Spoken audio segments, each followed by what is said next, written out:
Ads are now playing.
Do-do-do.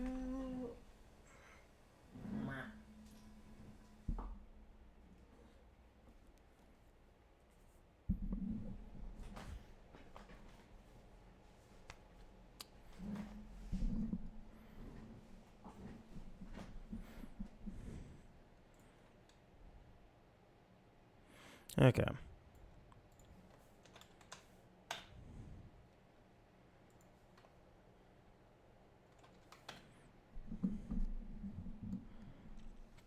Okay, we are connected.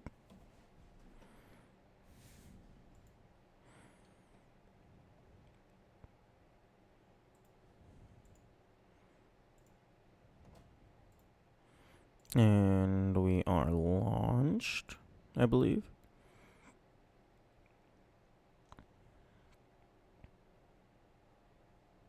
Yes, we are good. Bum-ba-dum-bum-ba-dum. Okay. I need to point the game audio at my headphones, as one does.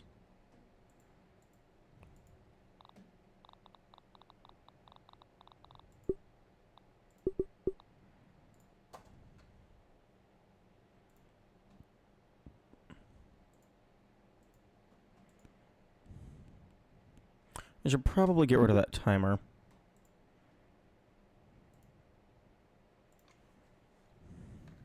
Okay. And I think that's everything. Maybe. Hopefully.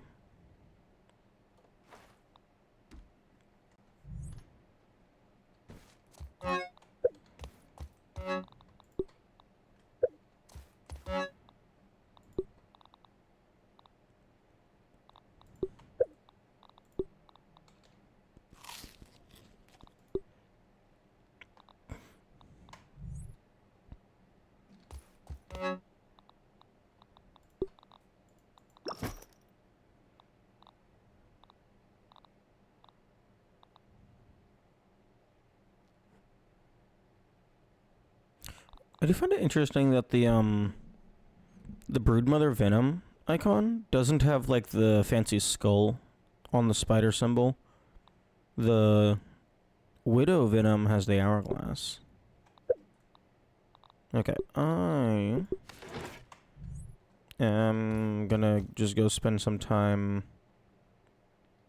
harvesting a bunch of food.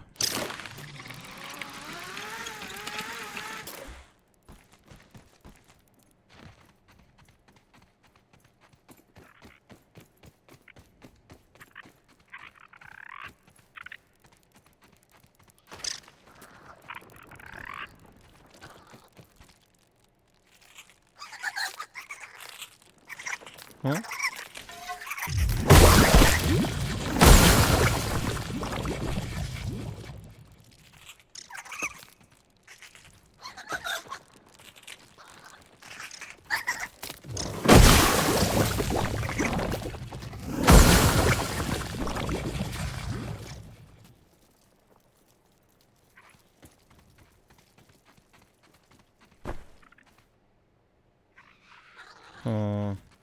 It would be nice if there was salt magic.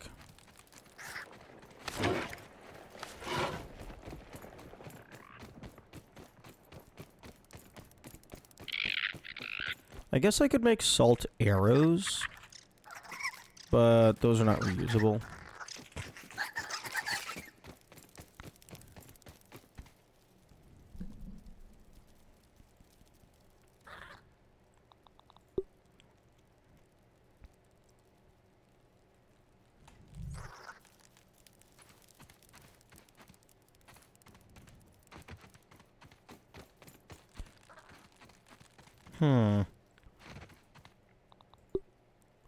I wonder if I made this spicy or salty, if it would still give the augmented food if the poison did the final hit of damage.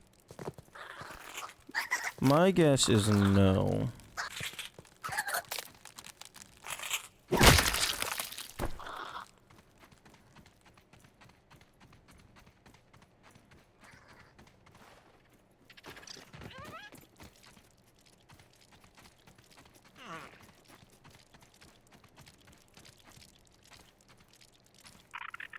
Weevil.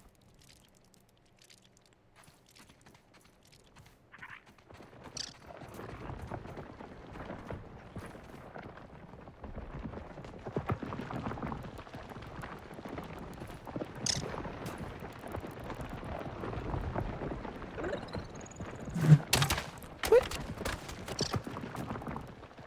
In what universe does that miss?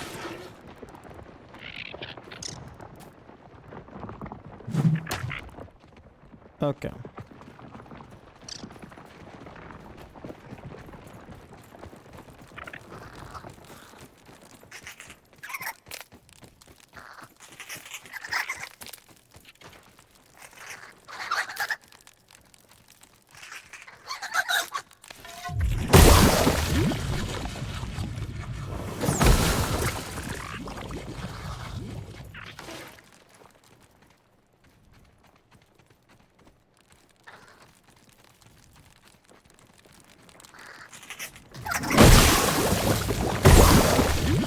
Yeah, AoE salt would be really nice.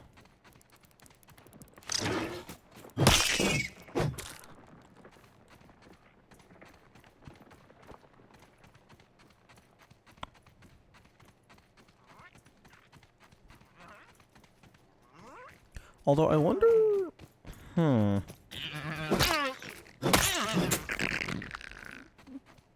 Okay, I should probably unequip the shield if it's making me deal less damage. I wonder which of the jerky types is best in terms of food restoration.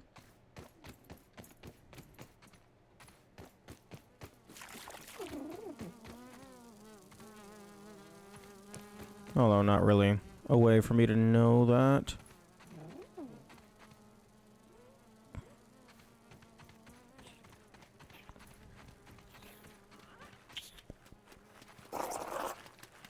Oh, really?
The roasted does heal a decent amount. It's like a smoothie, but it's solid.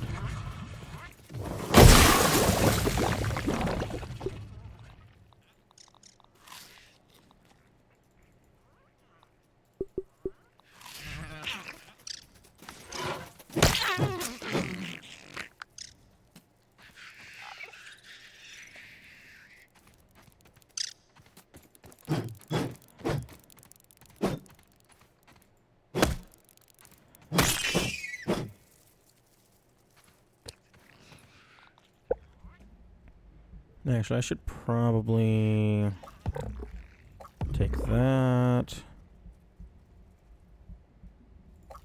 And then take that. Just so I can get more loot per bug.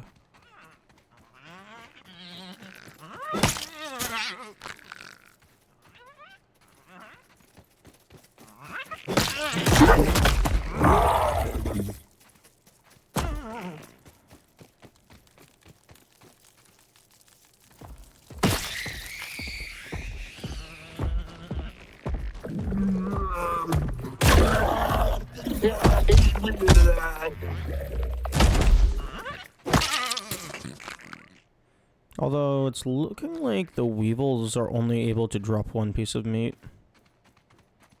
So the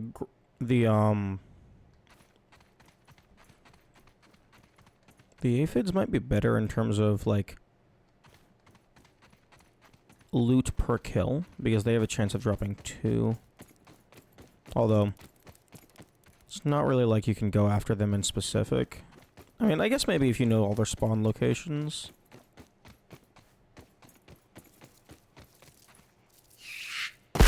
Piss off.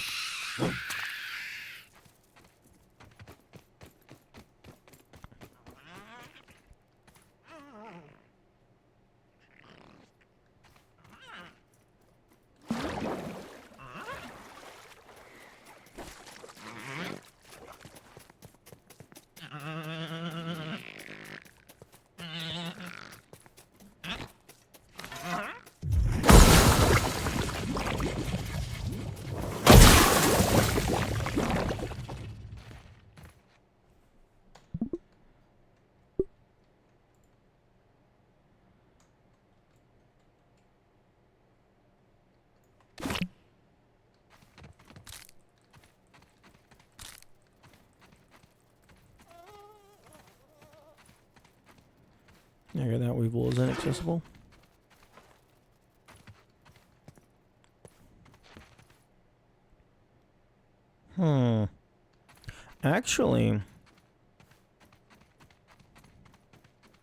Actually, tadpole jerky might be the way to go. Because you just get, like a salty spear or something, and then there's just a lot of tadpoles all in the same spot. Or, I guess maybe come over here and get flea jerky.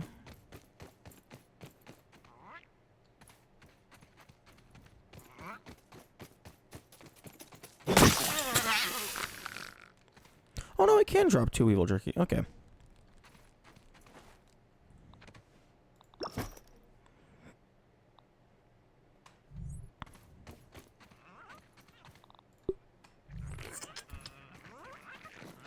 Oh.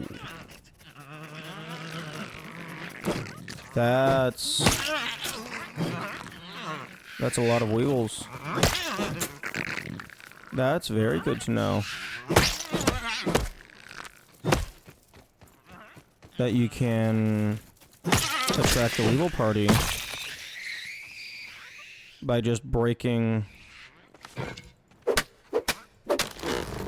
these mushrooms down.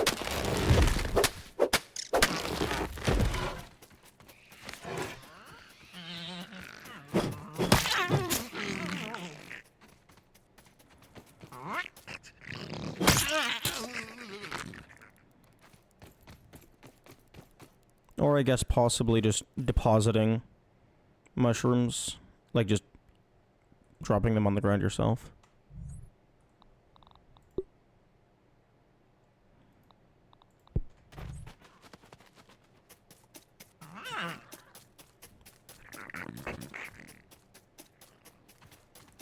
I'm curious if you're going to fully consume the mushroom chunk.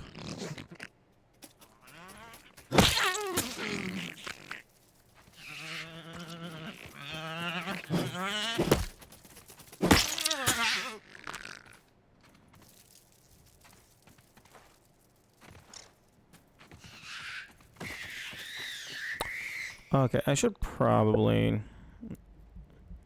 Okay, I don't really do much building at the moment, so...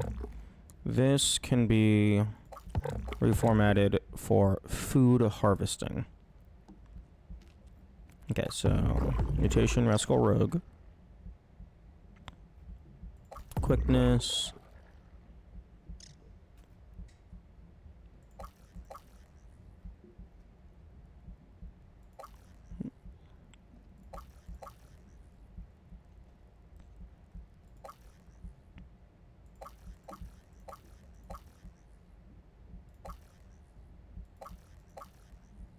Extra stamina, I guess.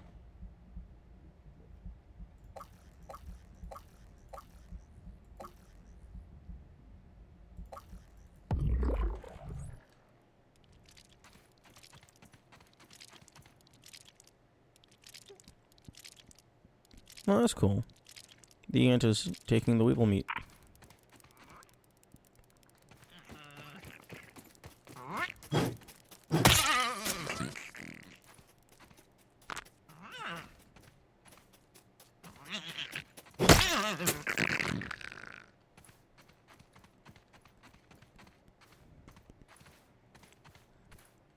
Okay, so you can use the aphid slippers in order to use this method for farming aphids.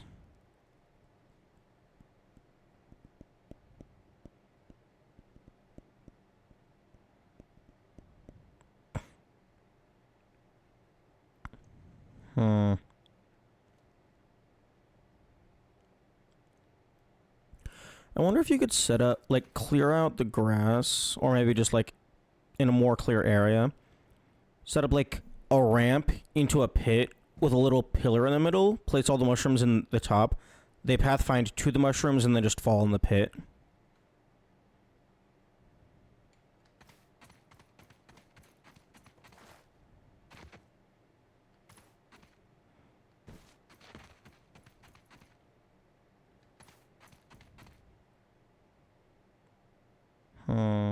Might have killed the local supply.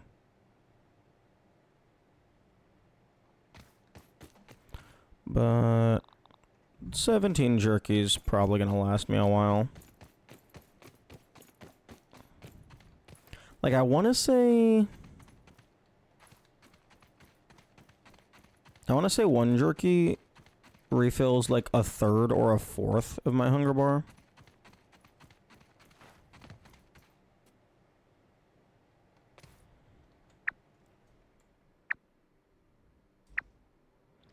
I'm still missing a wonder.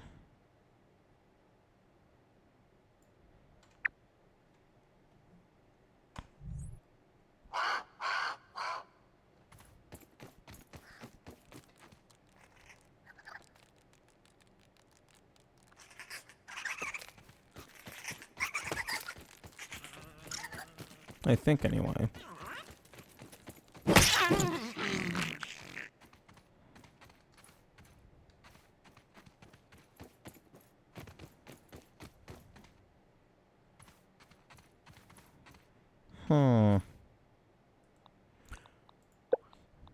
Let's do some thinking. I'm missing one wonder from the grasslands. And then I'm missing one wonder from the upper grasslands. What might...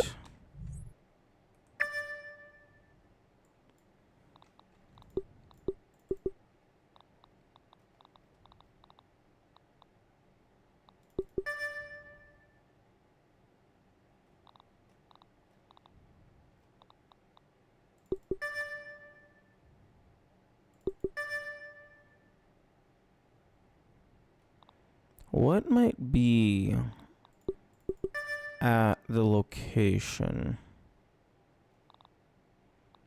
such that I could use...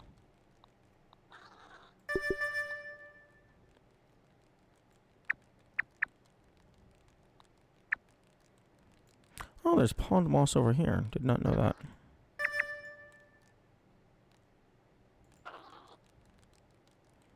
Because it... Whatever it is going to be somewhere over here. Trying to think of what... Maybe moth? Trying to think of if there might be an item that I can use to pinpoint an obscure area.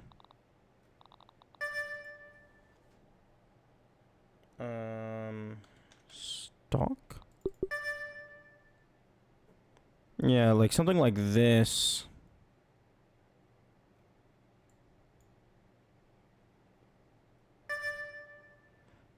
Because the slime mold stalks indicate underground areas.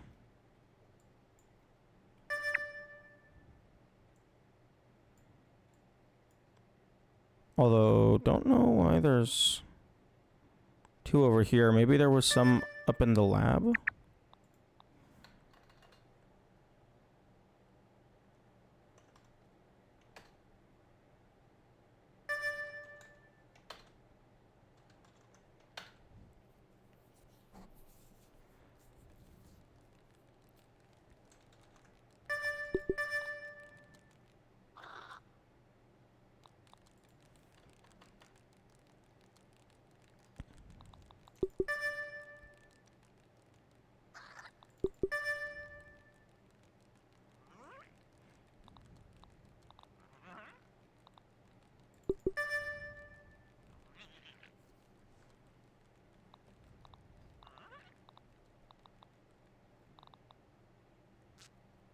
Hmm.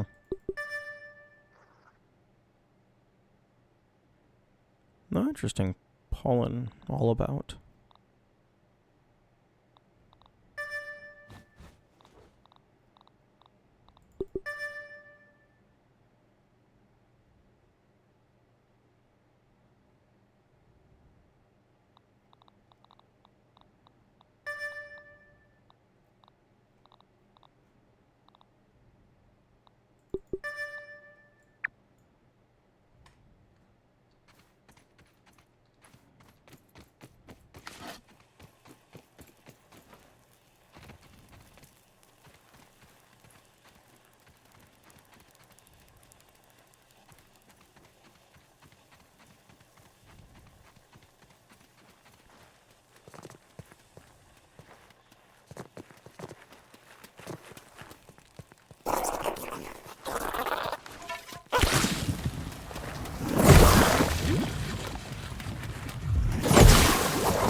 And the reason why I look for the stalks and stuff is because allegedly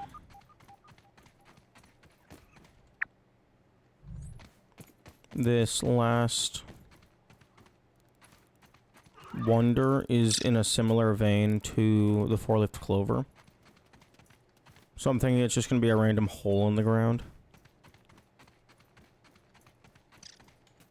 And I'm kind of looking over here because there's nothing else over here. Actually, I should have the scabs visible. Because, like, if I have all of the locations of note visible, then that can kind of give me a quote-unquote reward density, like where the developers have chosen to put things. So if there's a place that seems particularly empty, oh, maybe there's something over there.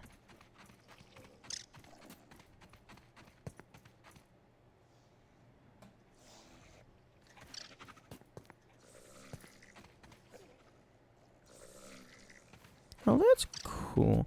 I love that all the bugs, like, some of them actually, like, go to sleep. Wait, Yami, what do you mean metagaming? Like, that's... This... What? How else are you supposed to play the game other than using the knowledge at your disposal?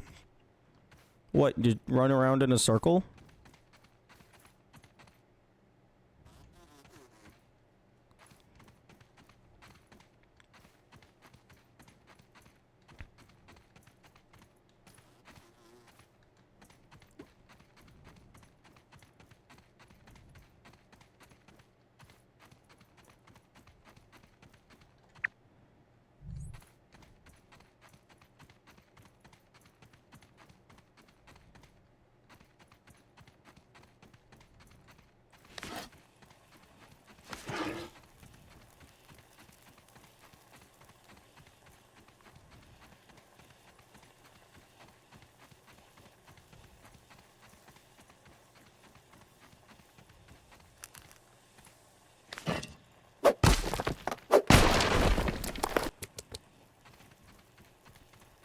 Okay, I don't necessarily need the clay, but I should be breaking all the clay in case they're obscuring secret tunnels, or in case maybe it'll give me a clay-themed trinket.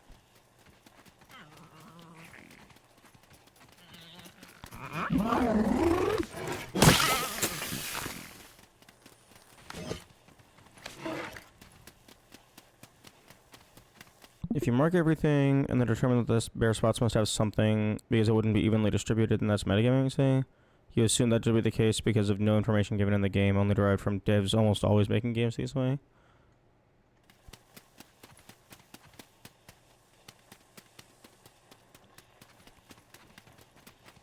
I mean, I suppose that's metagaming. Like, I could see that. But, like, for me, the term metagaming has a negative connotation. Like, I don't think using logic and patterns in game development, I don't think that's negative. I think that's just the player being creative.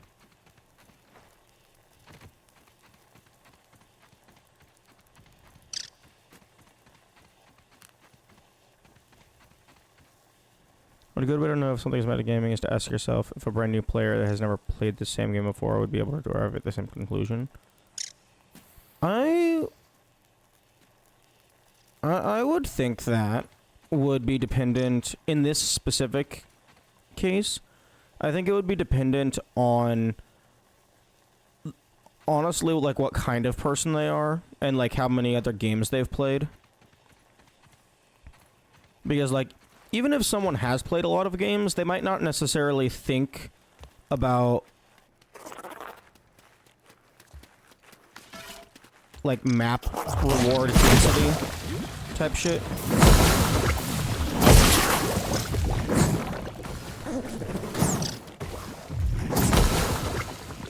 But like, even then, like, I still don't think that that's a negative thing. Like, it's not like I'm looking up where things are located on the wiki. Or, like, looking up data values online. Because the game isn't presenting those to me, so, like, in my opinion, I shouldn't have them as much as I would like to have them. New player isn't someone who's never played any game so far. I don't think that's quite fair. Because, like, I mean, I guess it's fine to assume that any given game might be someone's first game. But I don't know.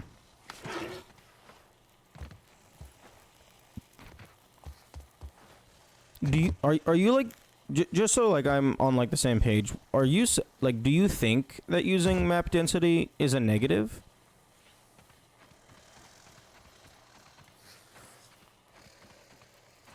Because I definitely don't think it's a negative. I think it's a creative way of approaching the game.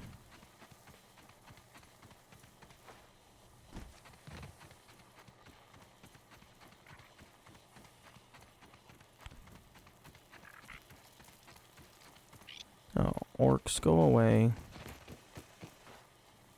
I don't want to play with you. Ooh, we got feathers, except I don't care.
Hmm.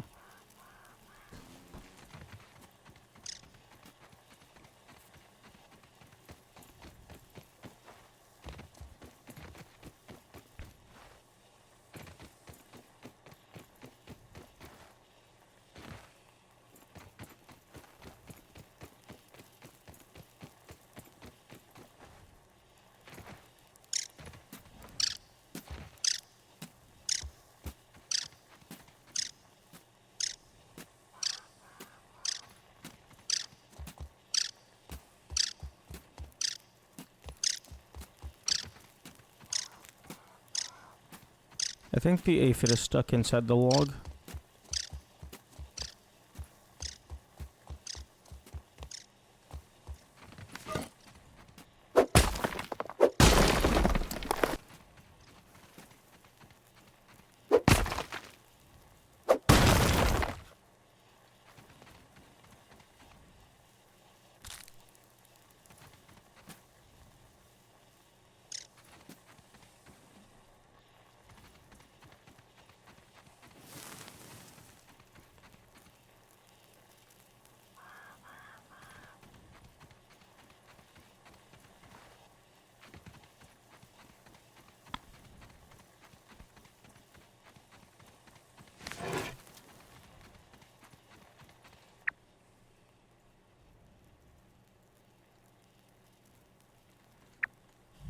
Nothing inherently wrong with it. It can lead to others as well line. In multiplayer games, reliance on auto game can make new players' experience miserable. Also somewhat true if you're streaming and don't want to confuse new viewers. In open world games, I think using stuff like map density pulls the curtain back a little too much and hurts immersion instead of actually looking at the open world and naturally discovering things.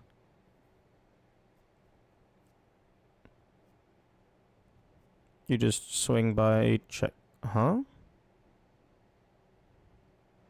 What do you mean by confuse new viewers?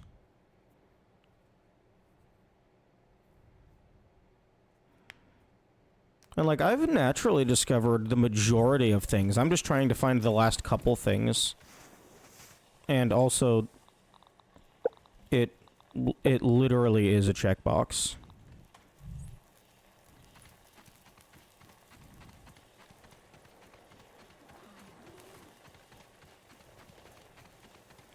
But yeah, like, what do you mean by, confuse new viewers? That's... I'm not sure I follow that one.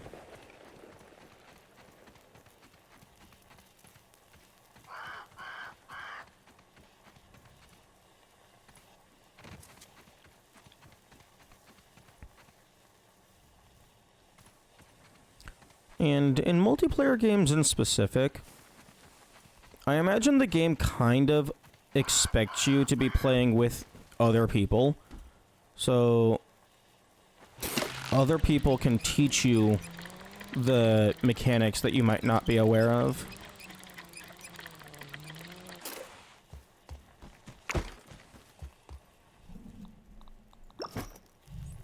Yeah, that goes in there, that goes in there.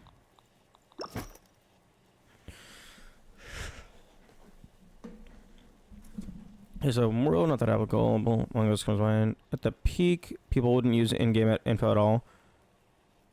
People would just go, I can tell you're lying by your voice, you're the imposter. Which downright ruin the game for a lot of people.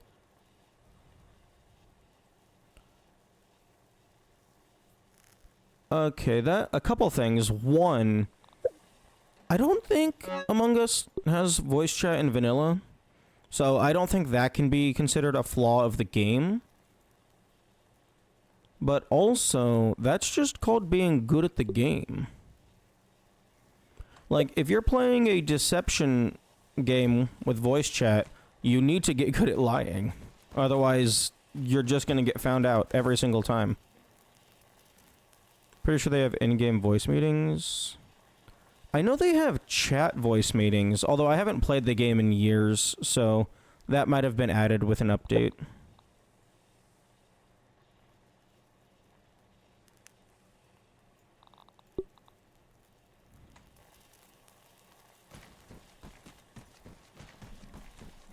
Like, I know I watched some streamers a while ago that did use, like, proximity chat and stuff. I just I think that was a mod.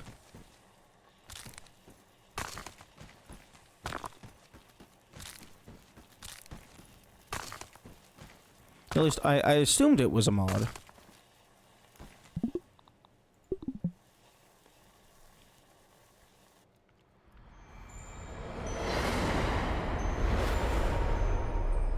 Metagaming is mostly fine, just relying on it ruins a lot of Zymo.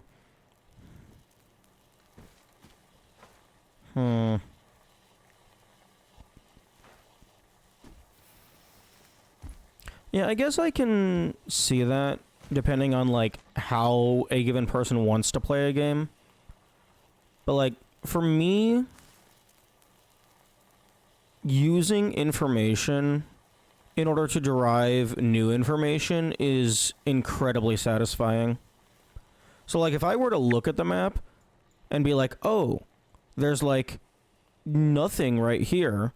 Maybe there's, like, a loot in the middle somewhere. And then I go and check, and then there's something there. Like, that would give me so much dopamine.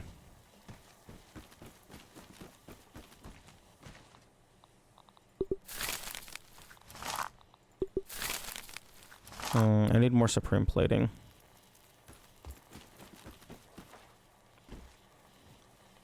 There might be some in the Fire Anthill.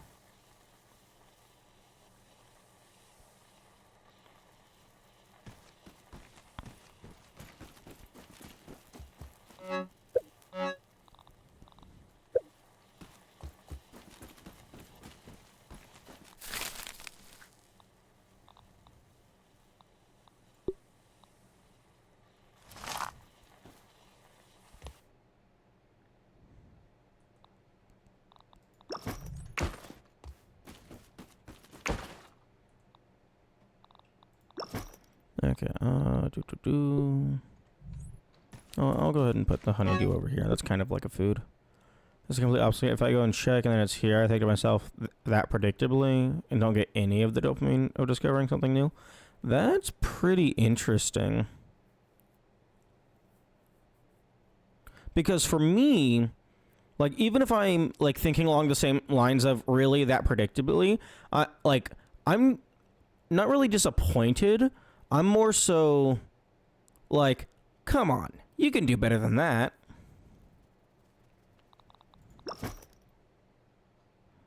You gotta get a little bit more creative if you want to get one over on me. It's like,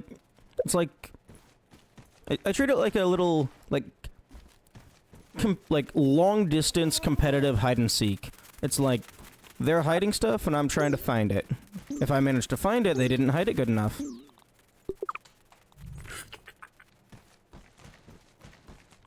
You gotta hide it just good enough for it to be a satisfying hunt, but not too good that it's like, okay, I'm running in circles for 5 years. Where the fuck is it?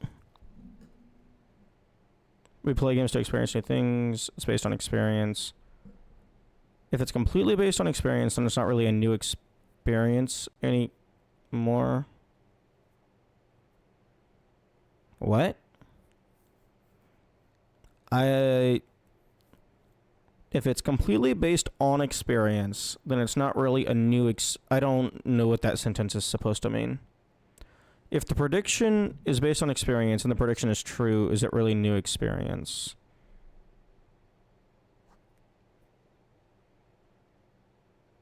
Well, I mean,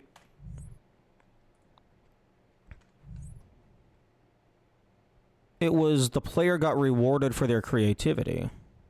Or just pattern recognition. Well, I mean, that's all puzzles. Puzzles at their base is just pattern recognition. And video games at their base are just puzzles. You have an objective, and you have to figure out how to solve the objective.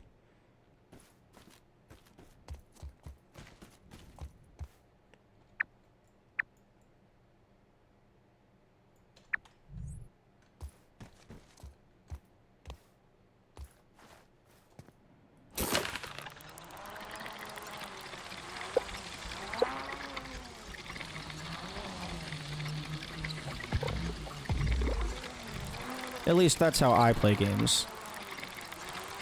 I don't necessarily play them for new experiences.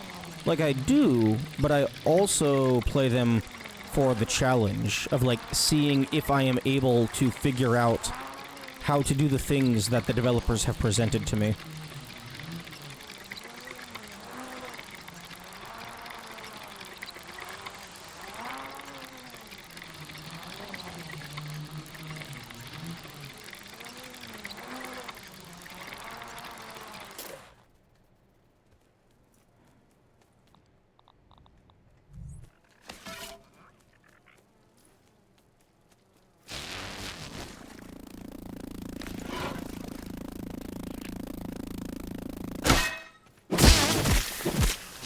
Oh my goodness.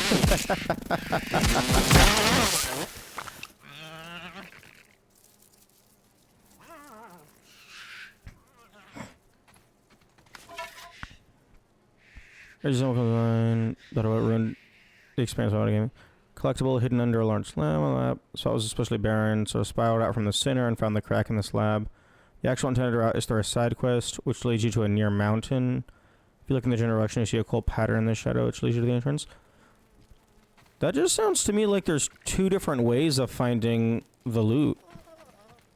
Like, if you follow the main quest, you get the satisfaction of having followed the steps presented. And if you figure it out on your own, you get the satisfaction of being like a treasure hunter.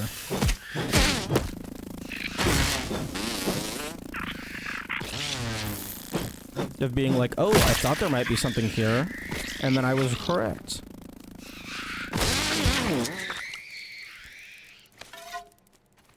But I guess it depends on, like, the individual person, whether or not, like it's, from the way you're describing it, it sounds like making a prediction and then being proven correct isn't as appealing to you compared to doing it the intended way.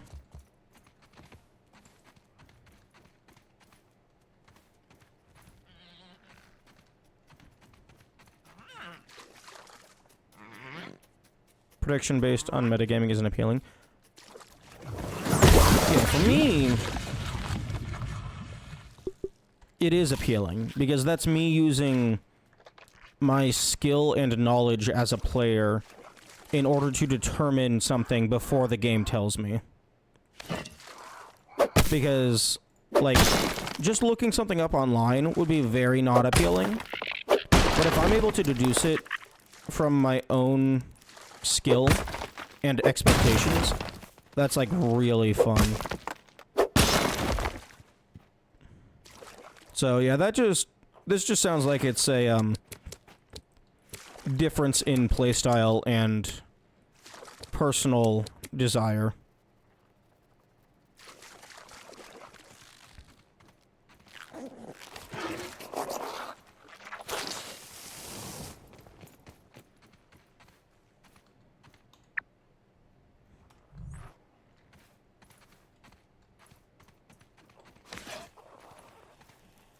Really? There's nothing in this cave? No dig spot?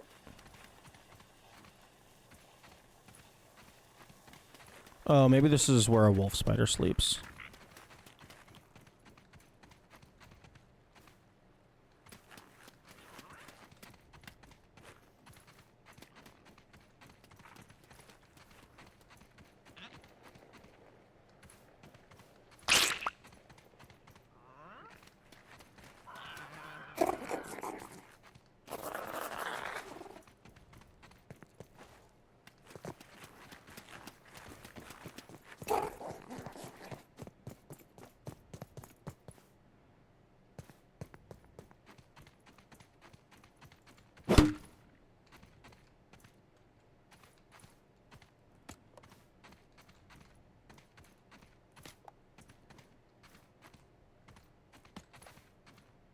Oh, okay.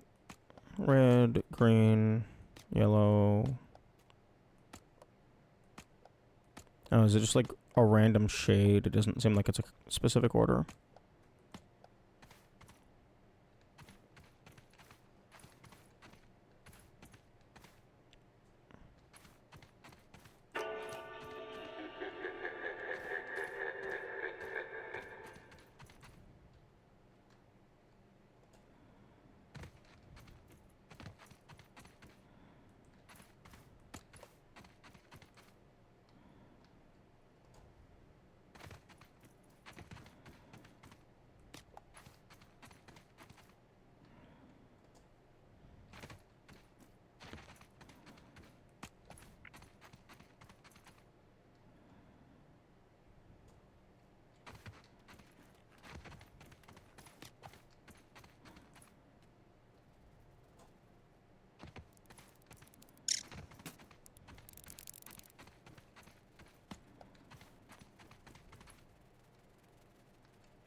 Oh, looks like it might have looped back around, maybe.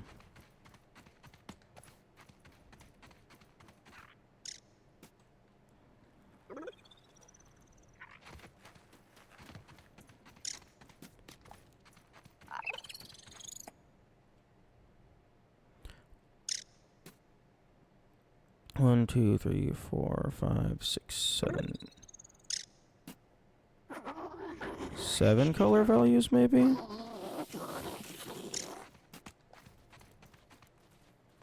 Okay, so it's kind of... Okay, so I went purple, yellow, reddish. So this should be like green? Yeah, okay. So so like purplish, greenish, pinkish, more green, yellow, red, blue. Oh no, wait, there was a green into a yellow. Okay, so 8 colors. Okay.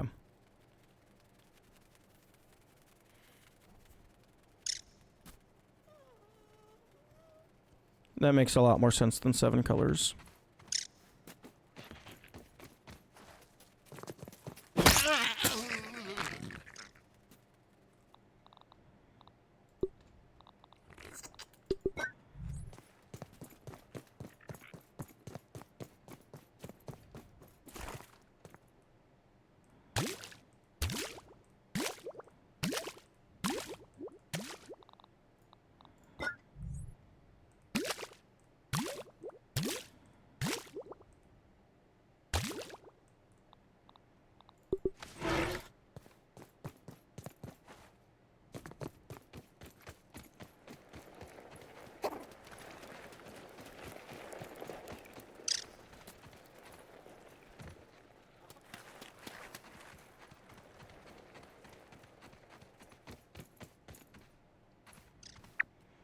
Although, I think I'm getting too far away.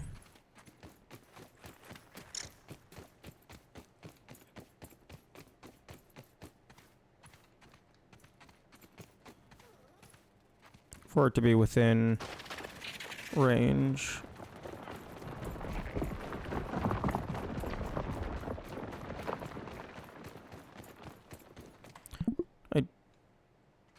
I don't think I saved the image that I made previously. I made like an outline image of all the wonders within the grasslands, so I could have like an outer boundary.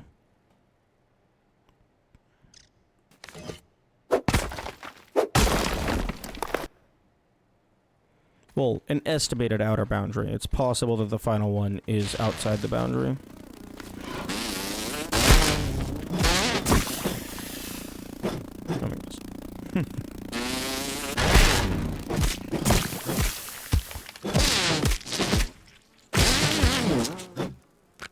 Oh, they just get obliterated when you stack up all the poison.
did I forget? The burgle banners don't show up on the map after you raise them, which is annoying.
Oh, nice. Perfect timing. I had to go deal with a thing. I was concerned I was going to get back late. That's a lot of bees.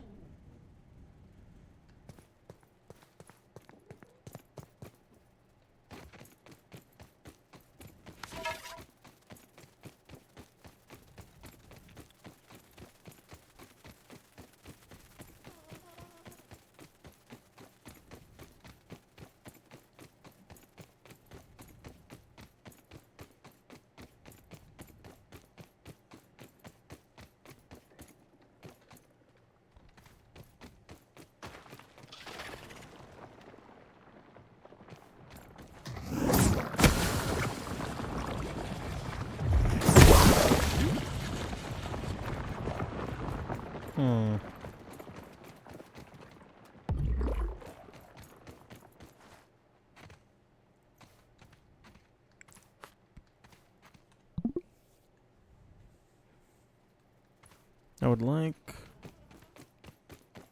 some healing food, please.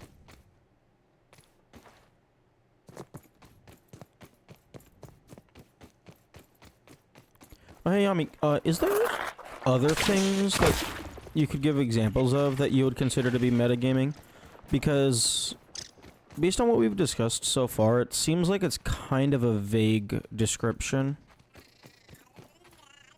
And I'm curious to see what other things, like, you would consider, like, that messes with your playthrough or experience.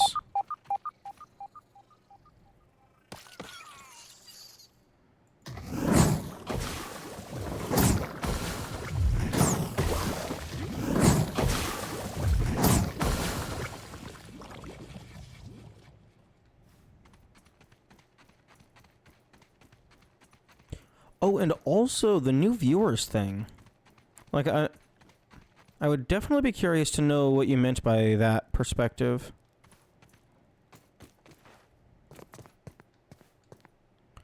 Anytime you use information outside the game, inside the game. Pretty good sanity check is, would a new player who hasn't played games before be able to arrive at the same conclusion?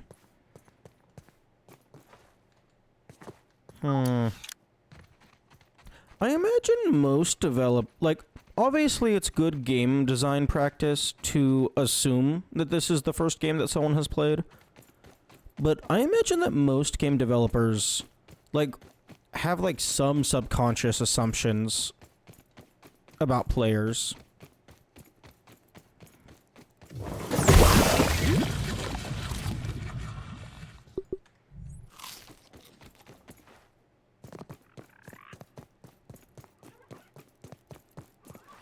But then I suppose that's what testing is for. So it's like, you assume that the players are going to understand a certain enemy, and then it's like, oh no, they're actually getting obliterated.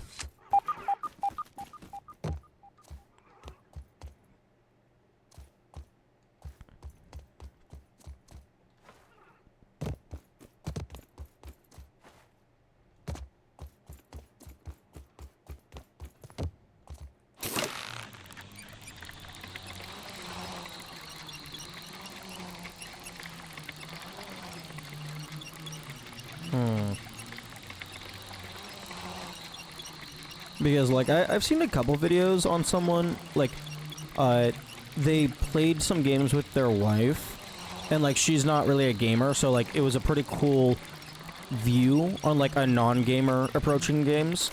And there was a lot of stuff that's, like, completely intuitive that they just didn't even consider.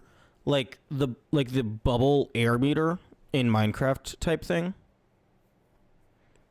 Playing an RPG where you can spread your stat points, and you obviously pump all your points into a single stat because that's the best thing to do in almost every RPG that allows that.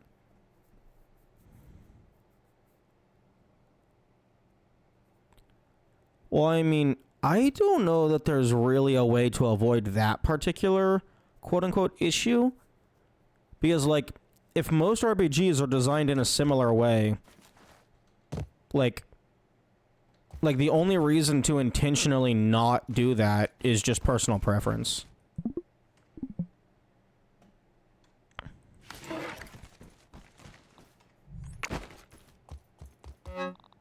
Okay, put that away.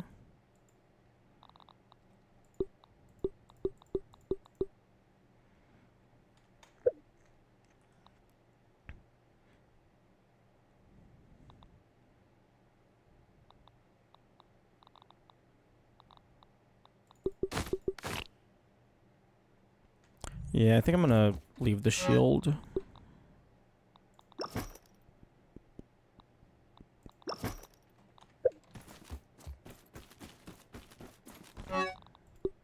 I can go back in there.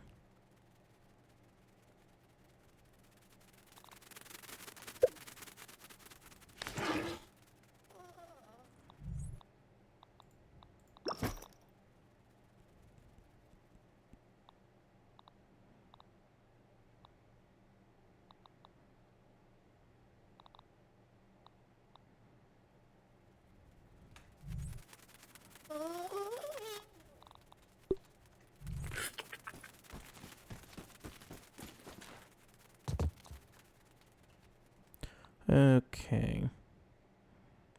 I think I might go and do some more attempts on the Wasp Queen. Because I got a decent number of smoothies, got some food. Got my salty piece of gum.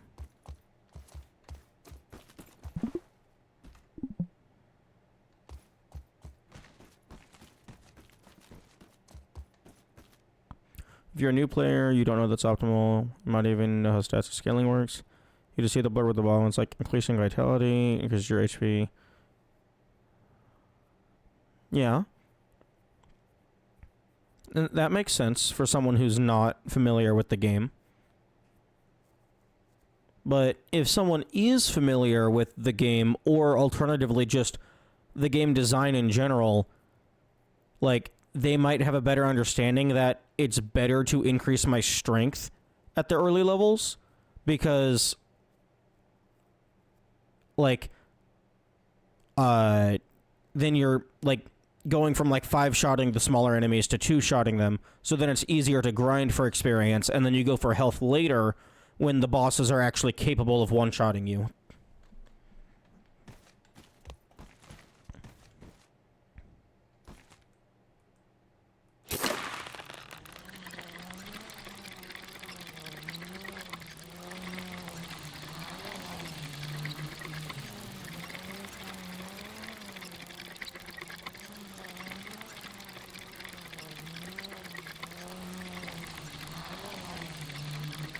It's bad for me. That reason RPG I played that had this system. I decided not to distribute any stat points because fuck your difficulty curve and make my own. Challenge runs in a nutshell. Game isn't hard enough, make it harder yourself.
I have a feeling that whenever I get around to doing this, it's going to be horrible.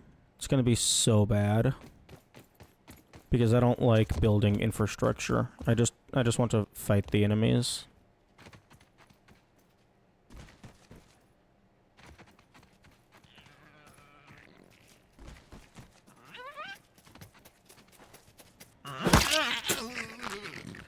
Still too easy because part of the franchise I know very well. They had a bunch of quality of life that made difficulty trivial in this second dungeon. Ooh, that sounds like a game design oversight. Quality of life isn't supposed to make the game easier. It's just supposed to make the game more convenient. Like fast travel doesn't really make it easier. It just means you don't waste 5 years anytime you want to go back and forth between places.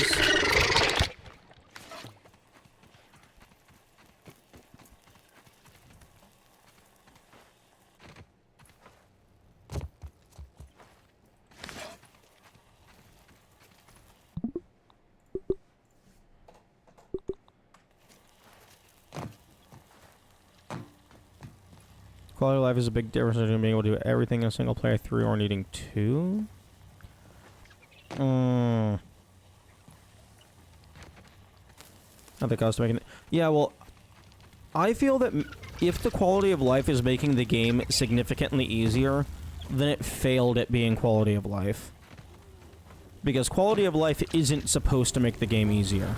It's just supposed to make the game, like, more accessible or more convenient.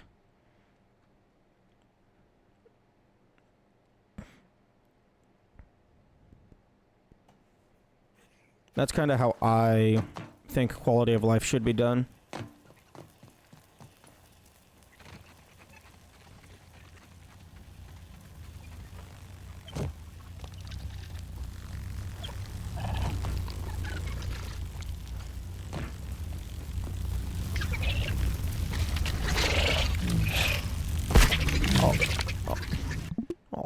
fuck you.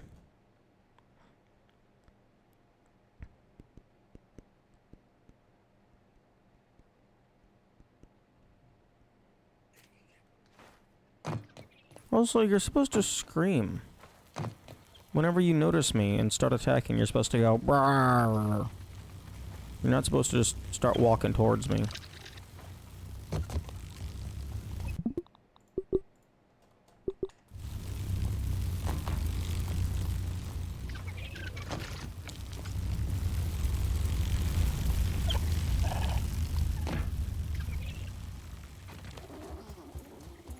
Nice. Okay. A little bit of health lacking, but it's fine.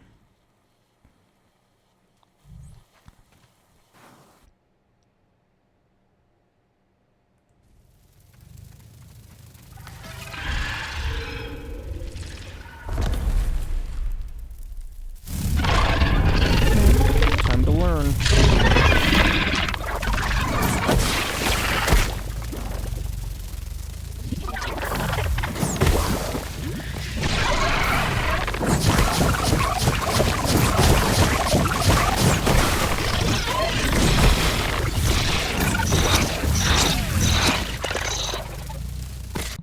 Fucking excuse me? It didn't block at all.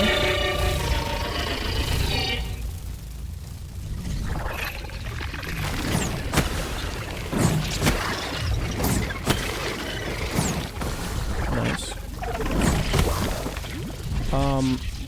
I think the Wasp Queen landed on one of the other wasps.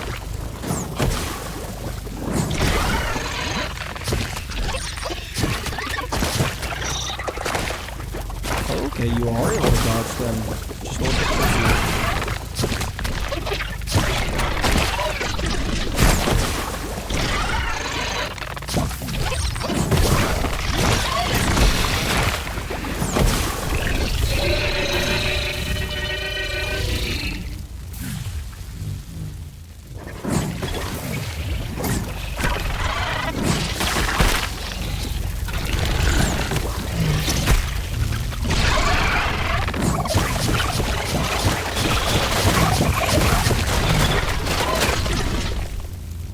Notice that mechanic, you can spend a toss-out activity.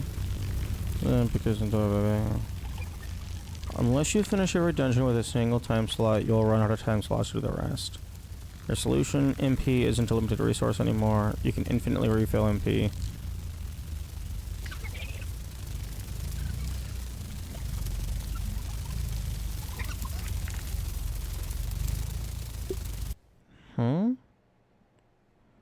Okay.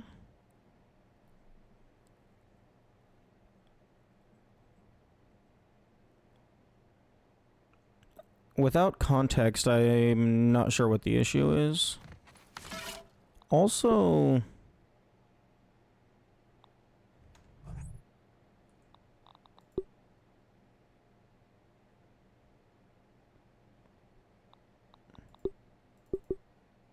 Okay, I'm gonna get rid of these, because I don't know if they were messing with my healing capacity.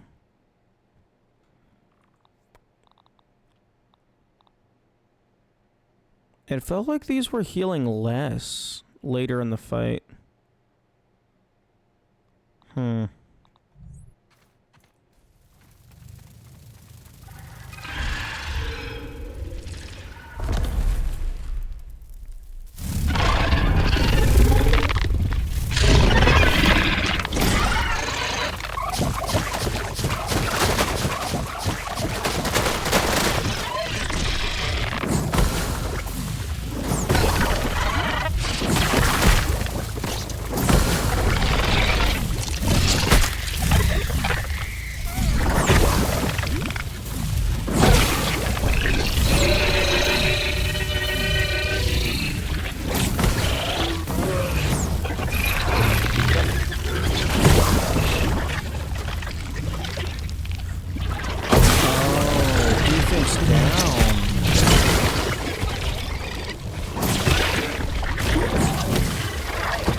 Wait, no. Hang on.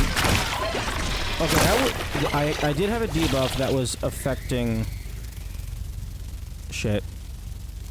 Basically, this would use me MP, you can't get past made boss encounters and hard enemies blocking your path.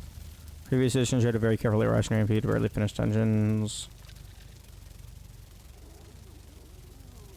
Oh, okay, so it's a fundamental shift from how the games used to work.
Okay, what is this? Healing is reduced. Okay.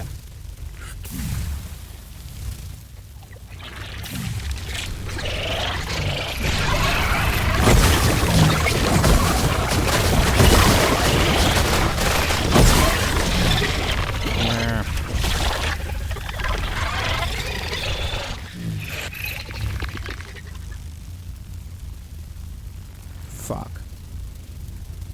If they're just gonna fully negate my healing... Shit, man. Because, like, I think Beefy Fuzz has the highest healing. Yeah, because it increases your health. And also... Shit.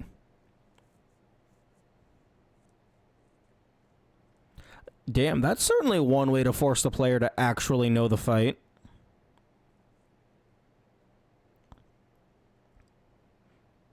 Just make it so that they can't tank.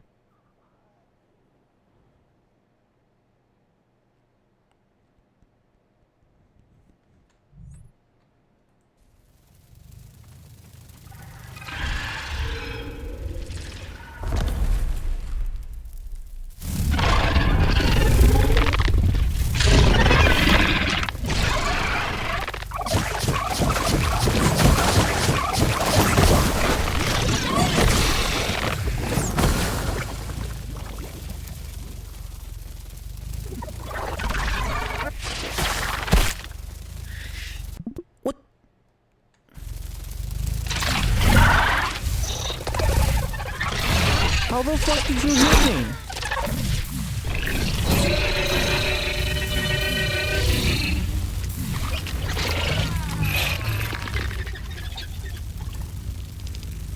I was running nearly perfectly perpendicular.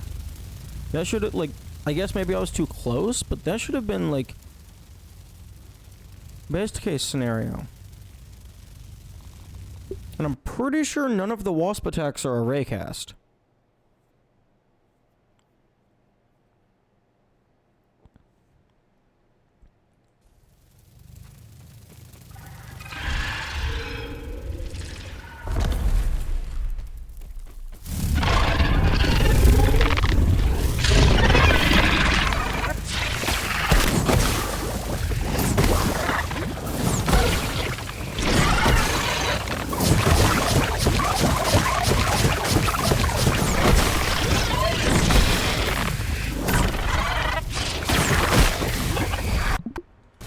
Oh, it hits the ground and then explodes.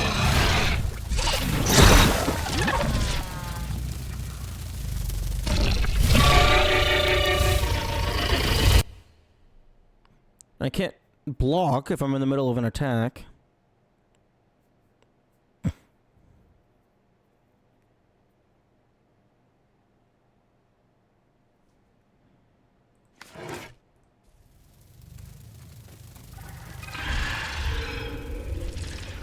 Actually, no, it doesn't matter because you can't. Well, I mean, you can't block the ranged attacks anyway.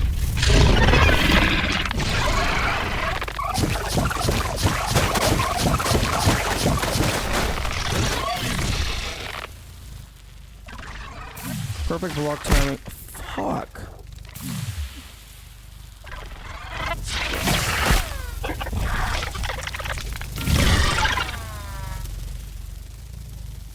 This really is just don't get hit the boss.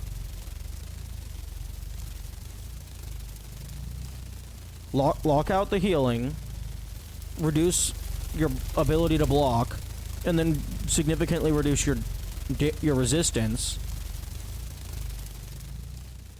And then like strong poison.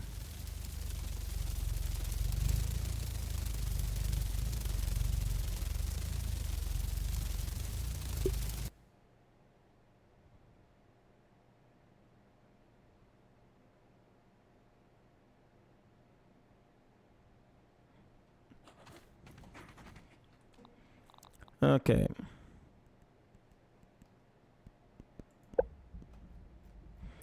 Okay, you're not doing much.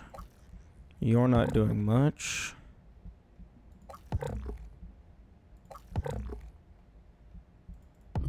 What am I doing? Combat.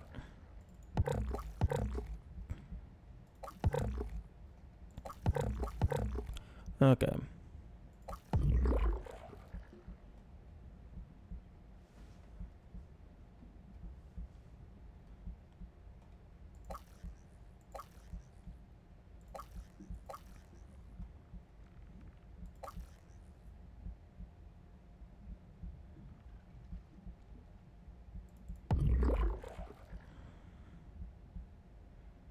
Damage reflect, probably good.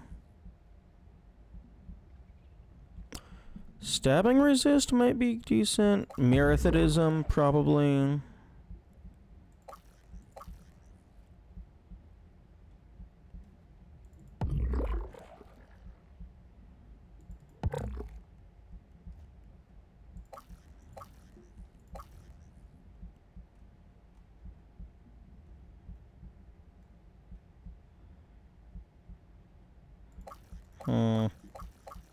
Maybe the critical hit combo.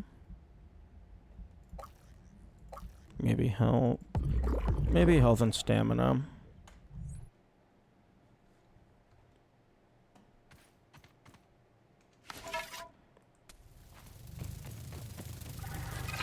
Although now I move slower. So I'm definitely not dodging anything.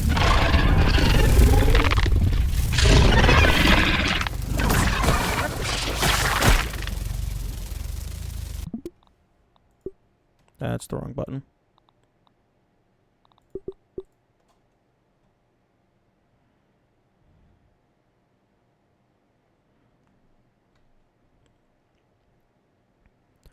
And the worst part is I can't even see the trajectory of the attack. Like, compared to how I was running.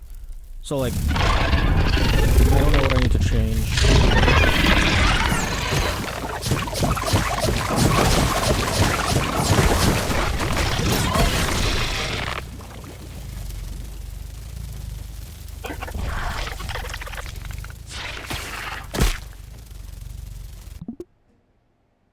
Like, I was fully strafing.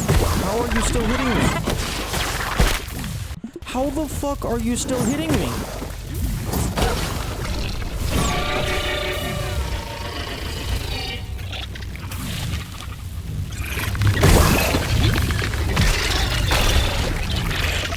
You mean, like...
has my stamina back. Fucking thank you.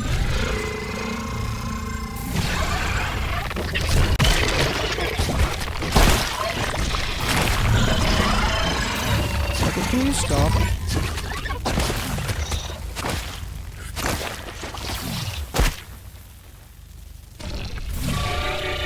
Yo! Stop summoning pieces of shit.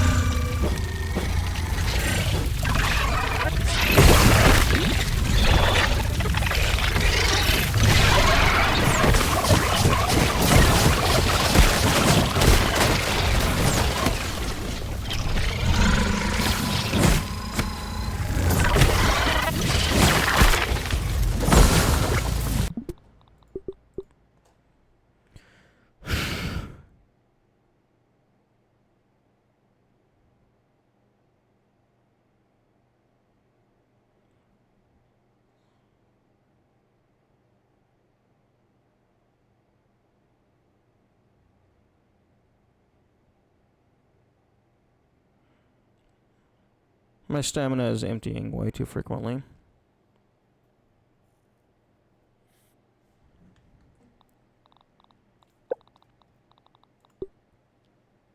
Oh, also, I'm just fucking stupid. Can I please fucking sprint? Fucking hell, thank you.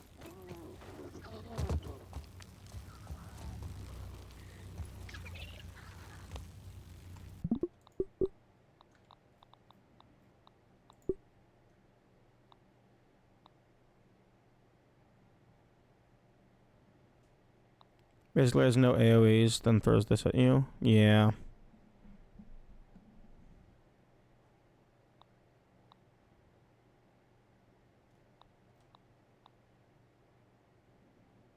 Logout save.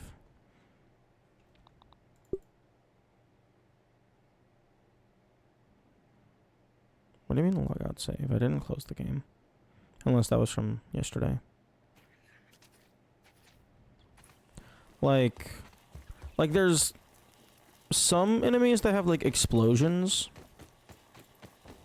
But I think this is like the first time where it's a projectile that detonates on contact.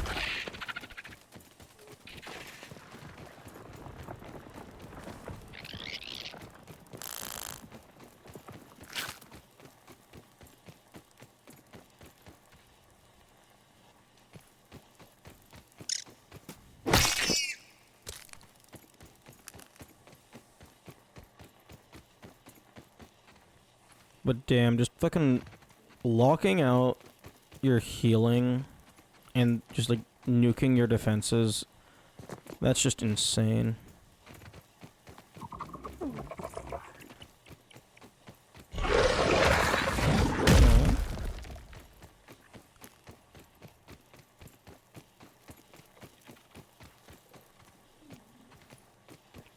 Lifesteal daggers?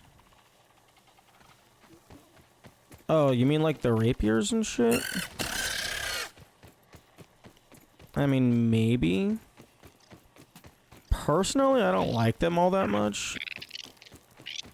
Like, for the lifesteal effect specifically.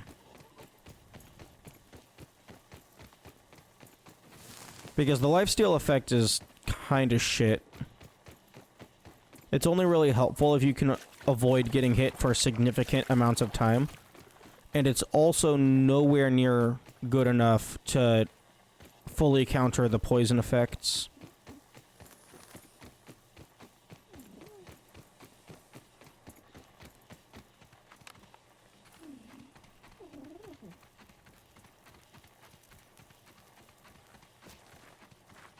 And then also, like, if you get hit with the healing reduction, that's probably also going to apply to lifesteal.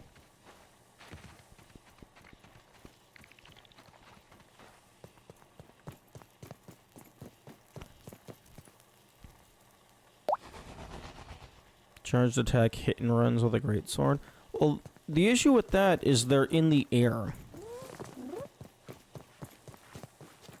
Like a good 70-80% of the fight, the enemies are in the air.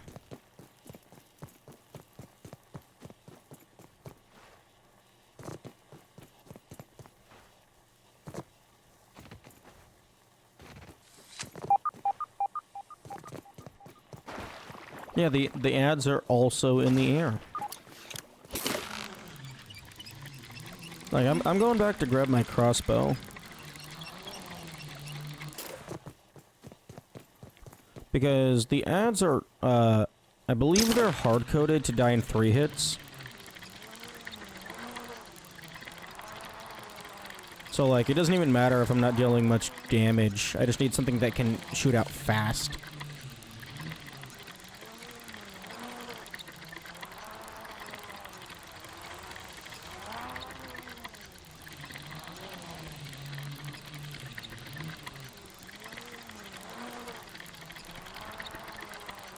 Toenail spam? They're yummy. They're in the air.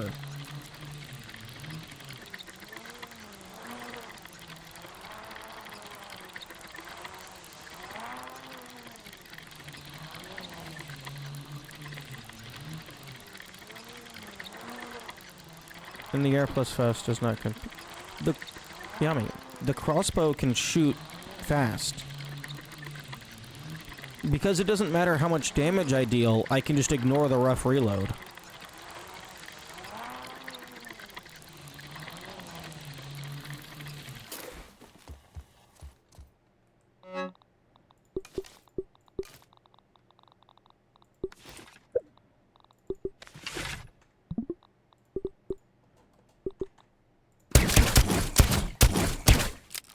I can just do shit like that.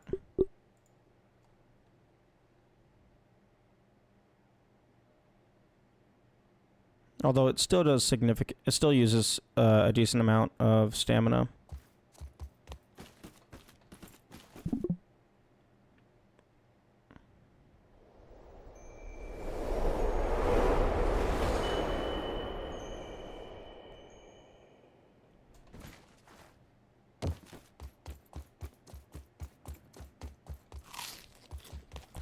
Okay, yeah, looks like that roast uses about a fourth of my hunger meter.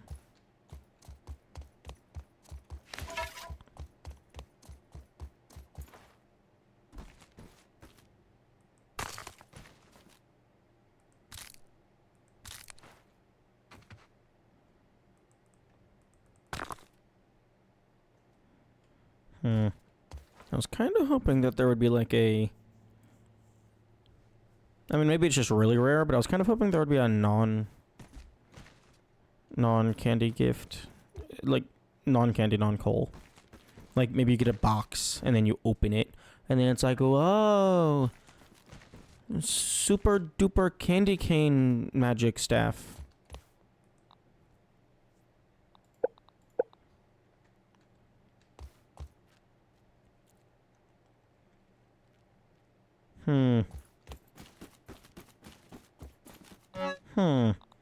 Maybe mint staff?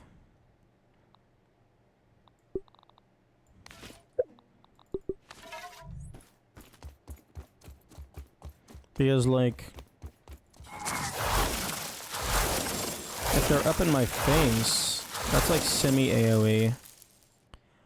Although it still uses so much stamina.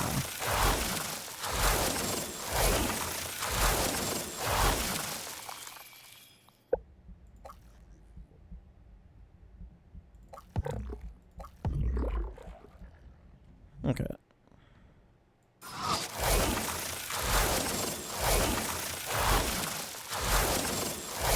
Okay, that's 5, I think. 1, 2, 3, 4, 5, 6.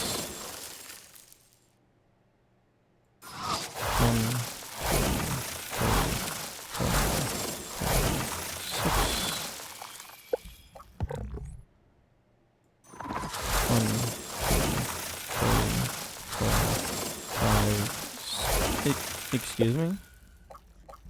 Mastery bonus. Attacking with the staff reduces the stamina cost of additional staff attacks. Huh?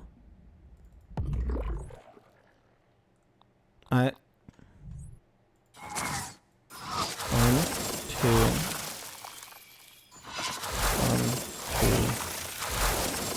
Maybe it's not valid for, like, the hold to attack. 1, 2, 3, 4, 5, 6. Can't you bonk with the staff? I don't think so.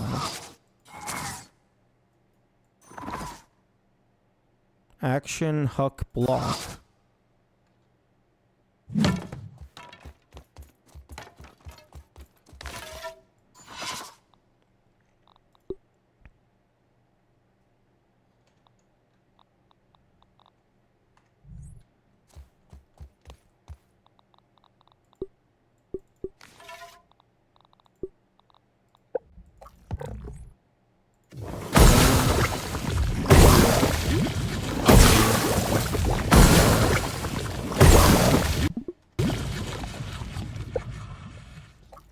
Maybe it does reduce the stamina cost, but not enough to actually give you an extra hit.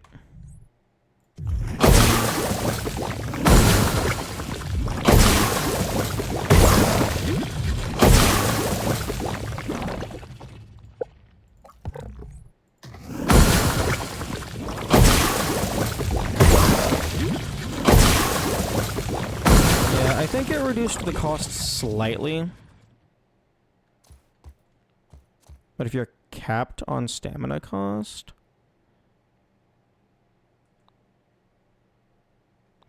Well, if I'm capped on stamina cost, then that means the mastery bonus of this does nothing. I think it is reducing the stamina cost slightly. It's just not enough to give me an extra hit. Although, let's go ahead and...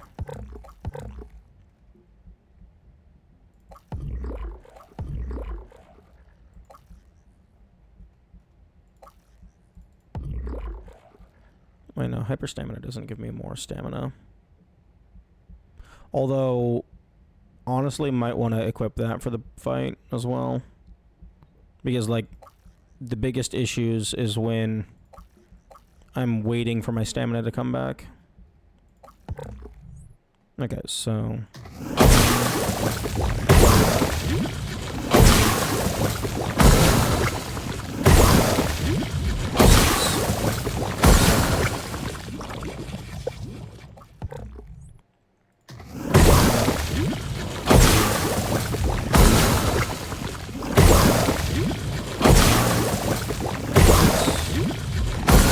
That was a close enough threshold. It feels like it's not doing anything.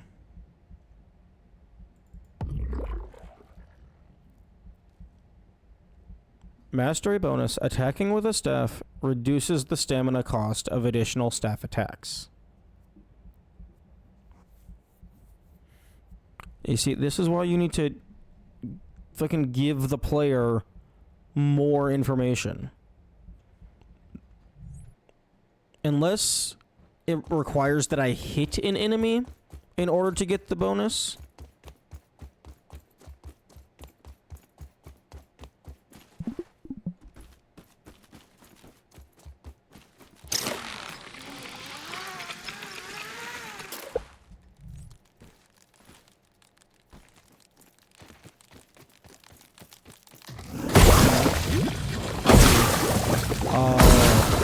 You have to hit an enemy to get the bonus. It looked like... Assuming I'm spamming, I get like 2 extra... I get 2 hits of reduced cost, so I get like 1 extra hit. So assuming every single hit makes contact, it looks like I get like twice as many hits on a full stamina bar.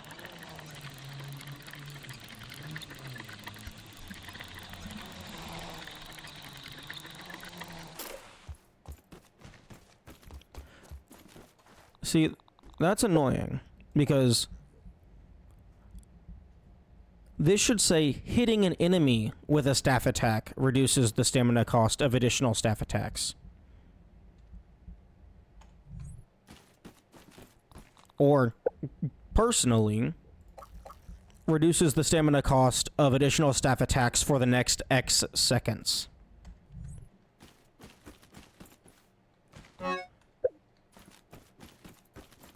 Actually, that might make a, That might make a buff icon appear underneath the UI.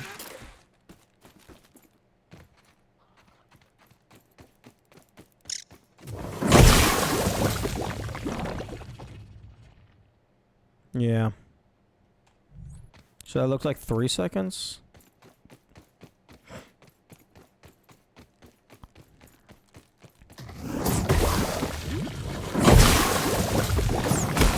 One, 2, 3. Okay, so about 4 seconds.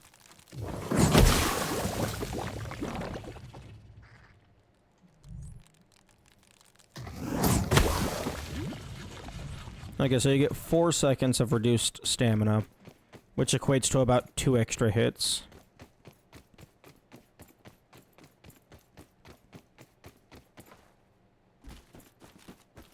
But yeah, like, that's just a perfect example of the game not giving enough information to the player.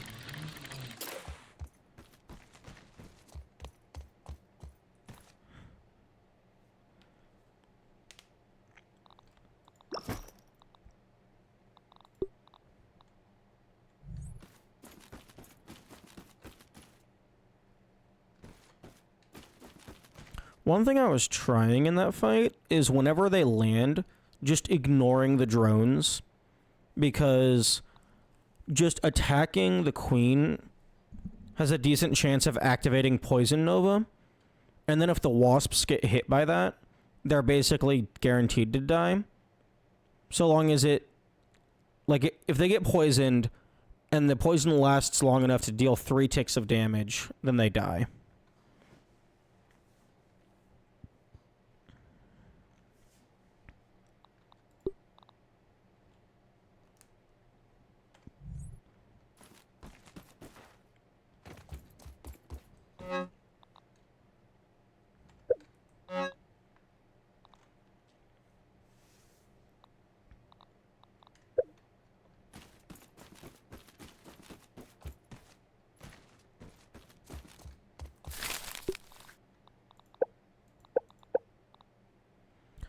Spider Venom.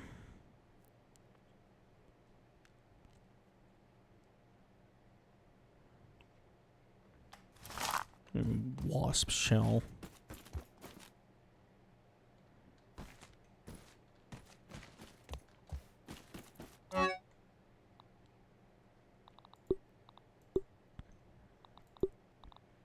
Damage resist could be nice.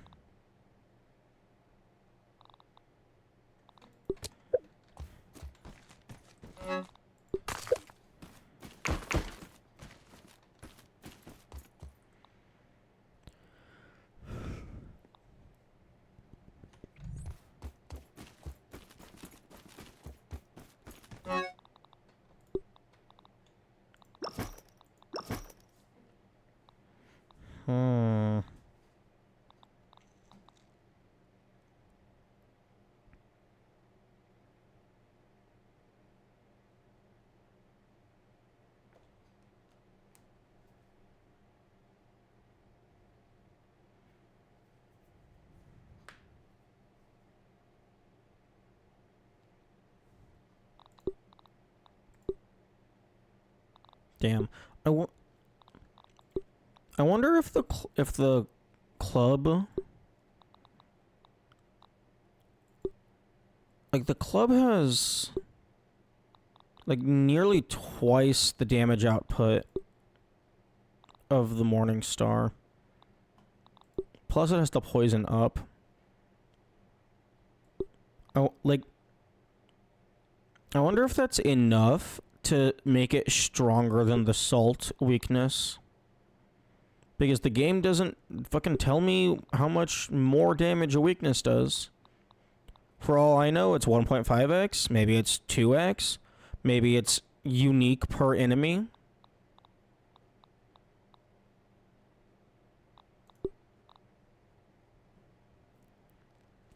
Bleed is kind of nice, but that's only on the final hit. Whereas the plus poison is on every single poison proc.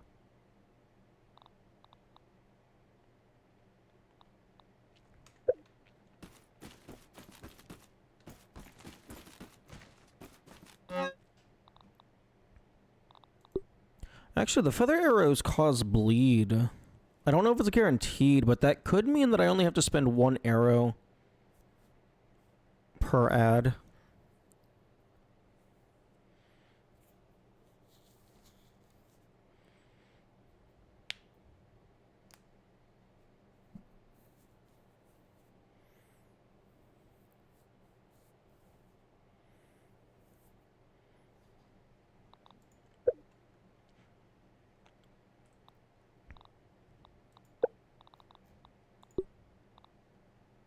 It would be nice to know if they take reduced damage from poison.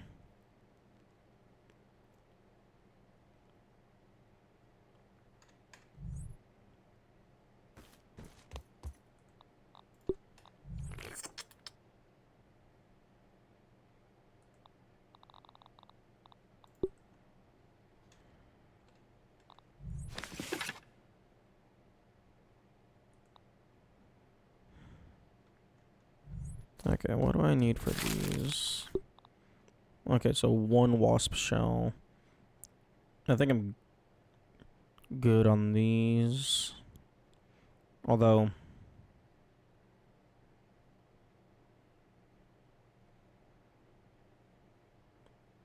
for all I know, 20 isn't going to be enough.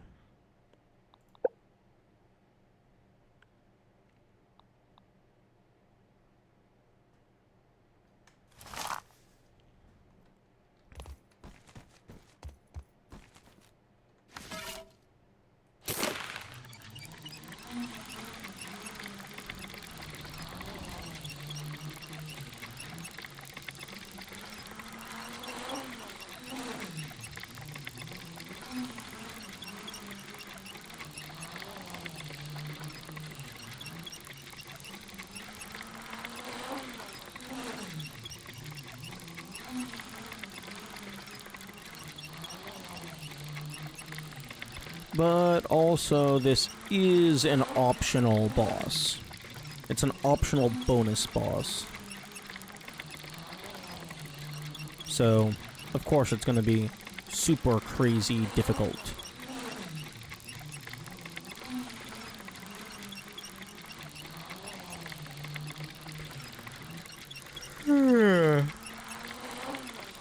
Oh yeah, I suppose there is the wasps just flying around the map. I don't have to go to one of these hives.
That's the parry timing?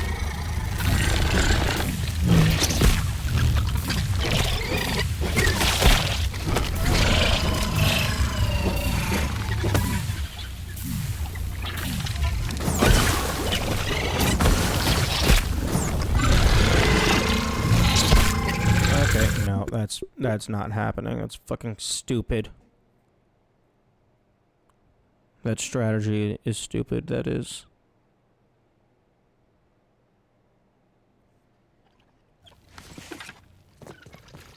This is the much better strategy.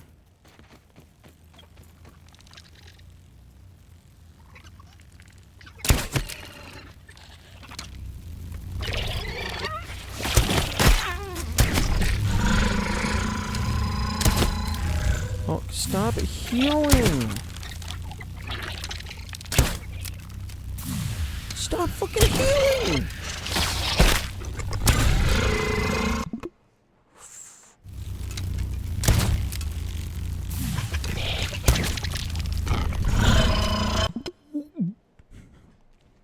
I'm about to lose my mind over a single goddamn drone.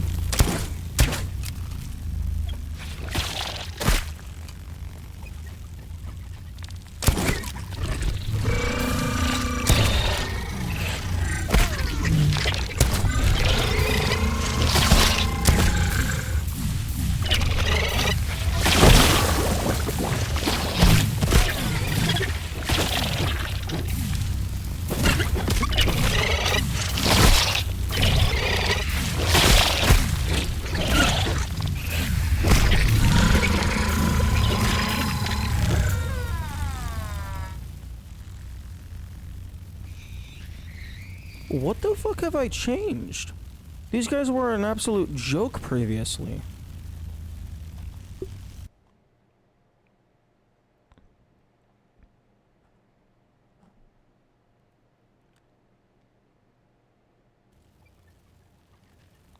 No, my armor's not broken.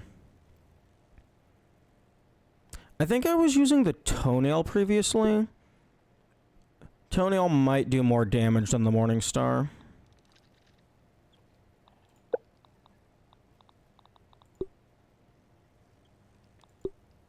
Although they do resist slashing, so I don't know. Maybe the toenail is just that strong.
The last ice cream cone in my box of ice creams had a double cone.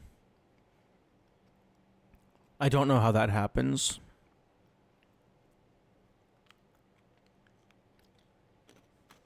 Maybe the machine got confused and two of them got stuck together.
Oh, maybe the infection did something.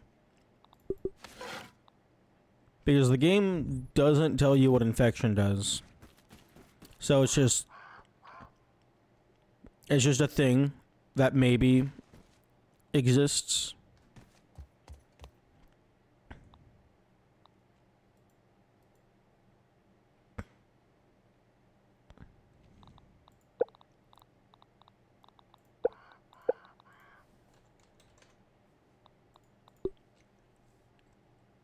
This yard is rich in bacterium, so items crafted with this may be infectious.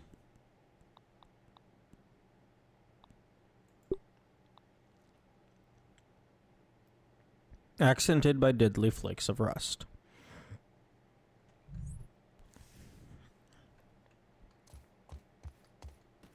It would sure be nice if the game would tell me what it does. But no, that would make far too much sense. Why would we tell the player what the items do?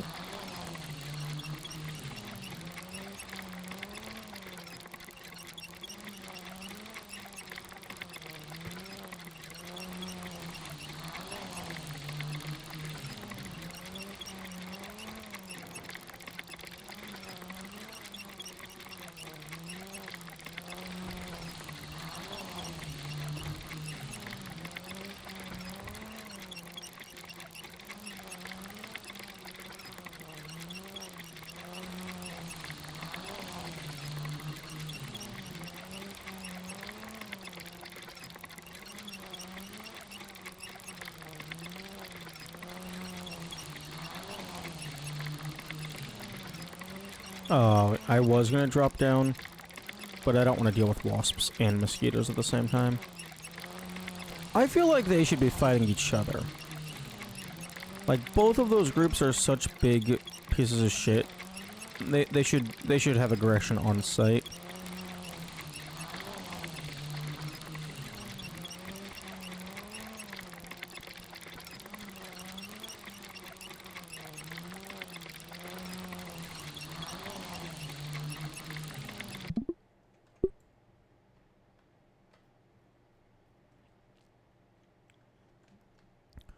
Oh, I need to check all of these jumper cables. I would totally be the kind of developer that would shove something inside of the handle of one of those jumper cables.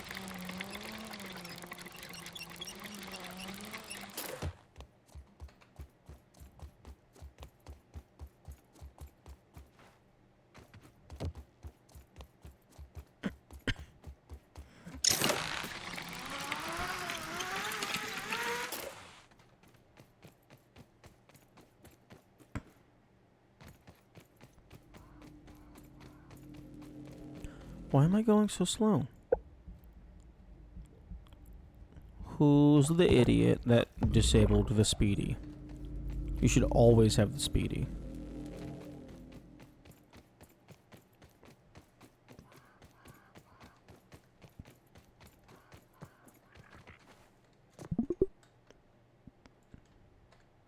Okay, nothing.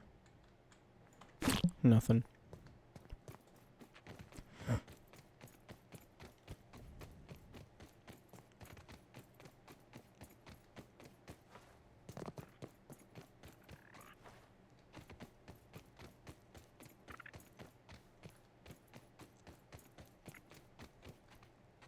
Ooh, actually, instead of hiding something like an item in here, like, it would make absolutely no diegetic sense, but I would potentially turn this into like you go in there, and then it's a tunnel into like just a secret part of the map, like a secret area.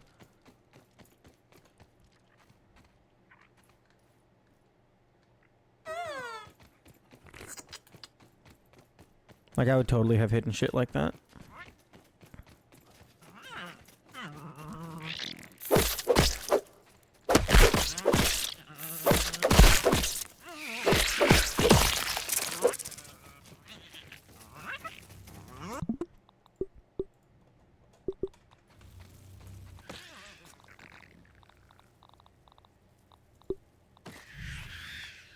Yeah, like, Toenail deals less damage than the scimitar. Or than the spiky gum.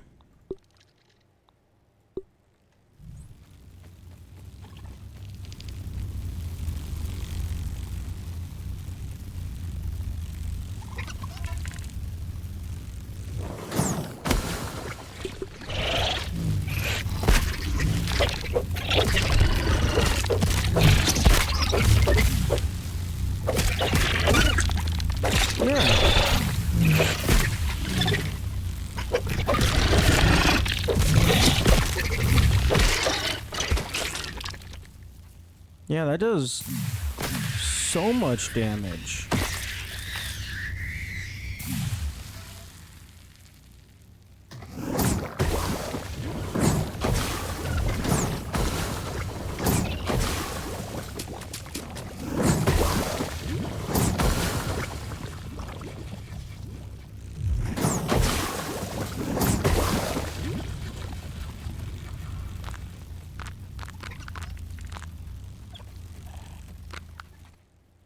So it's either something with infection, or maybe just like hot, like it just, because it just hits so fast.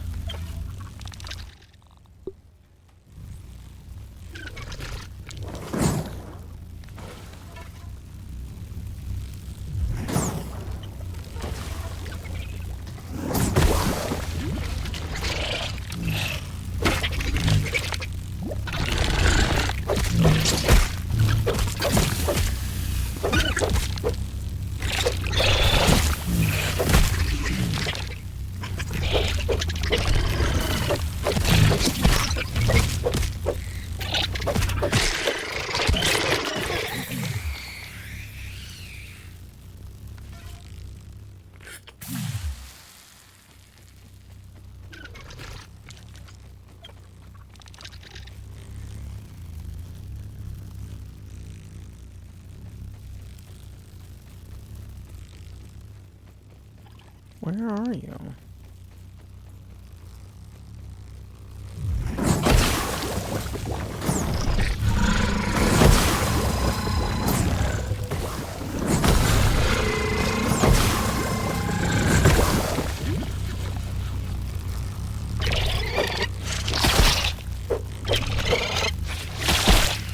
Okay, I'm not gonna be able to take him out.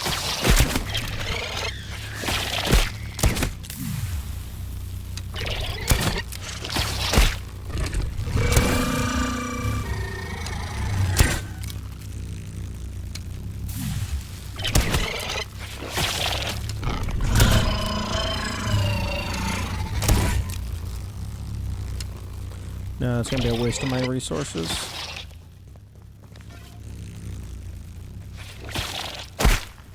Like, again, that didn't hit me. That hit the ground.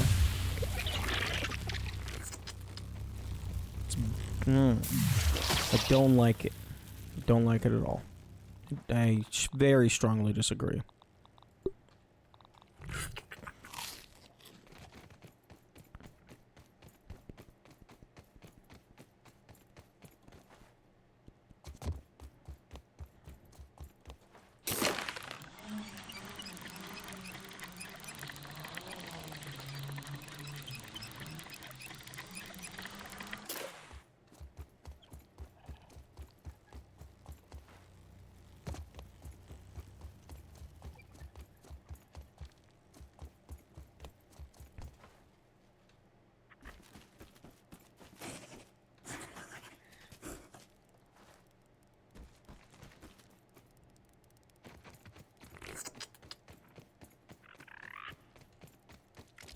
And it's just burning through all my smoothies.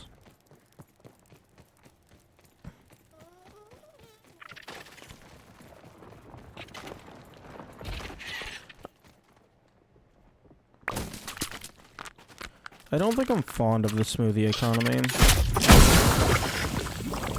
Let me through! Fucking hell.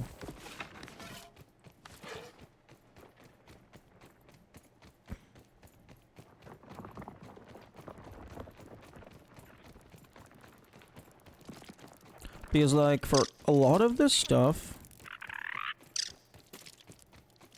I just don't see how you're not supposed to get hit. I haven't figured it out yet. Because obviously there's obviously getting hit isn't required. Because that would just be bad game design.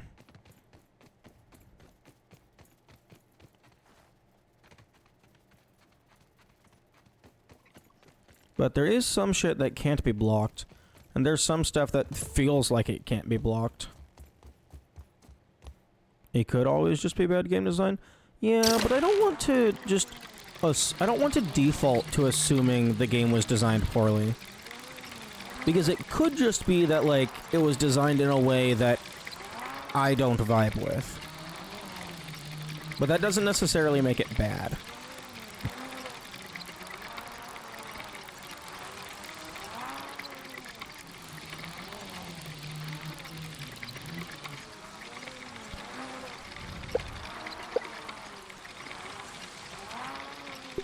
Okay. Oh, I need more wasp legs. And then... Oh, fuck. I don't have any moth fuzz.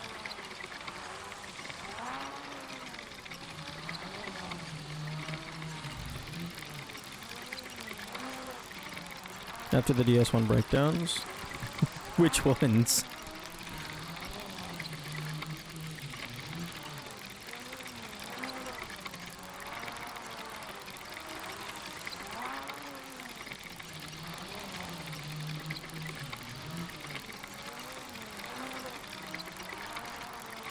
DS1, Dark Souls in general, claimed everything was poorly designed because you didn't make the decisions.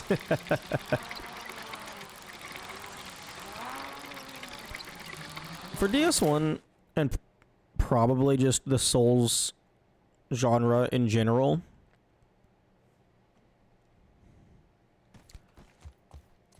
it really is just... You have to get through the learning process. Oh, I have 2 moth fuzz. Because, like, the bosses are fun to fight once you actually know how to fight them. But until then, it's just... What the fuck? What the fuck? Be very open to adapting.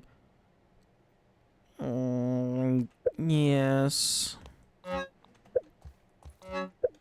That is true. But also sometimes it feels like if I'm trying something and it seems like, oh, that's gonna be doable, this is gonna be pretty hard. And then, like, I try something else and it's like, what? That's so easy. That's lame. I don't want to do it that way. Because it's like, if you find a solution that's harder than the intended solution, it makes the intended solution feel cheaper.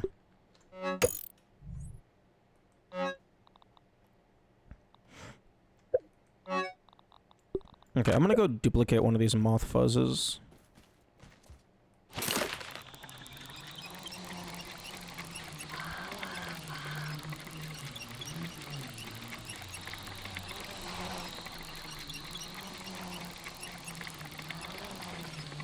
I have 4,700. That should be enough.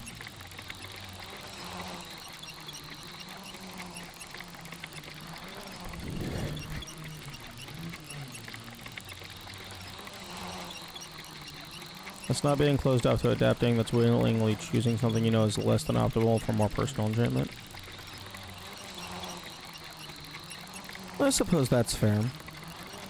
That makes sense.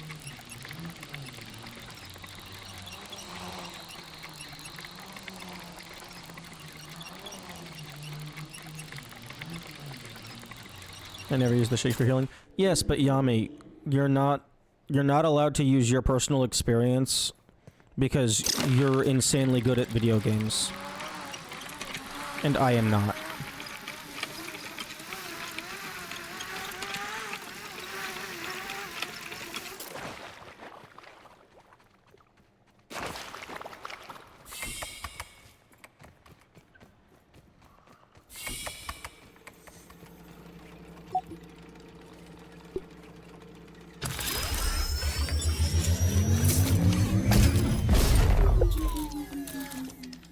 Insanely good or stubborn? I don't know.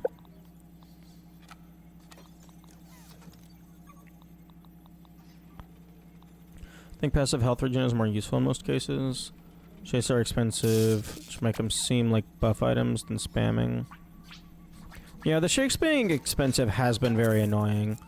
Although, I don't think you're going to be able to get enough health regen to fully counter all of the poison. 3... I guess so. 4... 9... 12?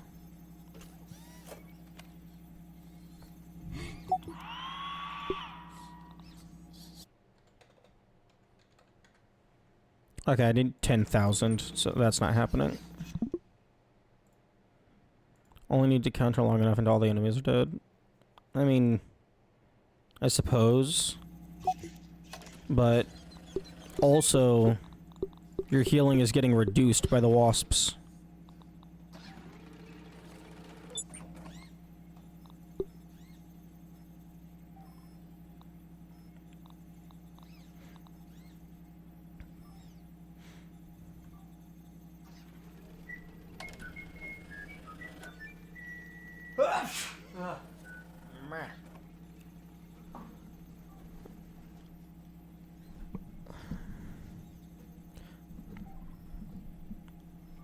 But yeah, I don't know what the dissonance is, because it's like maybe you and Kamikaze are just like insanely good at games and that's just all there is to it, but it's like this shit isn't easy, but then you guys are like, no, it is easy. It's totally easy. I did it like within 5 tries. Not necessarily the Wasp Queen, but just like in general.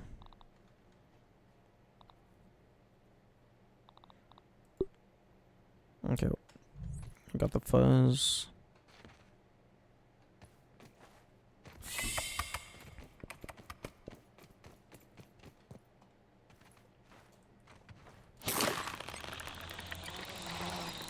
Well, screen in particular is bullshit. It definitely does just feel like Don't Get Hit, the video game. No amount of skill circumvents immune enemies, peltering you with unavoidable damage. What do you mean immune? immune enemies. They're not immune to anything. I mean, they might be immune to, like, some types of damage. But yeah, no, if you have 4 things flying around at non-deterministic angles, all shooting projectiles that move faster than you do,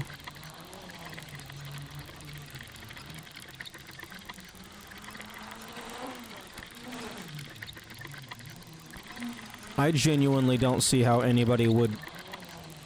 Actually, no, I do see how someone would beat this boss without taking damage. It's called Get Lucky.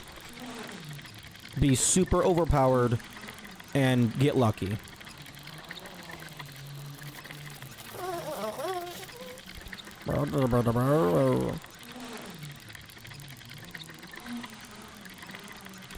But yeah, like, in my opinion, even if it's not feasible, it should be theoretically possible to fully beat everything in a game without taking damage. Like, outside of, like, maybe environmental hazards, that's more of a death timer rather than proper damage. Like, you should be able to do everything. If, like, assuming the player plays perfectly, they should not be damaged ever.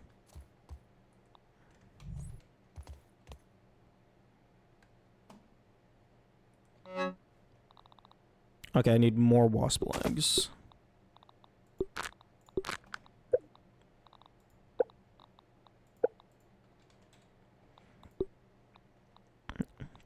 Okay, lint, acorn shell. I think the biggest difference is that Kamikaze need to face the challenge head on instead of looking for alternative strats after a single try. You get good at the game much quicker. I mean, possibly.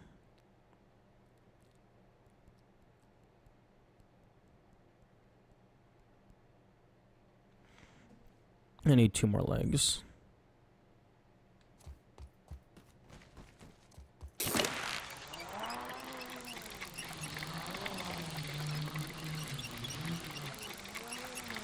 Basically, you're bad looking. I mean, that's what I did with the Broodmother. I had to turn off the music so that I could focus and actually learn the fight.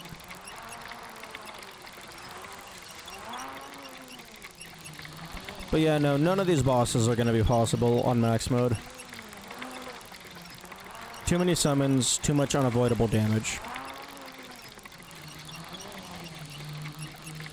Go in thinking you will win and you will win. That, Yami, no. No. That's the copium talking. That's just you being skilled. That is not a valid strategy in any capacity.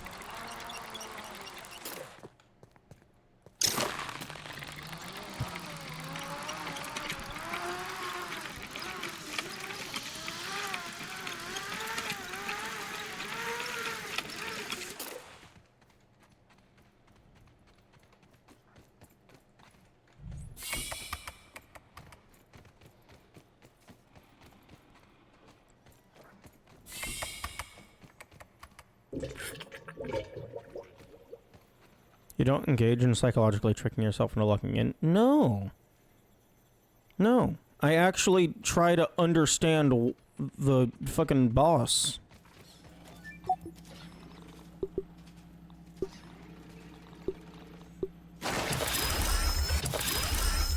Okay.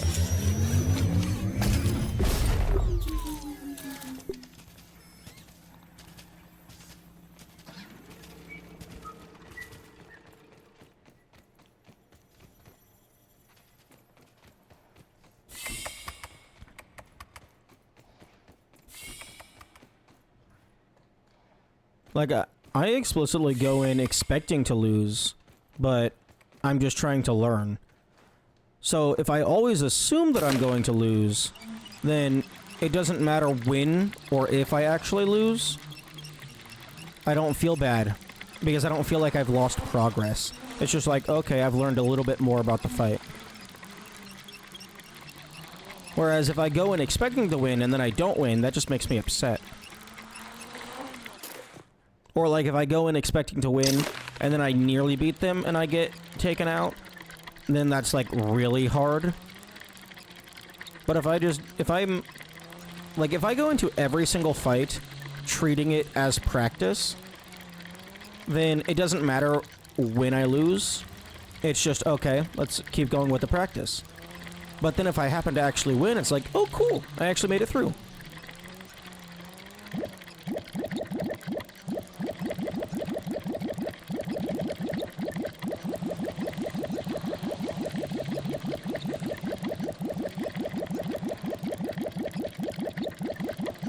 It would be nice if Wendell would fucking attack shit other than the Ominents.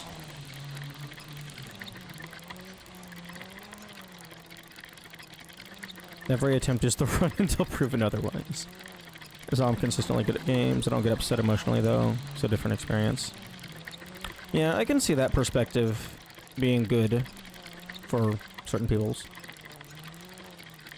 Going into a challenge expecting to lose is griefing yourself. Your brain will relax instead of pumping adrenaline and making you focus. I disagree. And it's not... maybe I worded that poorly. It's not... I'm going in expecting to lose. It's more... I'm going in with 0 stakes. So, like, it doesn't matter if I lose because I'm not... It's not that I'm expecting to lose. It's that I'm not expecting to win.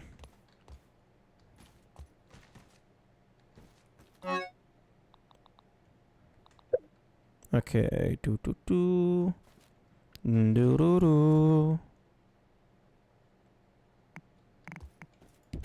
Are you high enough for a wasp?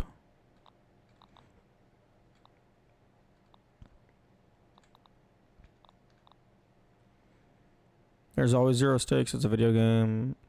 Yeah, I mean, no. There are stakes. If you're fighting a boss for 10 minutes...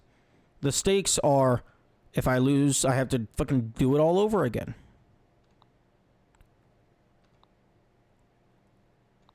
Where the hell is the wasp trophy? Stuffed wasp.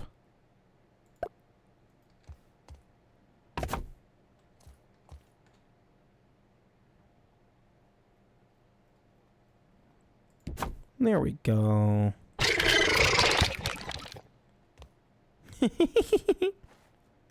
Like, there might not be real world stakes, but there are stakes.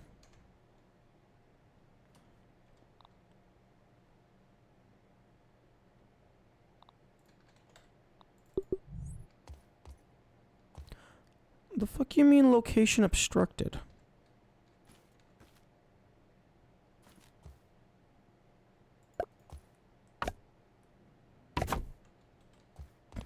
Actually, I'll go ahead and do that. Give myself a little staircase.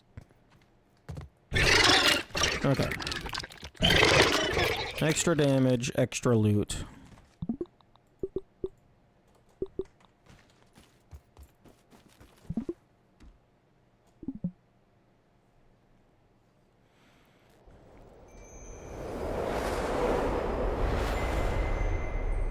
Oh, and I don't even lose the moth fuzz, because after I'm done with needing the wasp stuff, I can just recycle it. Okay, I'm probably going to swap out my trinket, because the spiders don't really help all that much when everything is flying.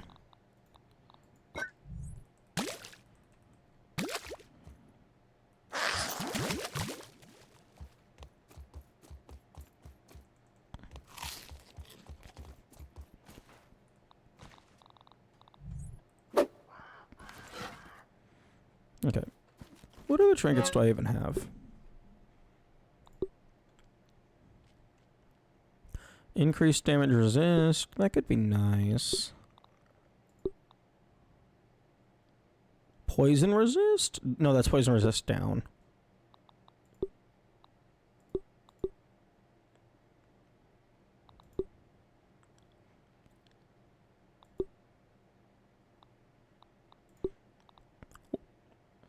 Lifesteal plus damage resist down kind of feels like just useless. Unless it's like really good lifesteal.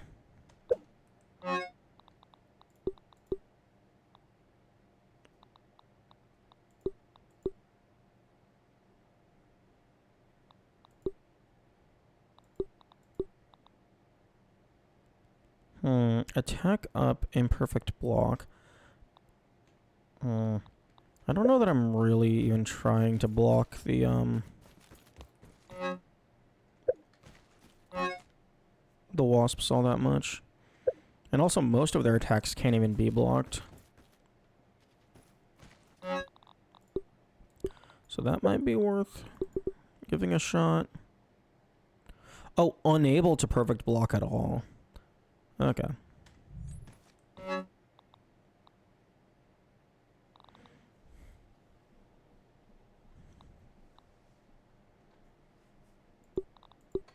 Do I have moss?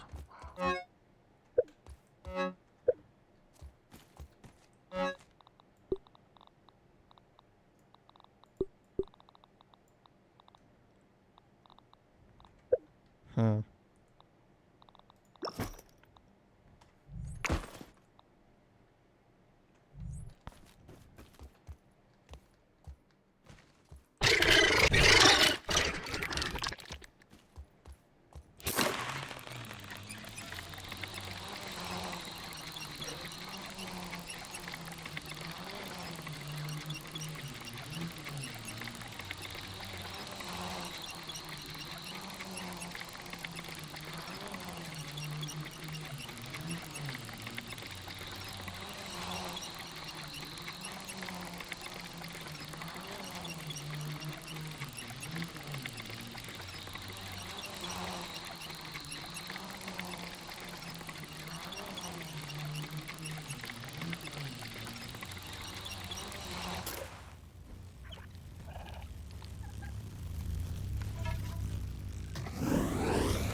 Really?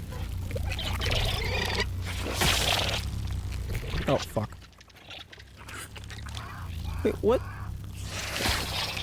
The game just fucking ate my smoothie.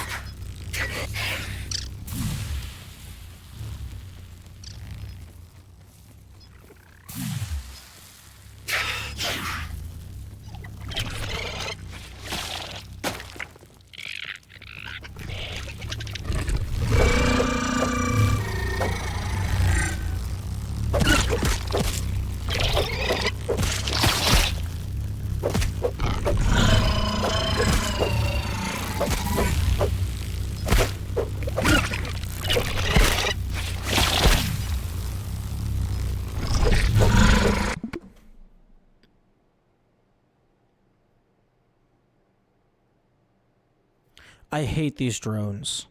I hate these drones so goddamn much.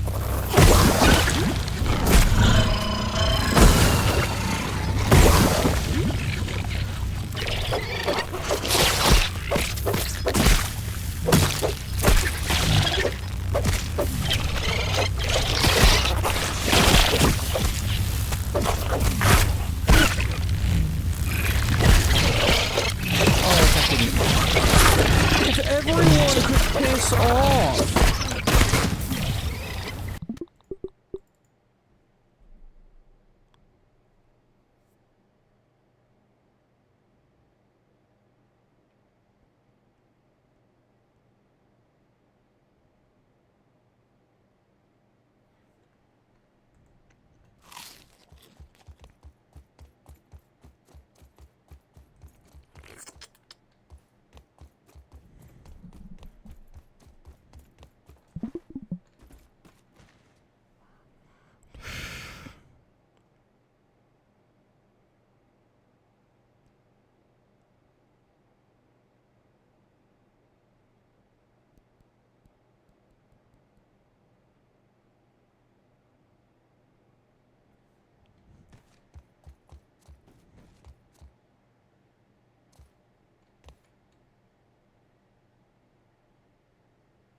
What are you?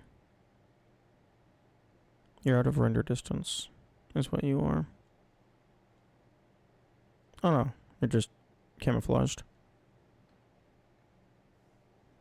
I don't go into games wanting to make progress. Just think repeatedly without ever beating it. Find that fun. Not very self-critical. Blah, blah, blah. A loss is likely a failure on my end. Well, The failure is almost always on the player's end. Even if it's just due to a lack of game knowledge, the failure is almost always on the player's end.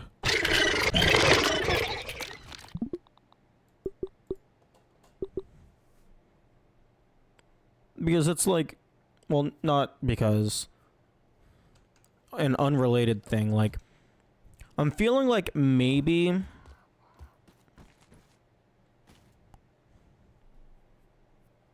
sure, but it's definitely not what you were saying it as. Yeah, no, that was just me being stupid. Like, just straight up. I had a terrible perspective back then. Like, I try to keep that in check.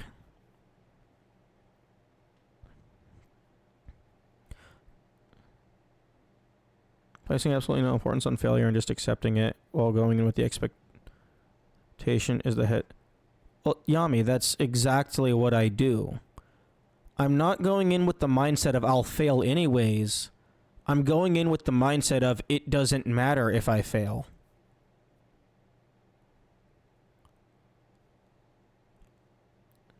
No, I'm not going in with the expectation of winning is just setting yourself up to fall even harder if you don't win.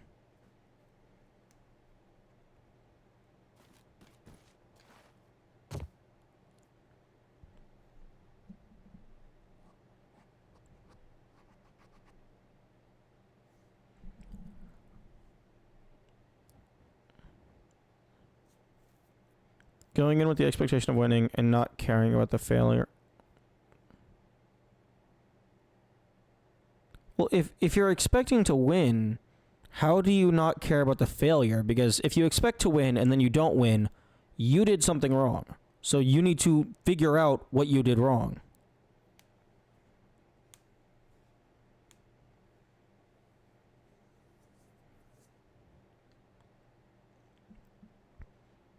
If you don't care about the failure, then how are you going to analyze how you messed up?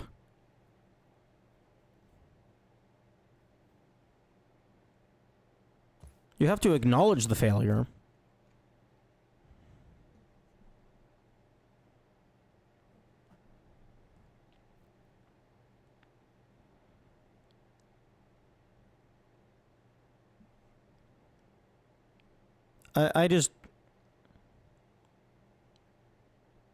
I'm just not getting what you, like, why you would go in assuming you're going to win. Like, that's just unrealistic.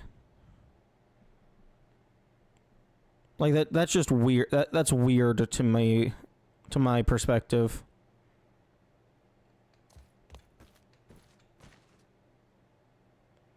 Especially because I have prior evidence that is clearly indicating that you're not going to win.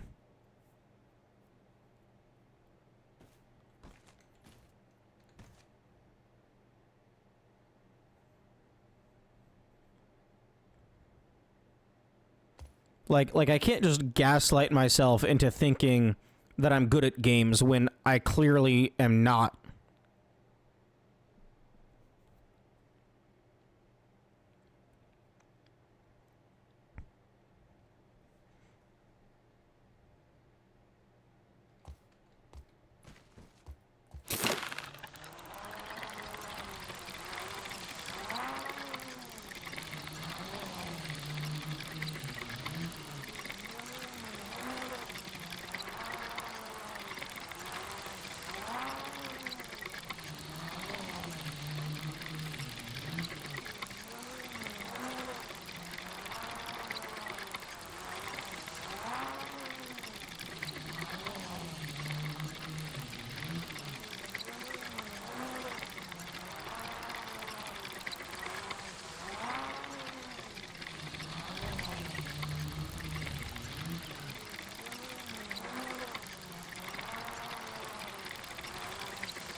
this off. I don't like those guys.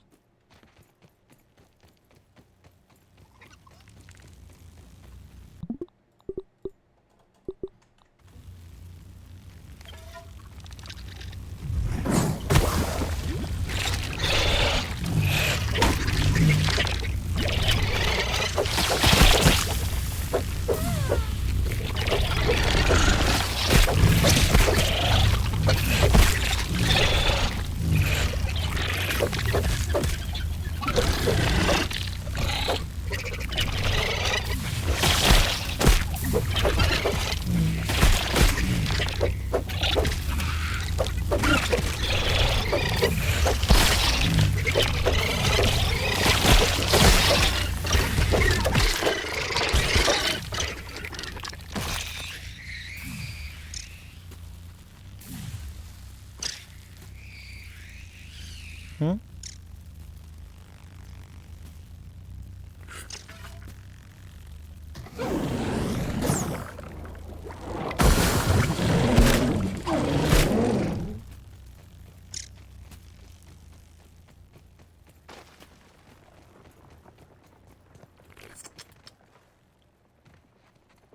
To not be emotionally affected too much by failure. Understanding that expecting to win doesn't automatically mean you mustn't be critical of when you don't.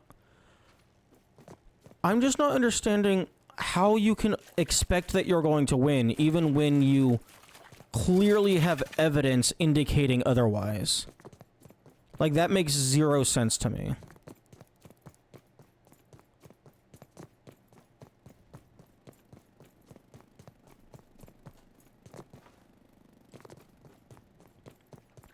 If I'm not trying to win, then I can't effectively improve with the playstyle I would use on it. You can try to win without assuming that you're going to win.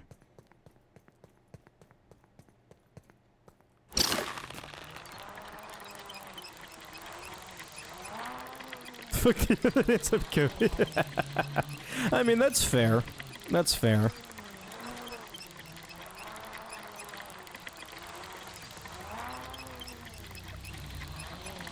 You go in trying to win because you believe you will win? Nah.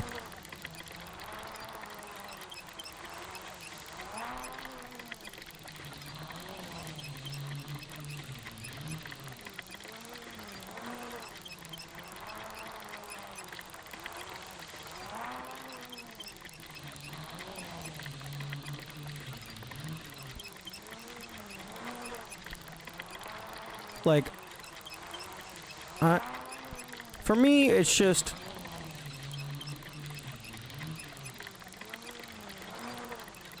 I don't want to just fluke a win. I want to actually understand the fight. So, like, going in just assuming I'm gonna win, that just doesn't make any sense to me. Like, I'm going in expecting to learn and fail in the process. And then gradually make more and more and more progress until I am at a point to where it is reasonable to expect me to win.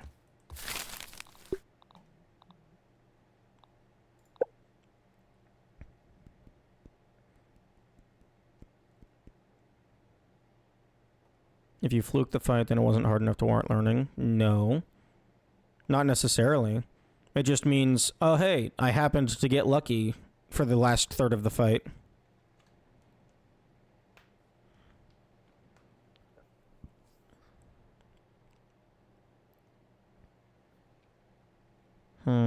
I don't know if I want these to be gum.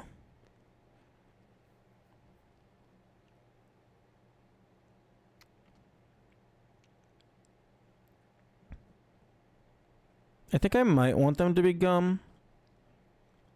Because my healing capacity is going to be reduced significantly anyway.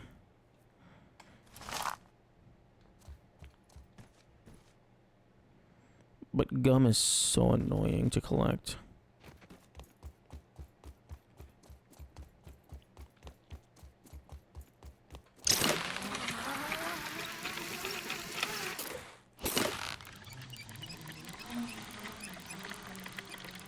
Ooh, something that would be cool is if like the stuffed variants of the enemies give you more loot.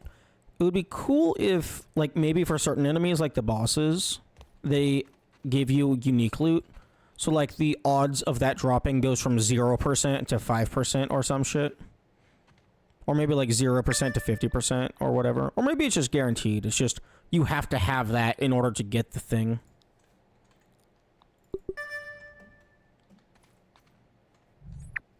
Okay. What? Game, what the fuck do you mean? There's gum here. Is it up on top?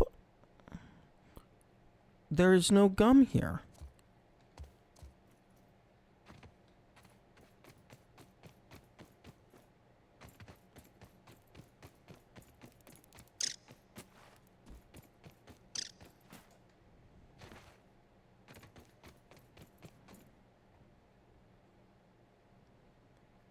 What do you mean there's gum here? Having enough self-confidence. I won't second guess if I can win a fight because I've been playing games since I was a toddler, so obviously I must be good at games. It doesn't... Okay. From my perspective, it sounds like you guys are just intentionally gaslighting yourselves and lying to yourselves in order to perform better, which is fine. That's just not how I want to play games. I don't want to win because I'm delusional. I want to win because I'm skilled.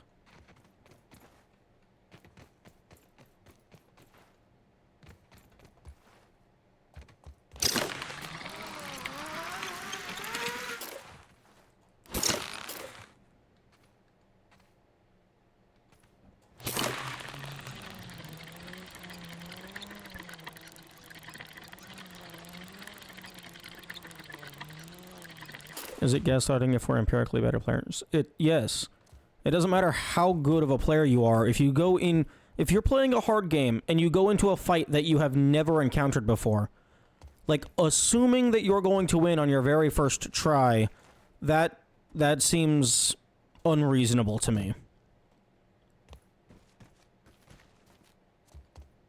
Because, like, you don't know any of the patterns, and if the boss hits you twice, you're dead.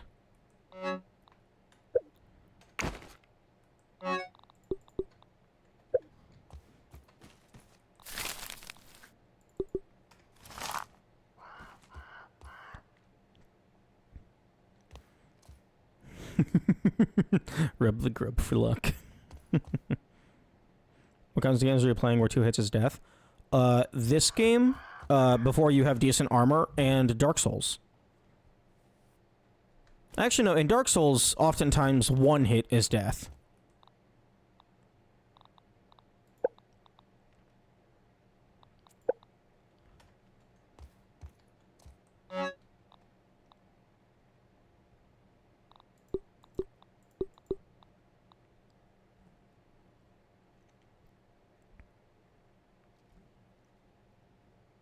Even DS1, if you level health, you survive like 5 with any sort of armor. Why are you leveling shit? You need to level your strength so you can hold weapons, or alternatively just don't level at all.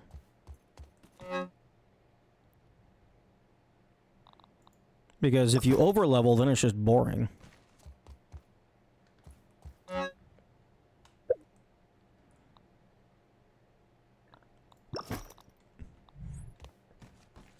I am at conflicting odds with my brain. Because my brain wants to be done with this game, but I want to finish the trials.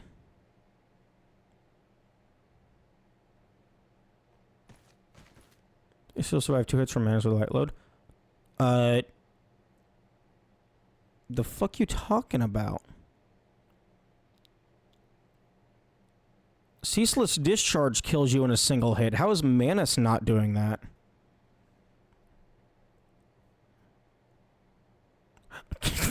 Oh, cool. Damage is mega high. I just won't get hit. Yeah, just casually play perfectly forever and ever and ever.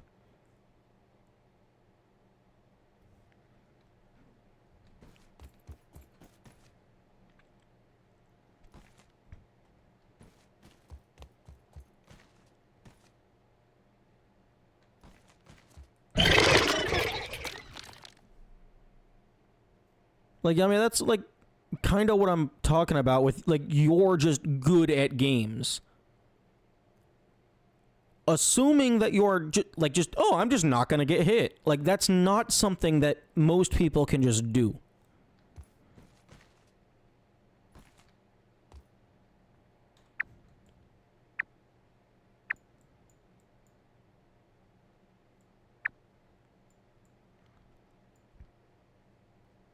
Okay, that's the gum in the toolbox, I think.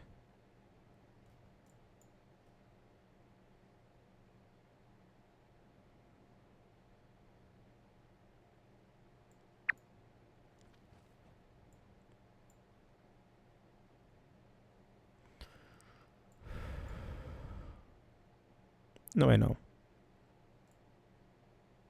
This is the toolbox. I guess this piece of gum never respawns after you get the trinket.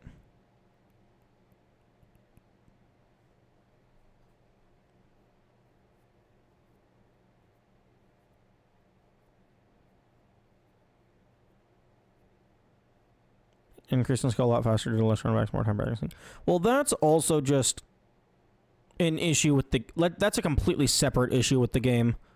Like, runbacks are horrible game design, in my opinion.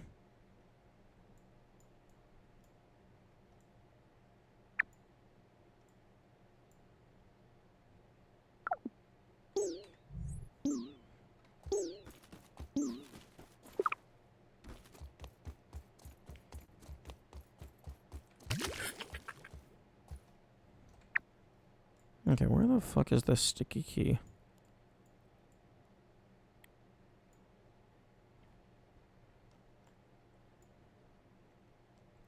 You don't just play perfectly, you keep playing until you get good enough to win. If you do happen to run into something that two-shots you, I prioritize avoiding damage. I still feel like I can... Yeah, that... Like, that just can't be me. Like, I'm not going to... I'm not going to just assume I'm gonna win. Like, that just is absolutely insane. Honestly, kind of easy to circumvent with how high your health and defense can be. Yeah, I suppose that's fair. Getting high health and high defense just makes the game way too easy. But yeah, it would circumvent the runbacks. What are they gonna do? Kill me? Okay, it looks like there's a gum nugget in the brawny bin. So maybe that's the sticky key.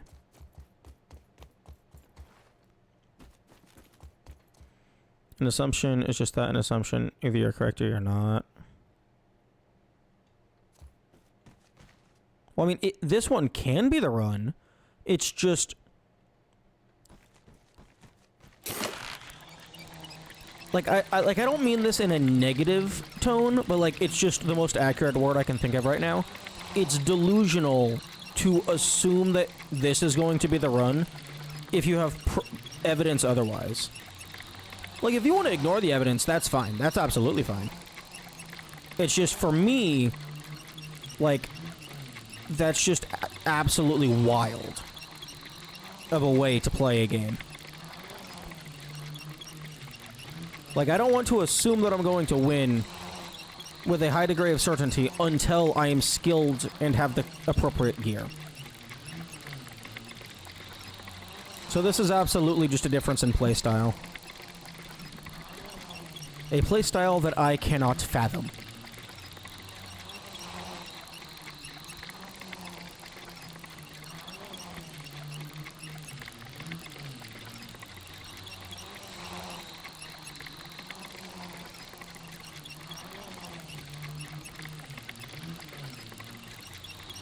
The evidence otherwise is when your HP hits 0. The evidence otherwise is the 500 times prior that you have failed the fight. If you have a KD ratio of 0 to 500, there is absolutely no reason to expect that the 501st time is going to be the time. You don't know if it's the run, so you can assume it. Wait, no! You will only be proven otherwise when you fail. No! You are proven otherwise by all of the previous failures. You cannot treat every single fight as a self-contained instance. You have to take the entire collective into account if you're making the probability. In terms of this one is where my skills improved. Yeah, your skill has gotten better in those 500 attempts. And maybe at this point in the series, it is reasonable to expect that you might win.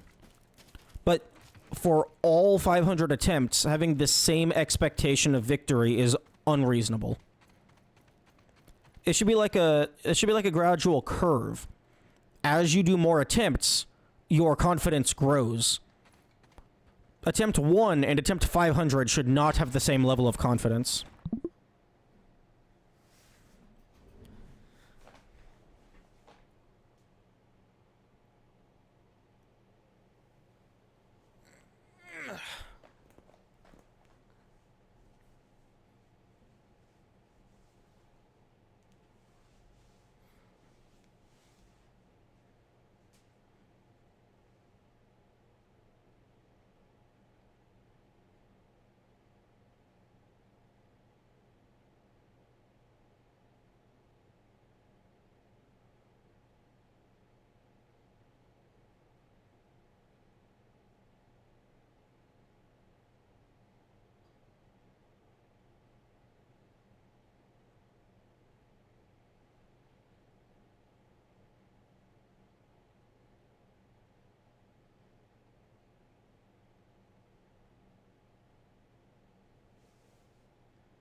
I think this is just a difference in perspective.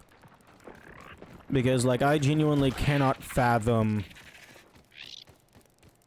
like, having the same level of confidence on the first attempt and the 500th attempt.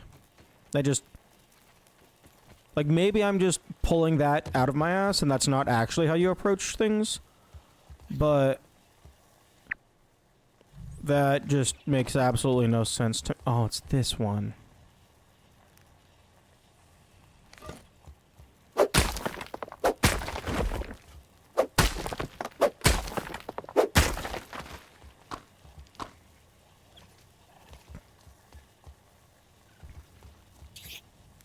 I'm confident that there's potential for me to win. Yeah, that makes a lot more sense. That seems perfectly reasonable. Like, yeah, there's always potential for you to win. But, like, I just can't wrap my mind around, oh, I'm gonna win! Oh, I didn't win. Oh, I'm gonna win! Oh, I didn't win. Oh, I'm gonna win! And just constantly having that on loop.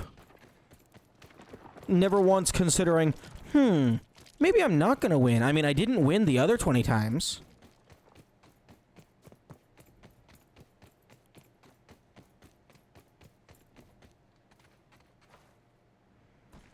Where the hell is this sticky key?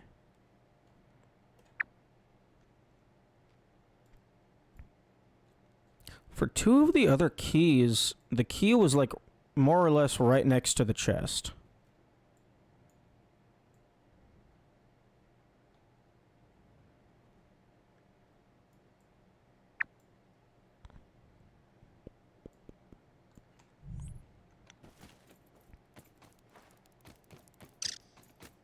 Like, not very far away. So, like, it's probably... I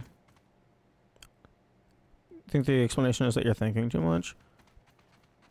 I think the explanation is that we're describing things in different ways than the other person would describe it. Because, like, even if you're talking about the same thing, things can get very confusing if you don't realize you're talking about the same thing.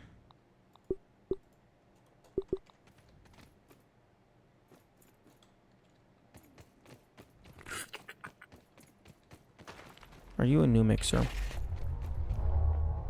No, you're a terrifying mixer that is never going to be beaten. We're all just dog shit at describing personal experiences. That's possible. I know I can be bad at describing things.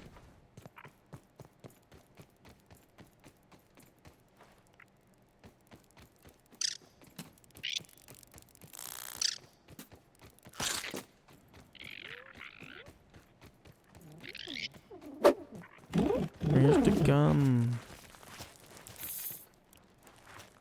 I need the big piece of super gum.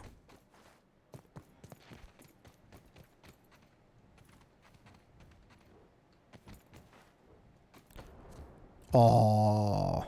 That would have been a cool... That would have been a cool indeed.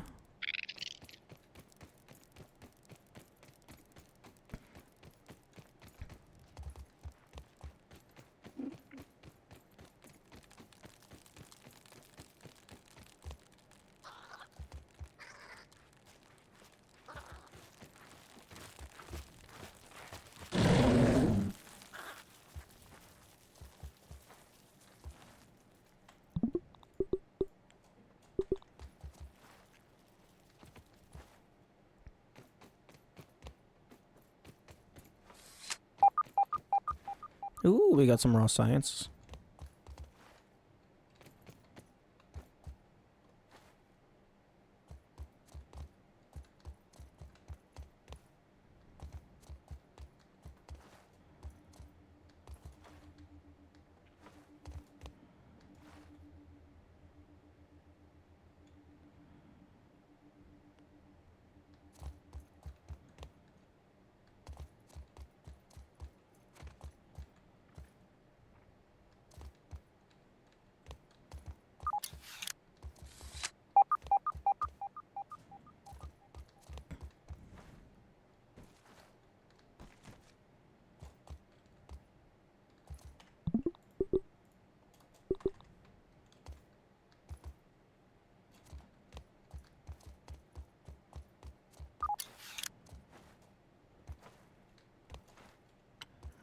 There's probably a tooth or something up here.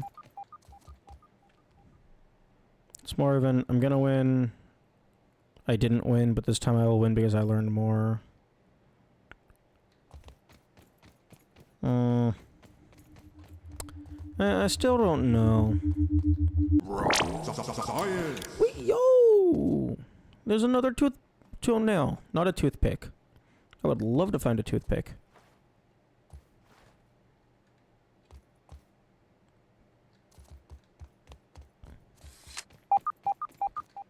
Okay, I'm gonna save here. If I don't find anything else on the log, I'm gonna reload to go and get that raw science. It's a constant. I'm gonna beat his ass with a little pause in between. Yo, I was right. There was a tooth. Where the fuck is it? Give me the tooth.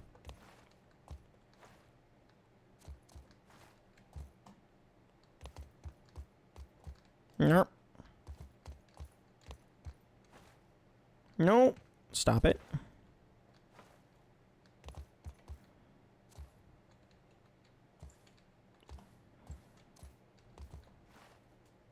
Stop it. Stop it. Stop it. What the fuck? Okay.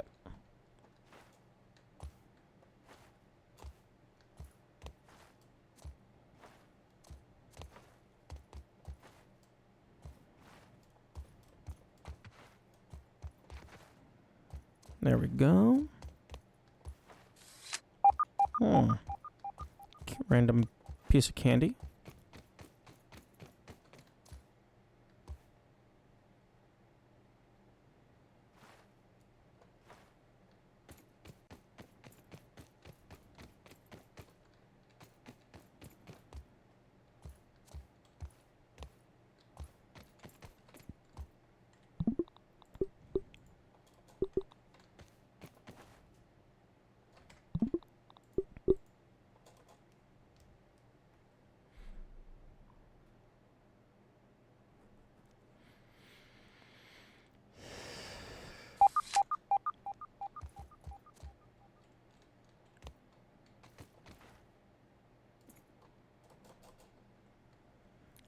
Believing you can do something will make you better at something. Yeah, get good. Think you already got the job. Blah, blah, blah.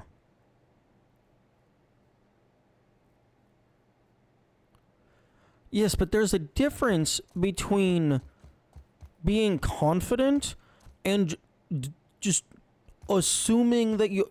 Maybe I'm using incorrect words here, but, like...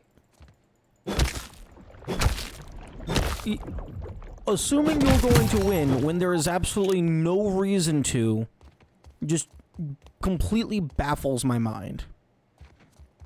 Like, this guy has been one-shotting you for the past 5 hours. Oh, I'm gonna win. Like, that just... it's unfathomable. I don't get it.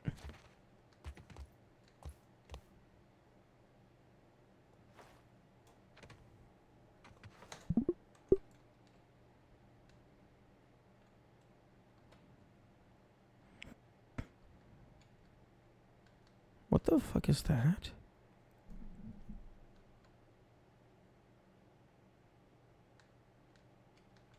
It's not baseless, though. You've beaten every single boss up at this point. I would assume I can't do it again. Because it's a new boss and you know nothing about them.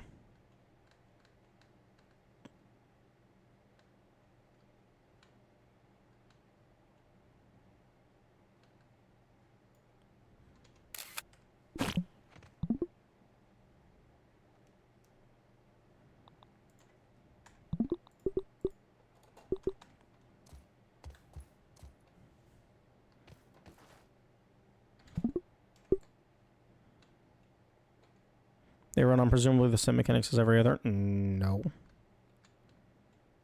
Okay, it's Sleepy Moth.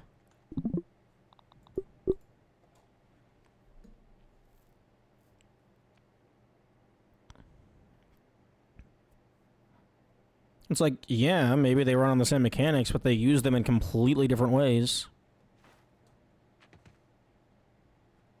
And also, there's 2 of them this time.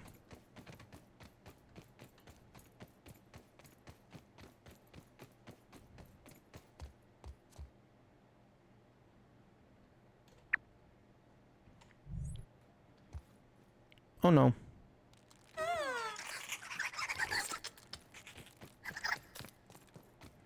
I'm almost out of smoothies. Oh.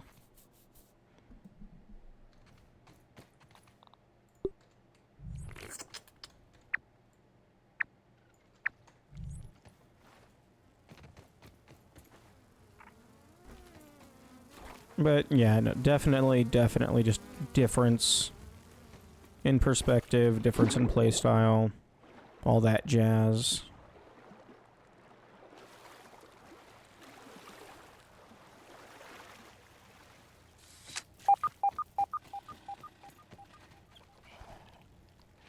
Okay, there's another tooth. Oh, she's throwing words into the dark. Definitely same mechanics. I mean, yeah, I suppose.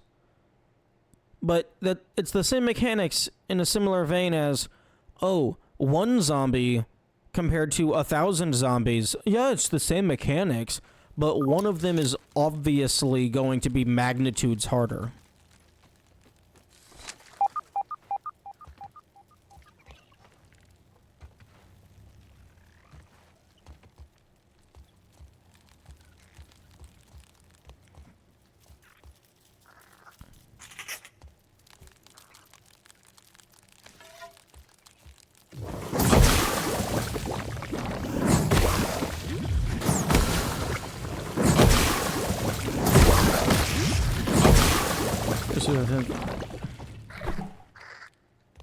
What the f-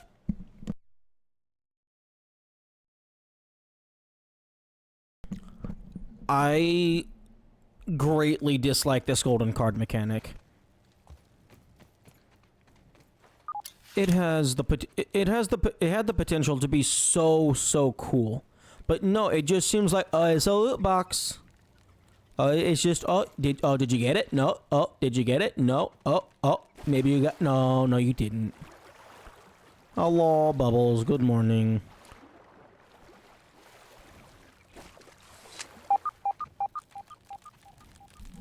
Don't mind me just freaking out over game mechanics.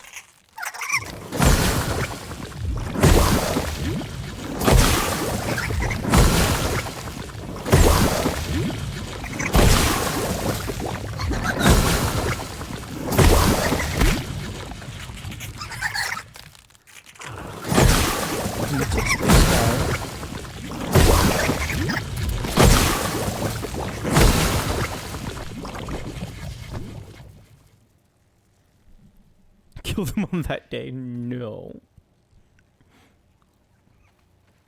That's terrifying. Don't put that cursed idea into the world.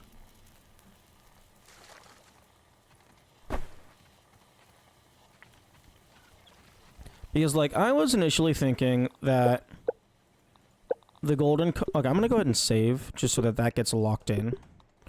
But, like, I was originally thinking the golden cards were gonna be, oh, you have to kill the enemy in a specific way in order to unlock it.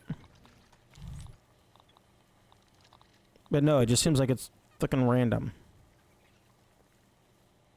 Yes, this is a spicy weapon. It's a very good spicy weapon.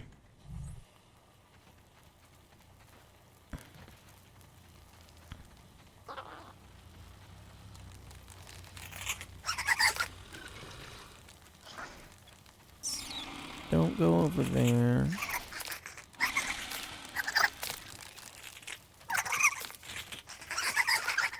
I'll probably make what? Oh, the staff. Yeah, no, it's a very good weapon. It has some nice properties.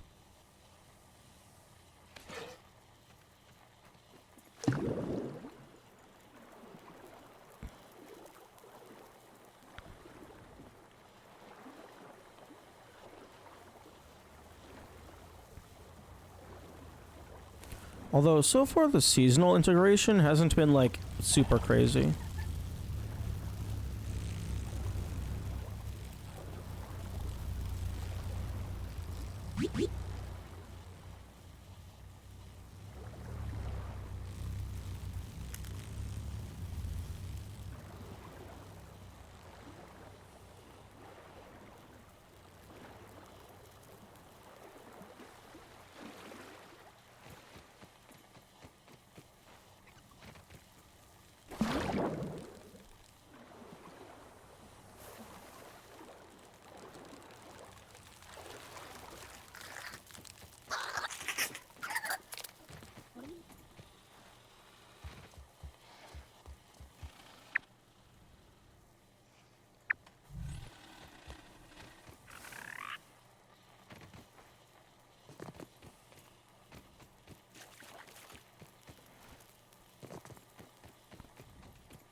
Excuse me?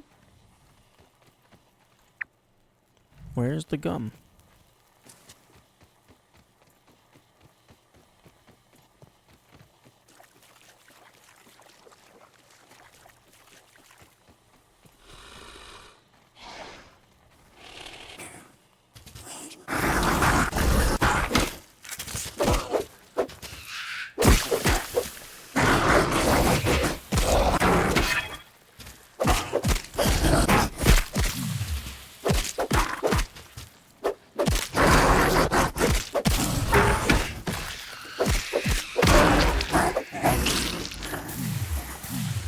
Five status conditions is absolutely insane.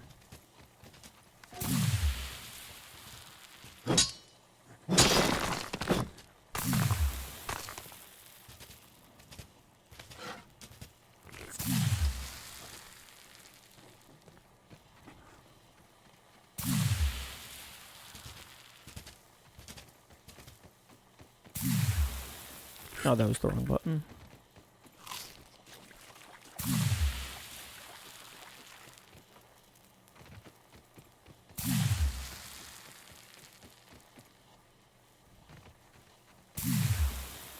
What mutations do you have on? That's a very good question. Probably ones that aren't doing anything for me. Yeah, no, I only have 2 mutations applied because I'm a dumbass. Okay, Blade Master, Loot Lock. Okay, there we go.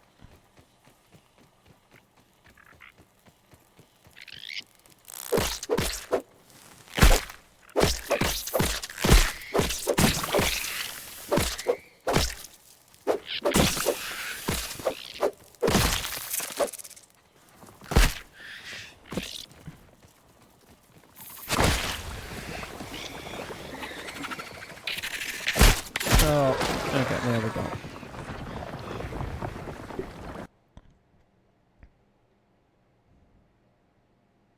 Yeah, this is what happens when you run out of smoothies.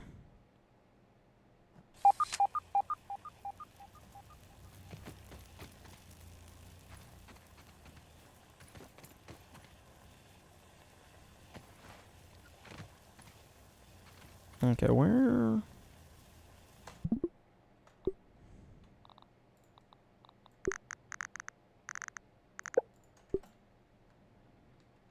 Where is this tooth? There it is. Okay. Okay. Good night. Have a good sleepy. Fuck. There's probably some insane parkour route that I just don't know where the entrance is.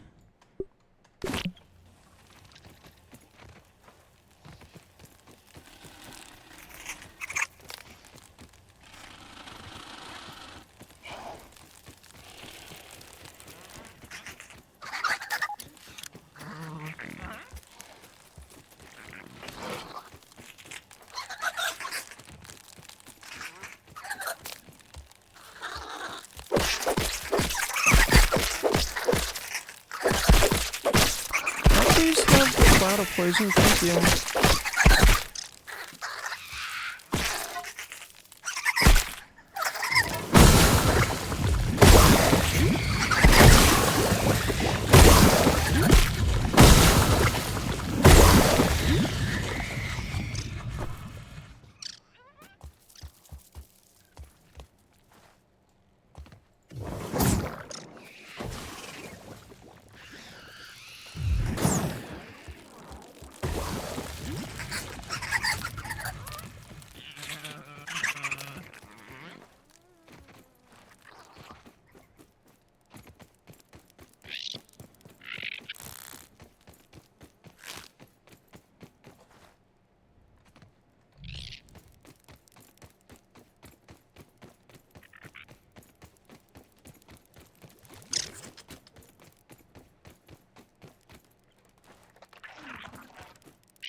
No clue where I'm going.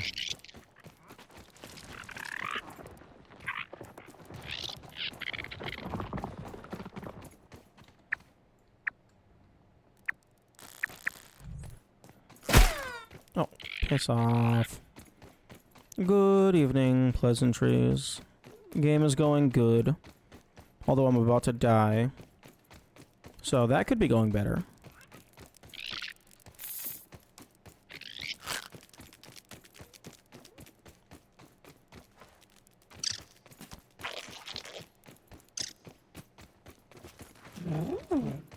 That's a really cool weapon.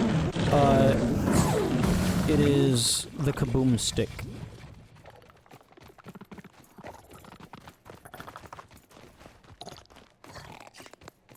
It shoots off an explosion that deals AoE damage.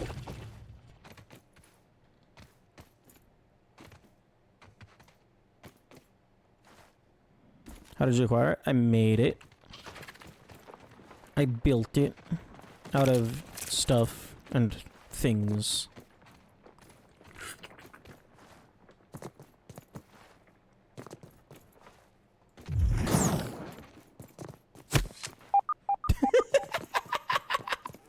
Oops. Sorry, infected larva. Where was the recipe? I believe it was a burgle chip in the, termite mound.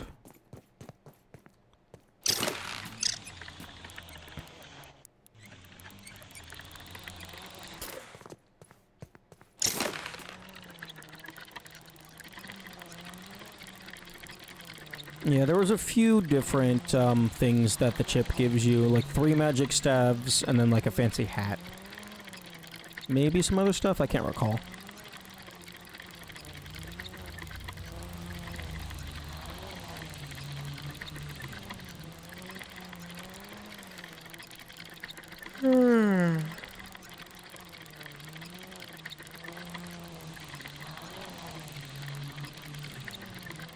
There was so magic weaponry. It's less of a tree and more of just like, here's a set of things, but yeah. There's magic items and things that interact with the magic items.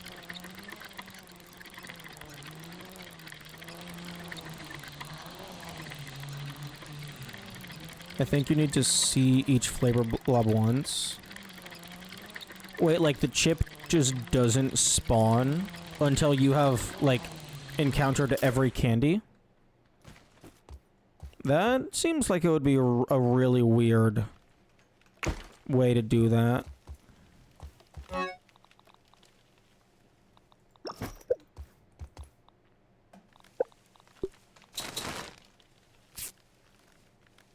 Oh, I'm constantly being reminded why I don't use the fiber bandages. Because they override my healing item.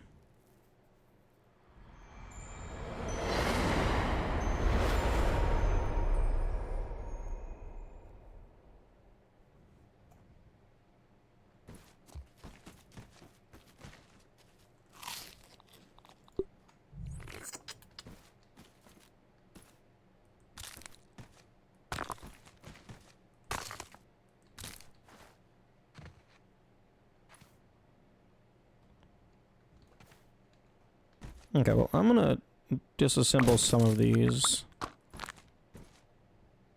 Why no music? Oh, I turned music off a while ago because I was fighting a boss and I needed to focus. I can go ahead and turn that back on.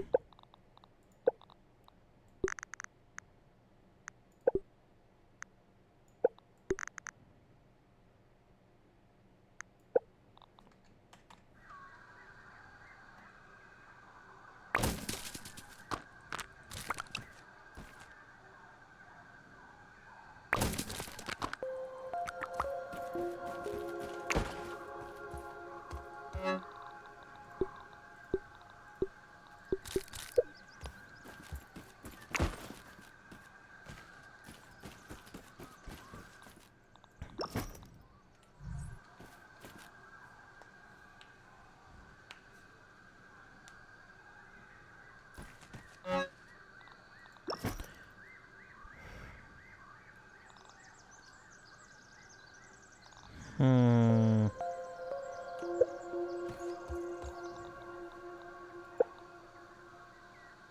The globs are part of the recipe. It's found past the Termite King. Okay.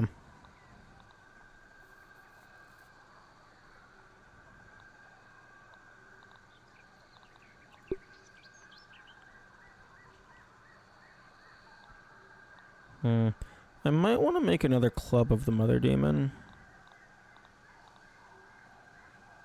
So I can put it into a flavoring.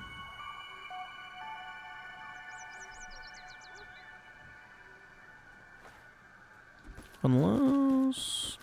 What materials are over here? I think it might just be fuzz.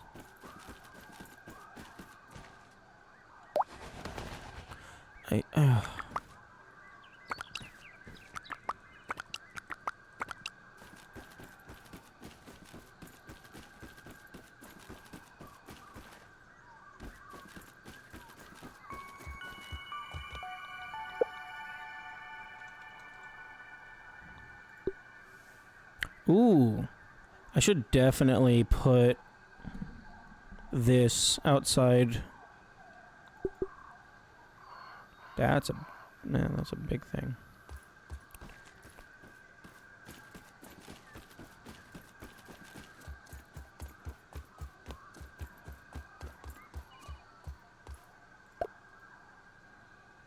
Although it still only requires 1 acorn shell.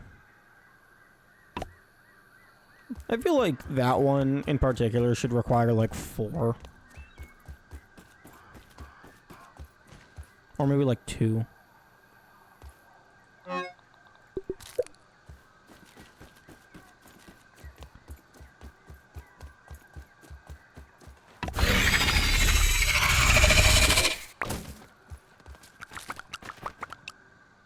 Wait, why are why are the sacks scaled up? That's so silly.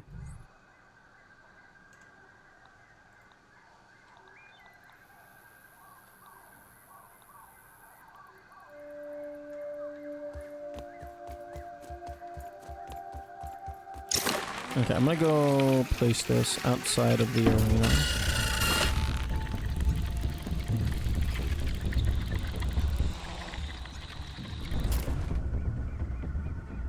Although, if I'm going over there, I might as well...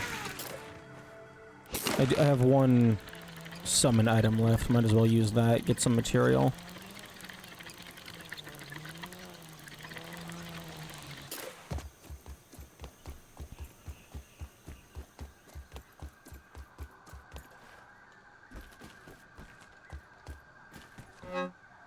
Where did I put it? It's over here.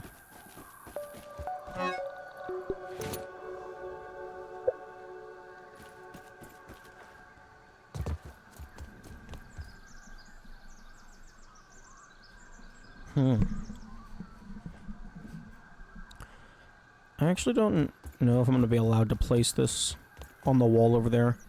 I'm going to grab some mushrooms, mushroom bricks, in case I need to make my own wall.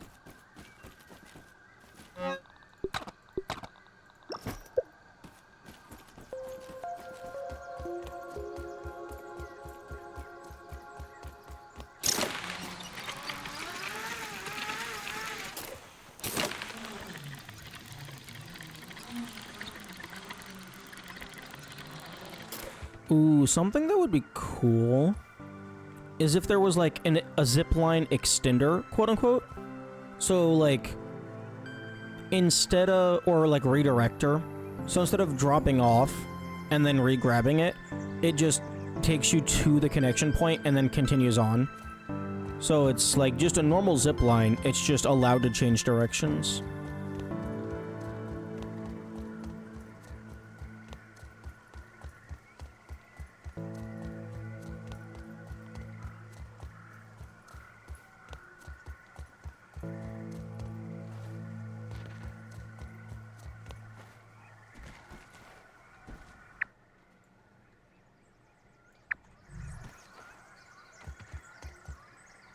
Globs are part of the sandbox chip. I don't know what they mean. They found path of Termite King. No, I think they were meaning that the chip containing the magic recipes that chip is past the Termite King.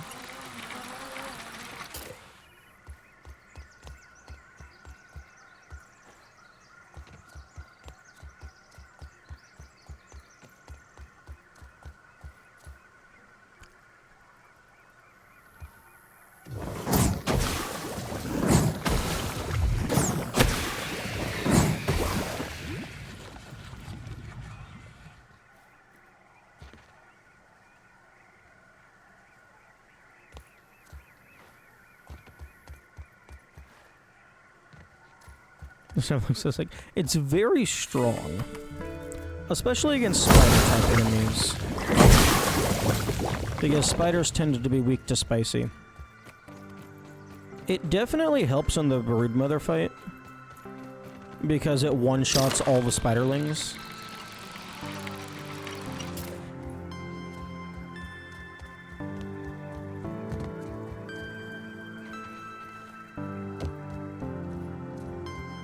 Smokes all bosses? Nah, not really.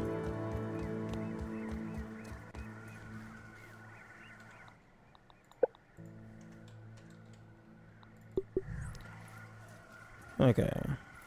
Unsupported requires a wall. No land rights. Well, where is my land rights?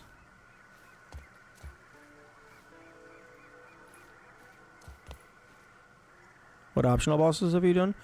Just this one.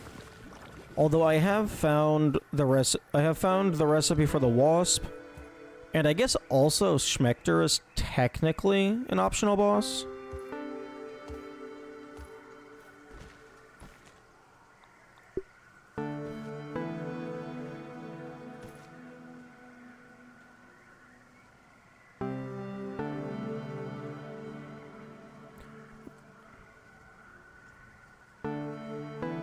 What do you mean location obstructed? Wait. Haha. Victory is mine.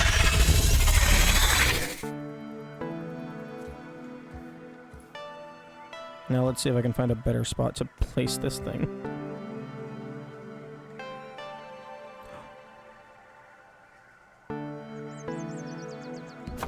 Okay, yeah, that's much better.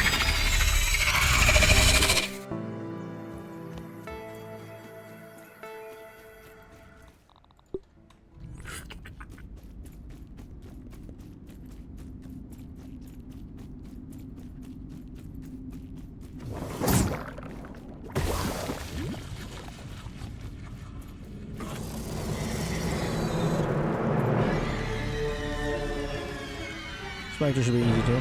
I haven't really given Schmecter a lot of attempts.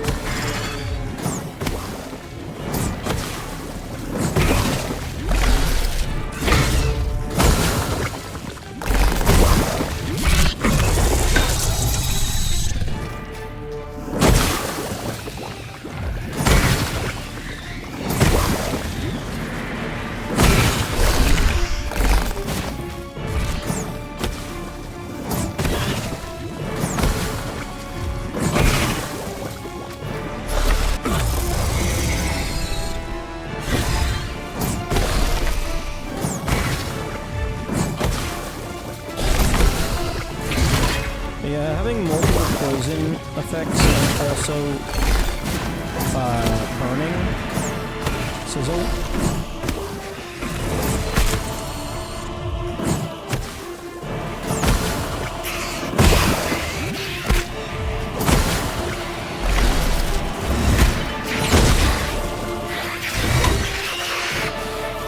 Oh, I'm dead.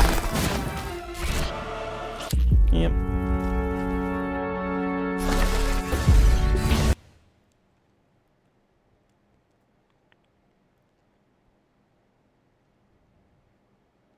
Yeah, that's what happens when you don't have 500 smoothies on deck.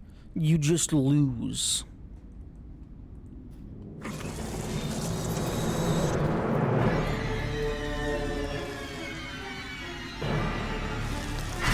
Also, blocking and parrying with the staff is kind of harder because you're not allowed to cancel the attack animation.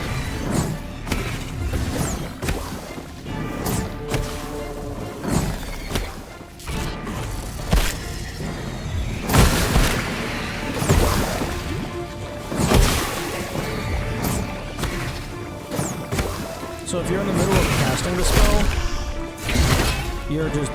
you're stuck.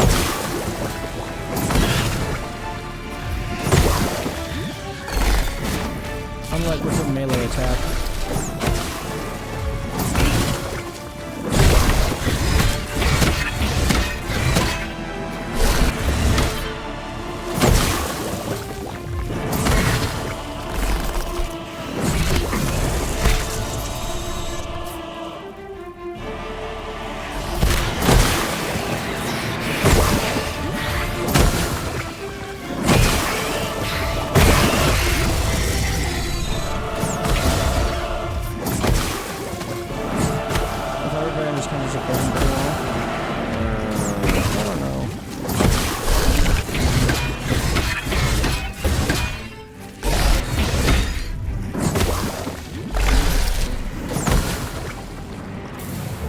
Oh no, absolutely not.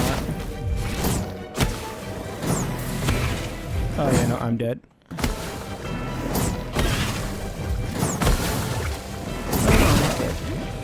Well, I mean, I am dead.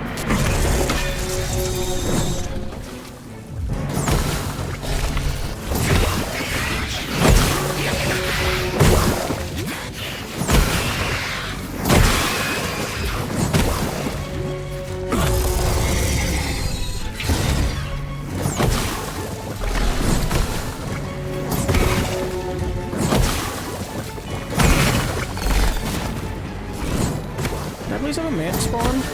Like, ever?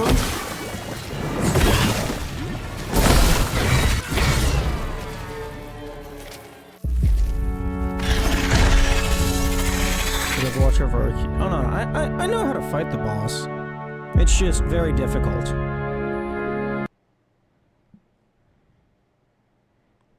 Have her a damage scream.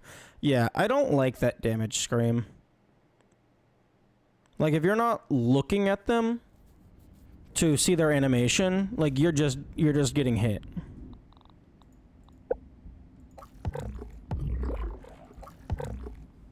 Oh, you know, that would explain why my summons aren't existing.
Yes. Get distracted by my summons.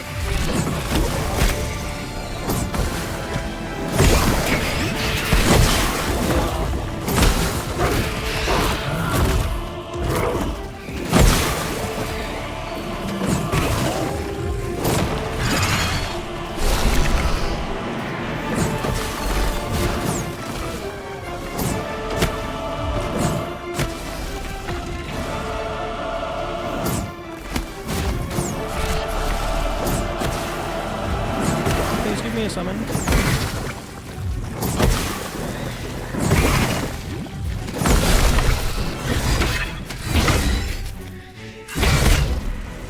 Oh yes, just go ahead and attack me while I'm down. Doesn't that go against spider etiquette?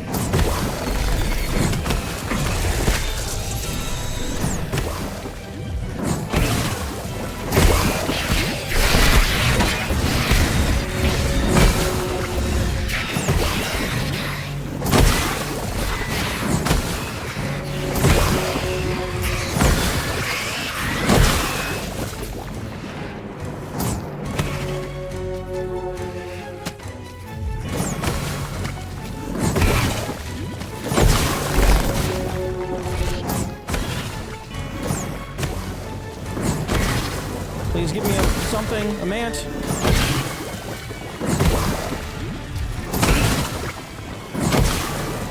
Thank you.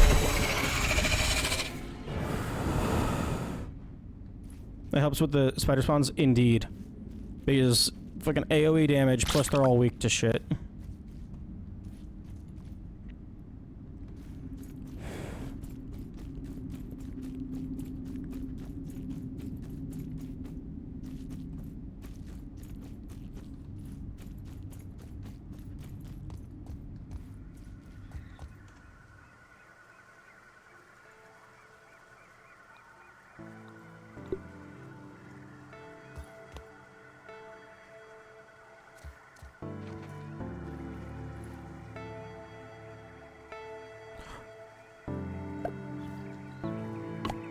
Okay, so that's everything.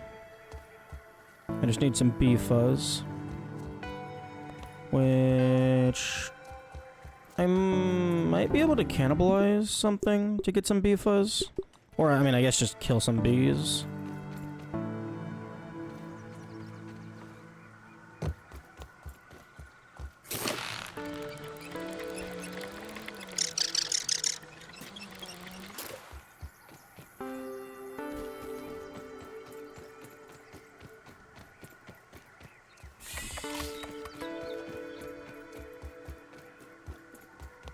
Honestly,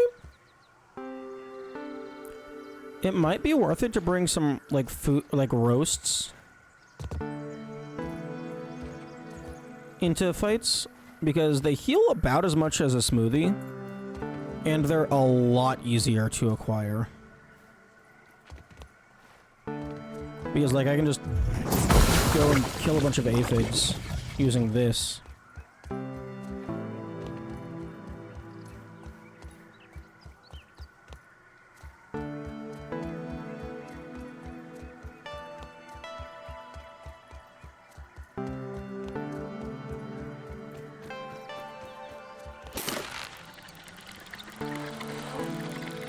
And the wild thing is, this isn't even level 9. Oh, never mind. It is level 9. Okay, ignore me. I thought it was at level 8.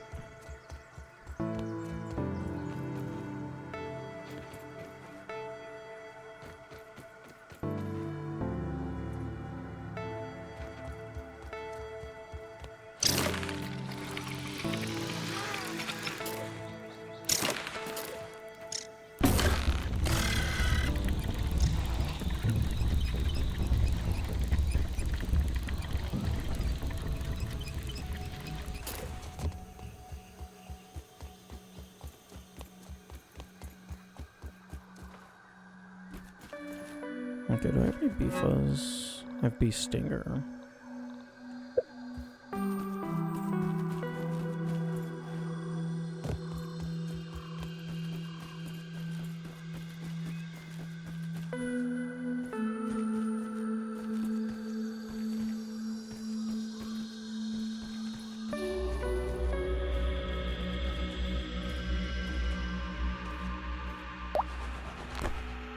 Alright, that was gnat fuzz.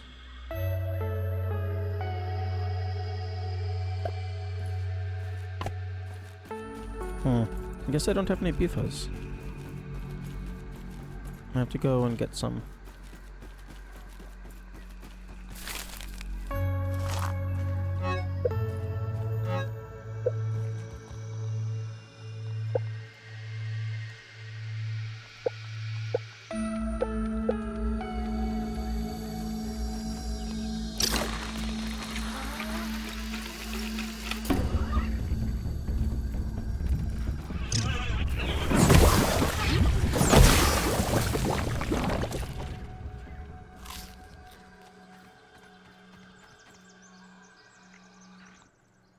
Wait, I'm sorry. Did that singular aphid just give me 3 roasts? Excuse me?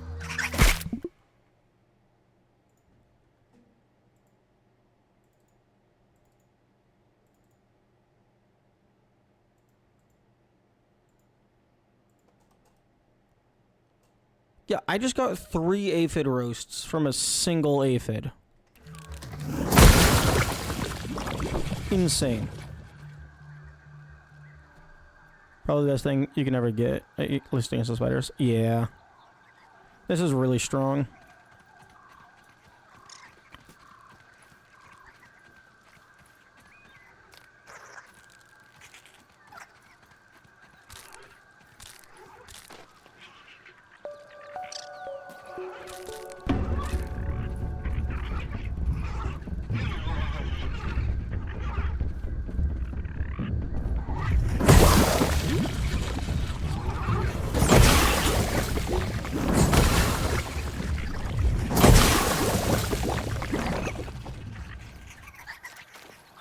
Love the Cortana too. Yeah, I still haven't gotten that because it's impossible.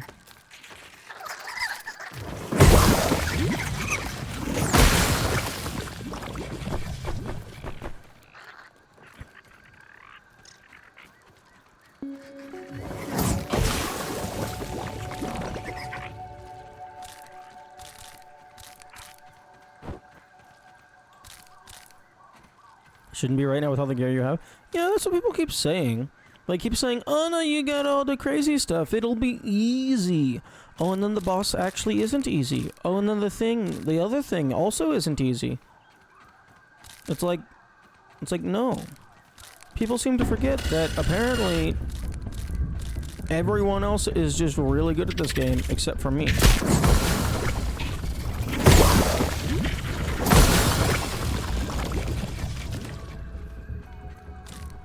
Also, when I say impossible, I'm being hyperbolic. Because it's like, you got the sizzle from the sword, and then you got the constantly spawning ladybird larva, and it is just, it's just insane.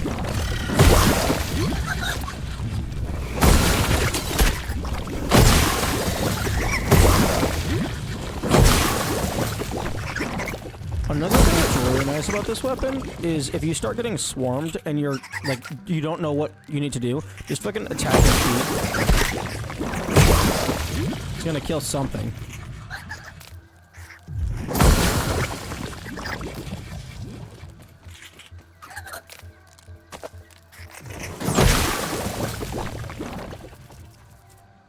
I love whenever I hit a small enemy and then it spawns a minion out of them, and the minion is like the same size as them.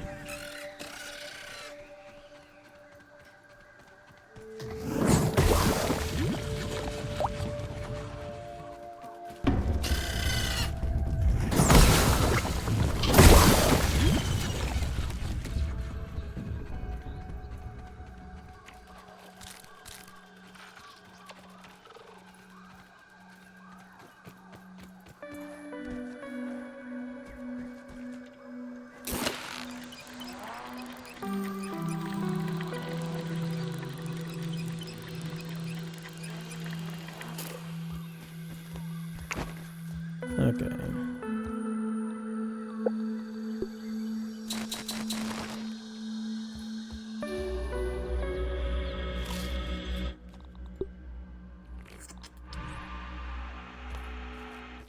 It would be nice if the game would tell me how much shit this healed. Actually, no. It would be nice if the game told me how much health I had. Like, that would be really nice. Like, at the bare minimum, the player should know the values of their own statistics.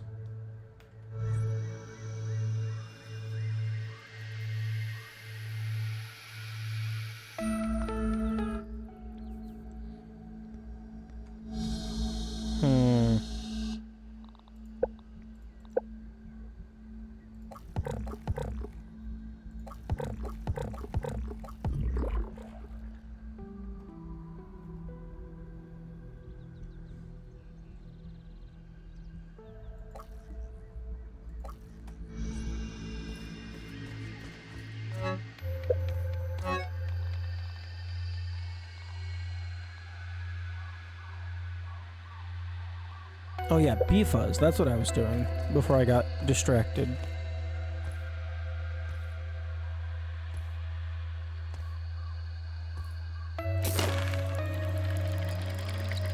Wait, no, what am I doing? I should just go to the picnic table.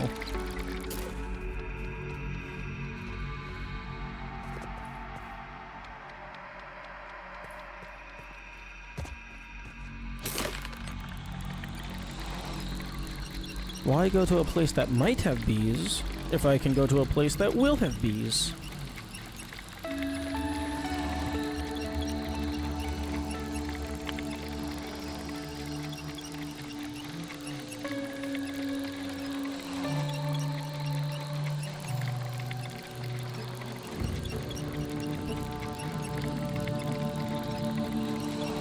Every time that note hits in the music, like, it always sounds so grandiose. I think some world event is gonna happen, but no, it's just part of the music.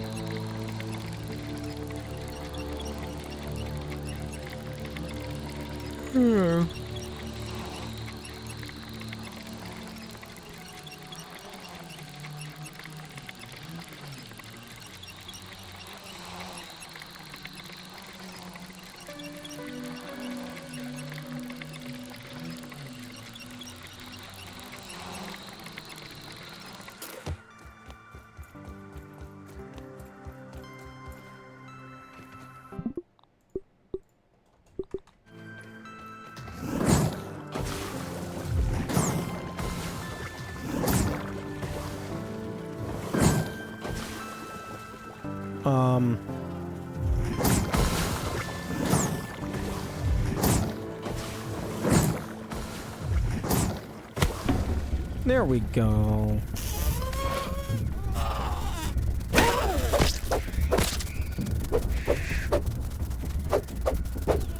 You wanna fucking attack me, please?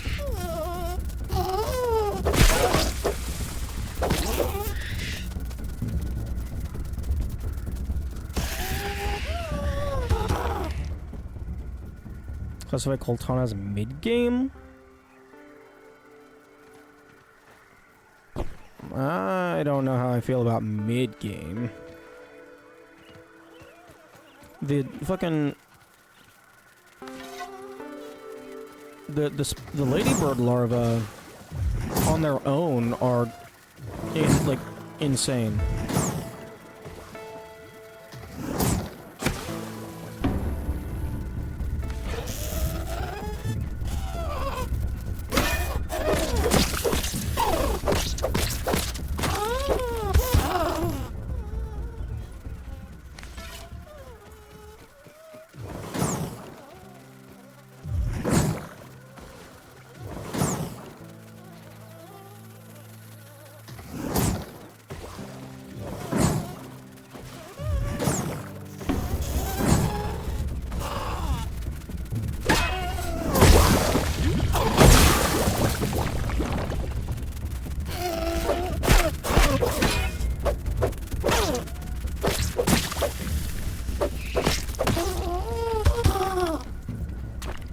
Okay, that's all the BFOs I need.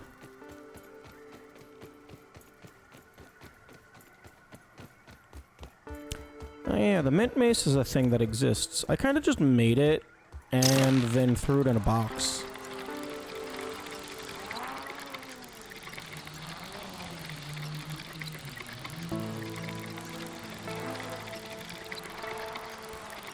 Although, I'm probably going to end up just making a bunch of Broodmother clubs of different flavors. And then maybe some toenails of different flavors.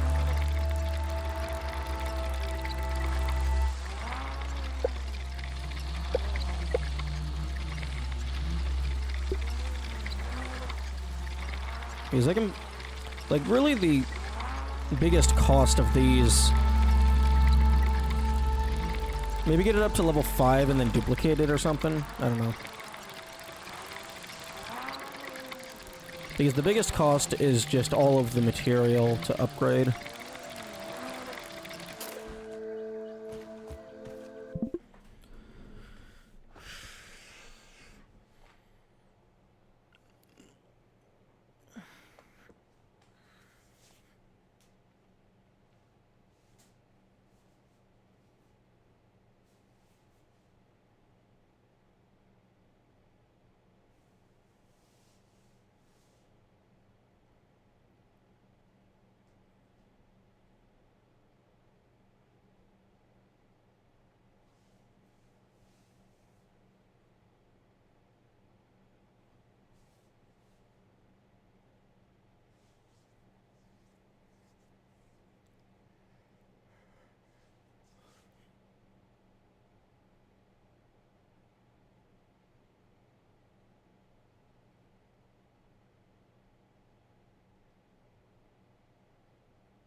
You said you only got wasp crane food other than brood? Yes.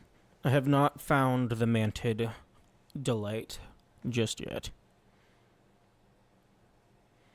You don't know about any other boss? Well, I mean, I know that there is the mantis boss, and I also know that there is whatever the thing is in the like the haze, the infected spider thing. I don't know what it is. I'm just assuming it's an infected spider. Like, my guess as to what that boss fight is going to be is infected Black Widow, because that would just be like the ultimate thing. You know about the existence? Yeah.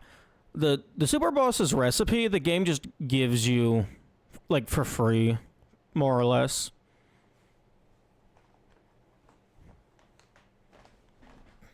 So yeah, so really the only thing left is finding the mantis recipe and then just getting good.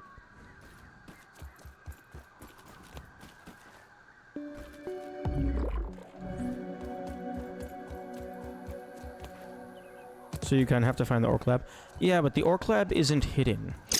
It's blocked by a skill challenge.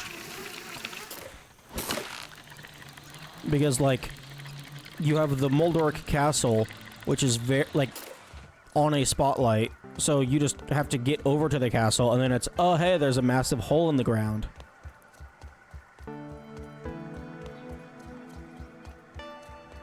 So, like, you just have to get to it, make story progress so that you have Wendell, probably.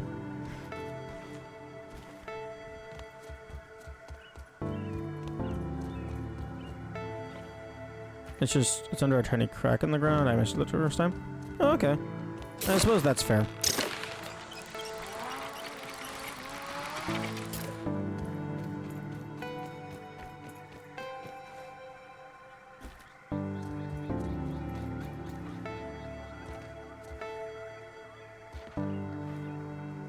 Okay, let's not fall out of the tree. Please.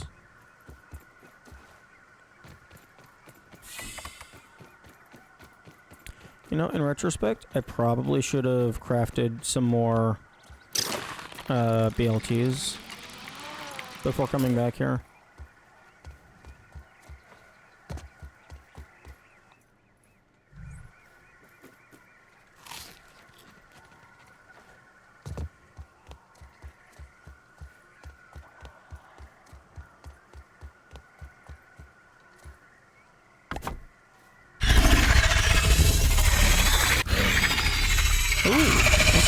No achievement for getting a trophy of a boss.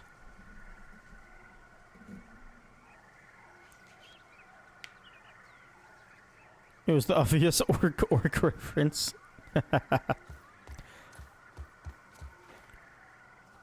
Yeah, Wendell said something about an orc lab. I kind of looked around a little bit, but then just like forgot about it. So when I got to Moldorc Castle for the first time, that was when I just found that.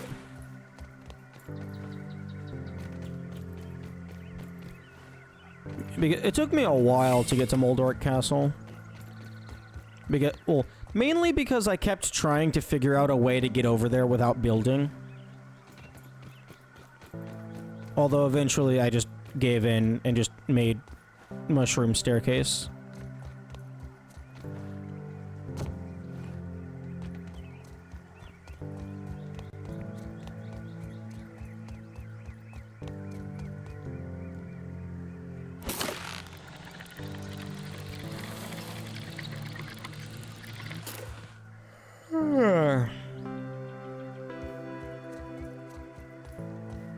There's a way to go there without building a very specific parkour. I tried climbing up some shit. I couldn't figure it out.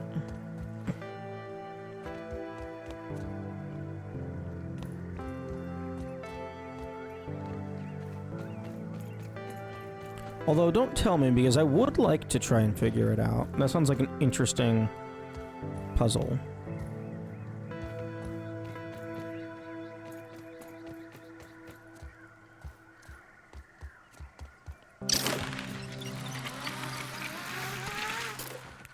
Because currently my strategy for getting over there without building is placing a ton of acorn shells at a very high point and then drifting over with a dandelion.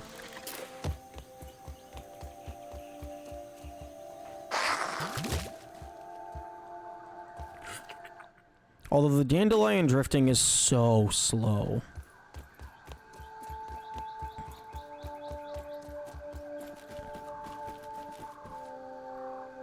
Have you completed the Java-matic? Nope. I haven't really attempted it. Ladybug parts.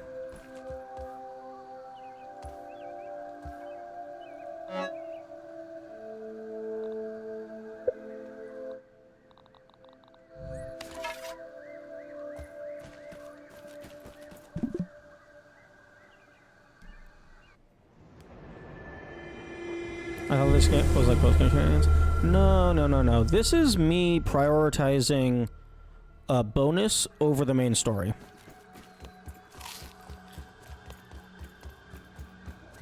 Because I find it to be more interesting.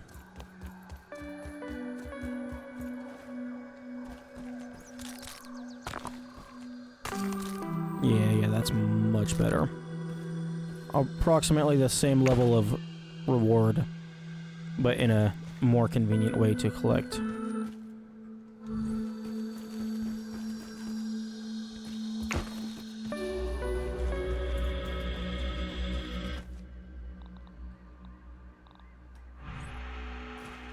Okay, I'm gonna go ahead and put those away.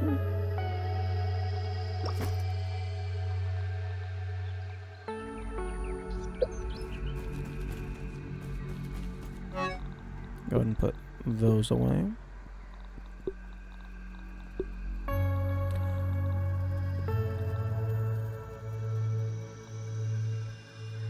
You want gold into your Christmas tree? Yeah. I thought that was pretty funny as well.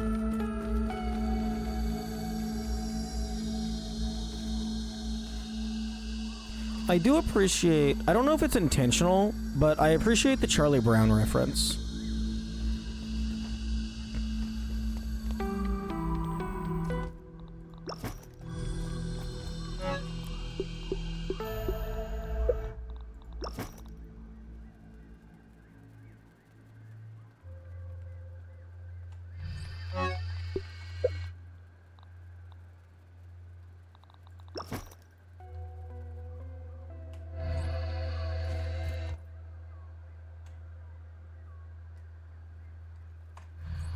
Okay, let's go get some ladybug material.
Dare you move around? Oh.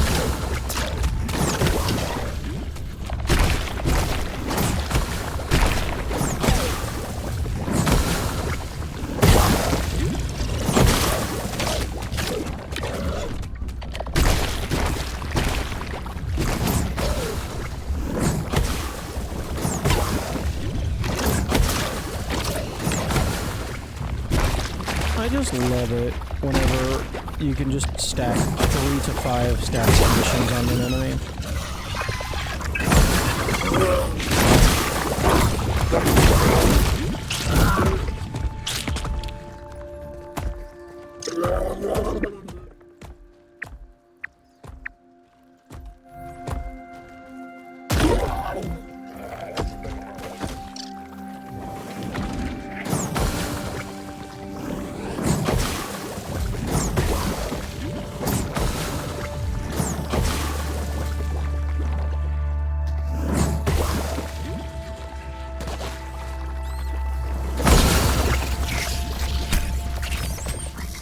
Okay, actually no, I don't want to deal with the infection. I just want to leave.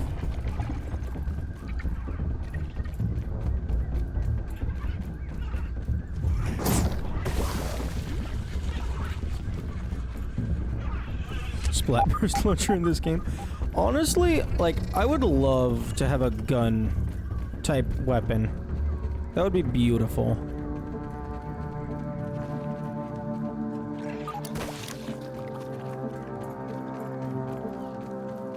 I actually had the idea earlier of something that would probably be like a tier 3 explosive or something. Where like find Mentos, like break up Mentos like how you have the mint candies and stuff, and then like mix them with soda droplets.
No, piss off.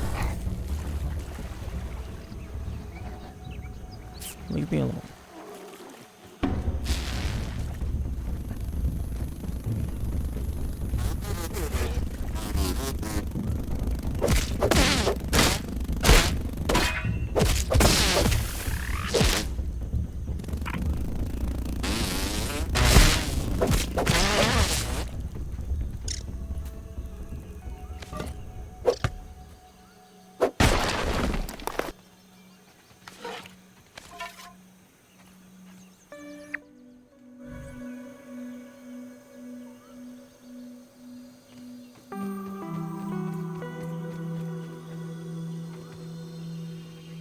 Why the heck is there a ladybug? Well, was. I guess, okay, I guess there's land.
Stop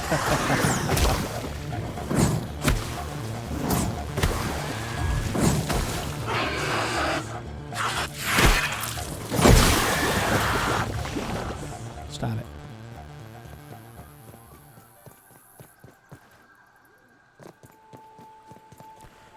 I do find it very interesting that, you can't jump while sprinting backwards. It's a very odd design choice, I think.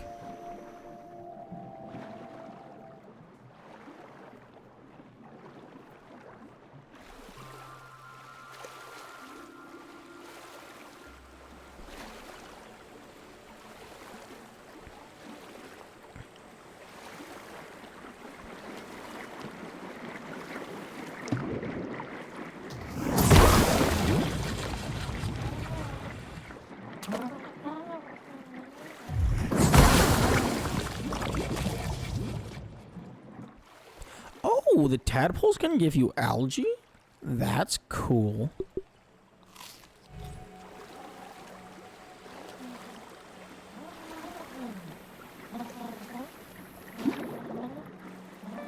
I like that.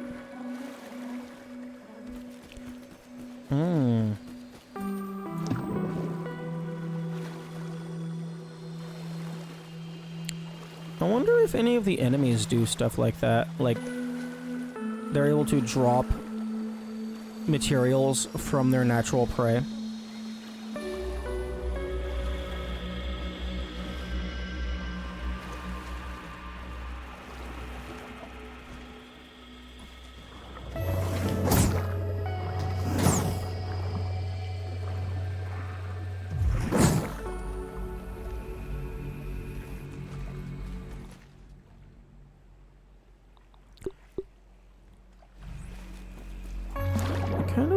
That I could customize the priority of this.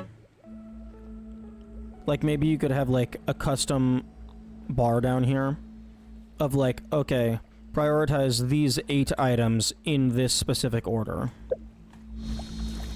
So, or like, you choose food item, and then it lists all of the food items you have encountered, and then you can choose the priority order. Because, like, I would like it if the food slot would prioritize non-stackables, and then also just whatever is currently at the lowest durability.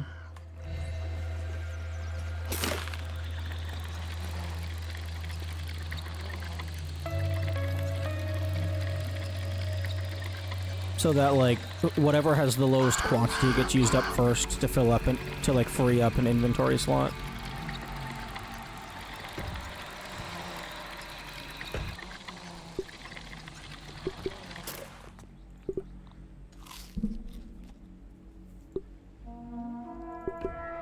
I'm sorry?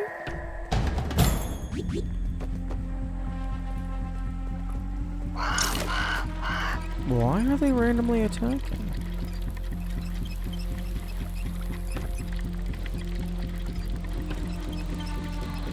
I didn't kill that many of them.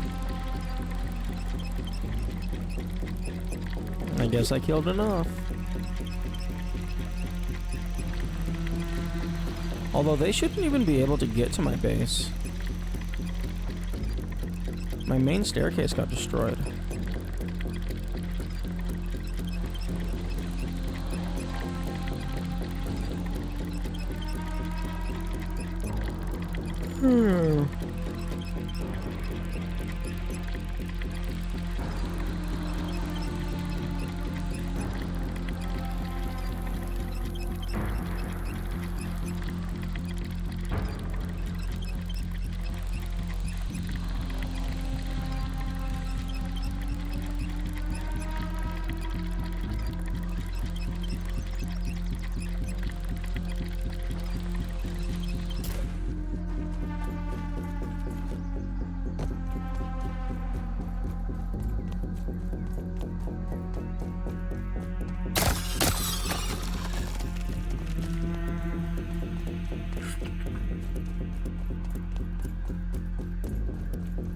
Okay.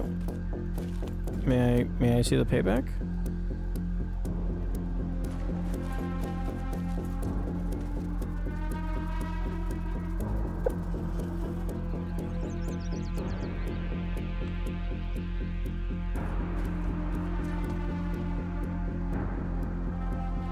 May I... Larva. You're not very good at this whole revenge thing.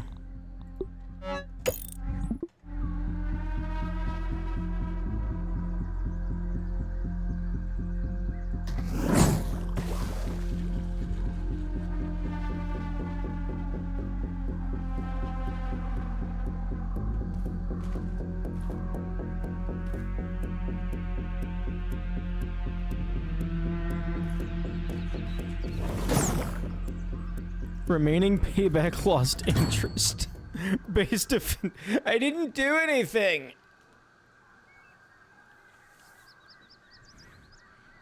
Are you gonna give me raw science for doing nothing? You better not do that.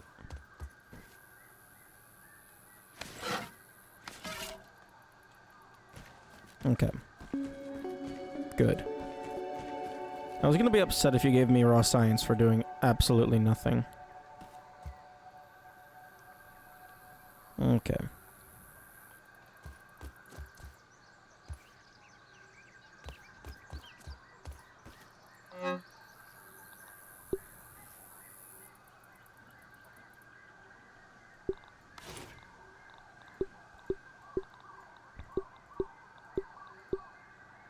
I wish the game would tell me what infection does so I could determine if the toenail scimitar is better than the club of the mother demon.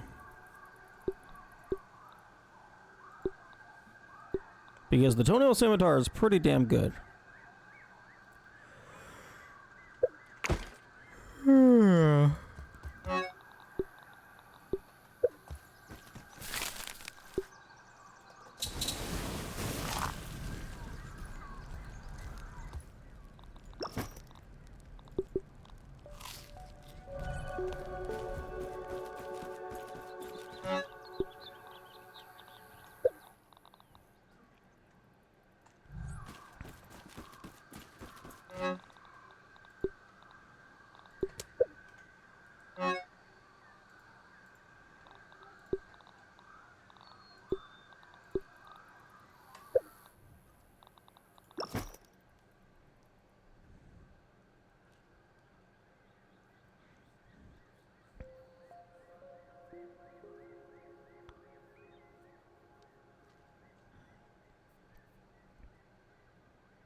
Hmm.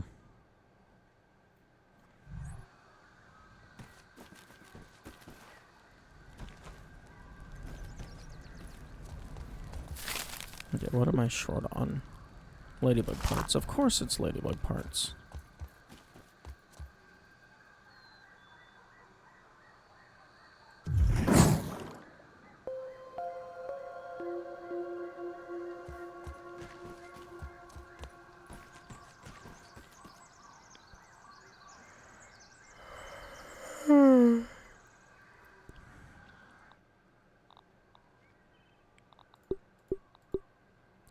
Okay, well these are both tier 3.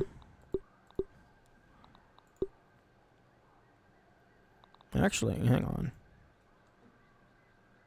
What is that icon? Mighty damage, more powerful than tough.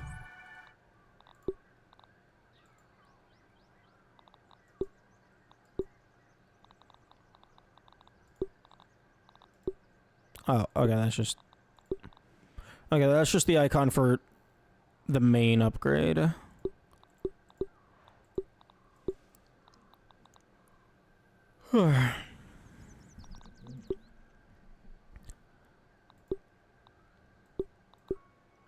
Like, on paper, the club has so much more damage.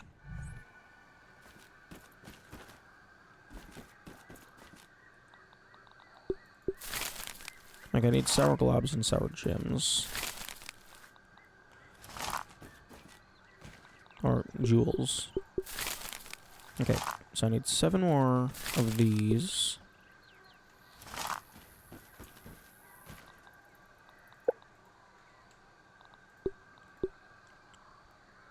spider fangs.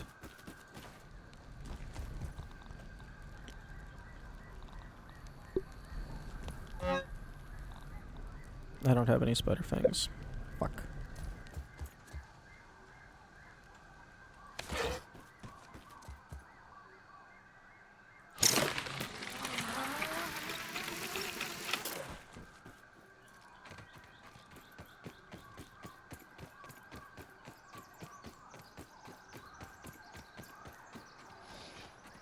Okay, let's just do a little comparison.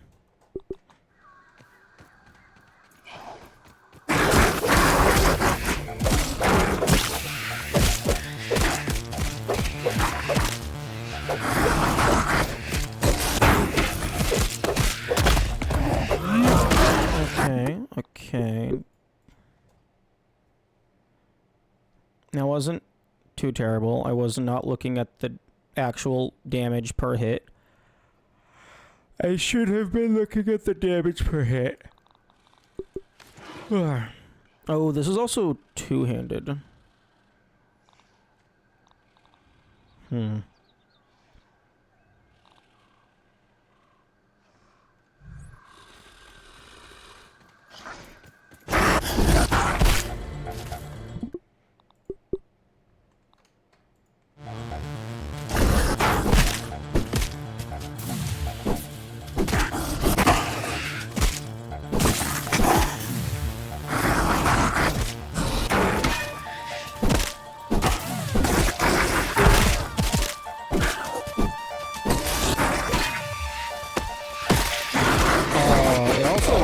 This thing runs out of stamina so fast.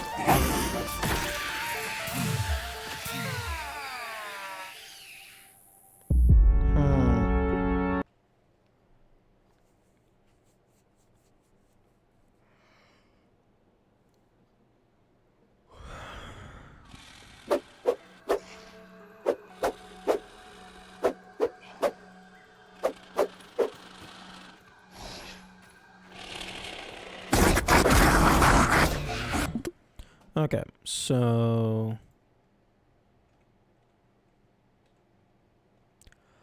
Holy fucking shit. What in the fuck? It does like... Wait.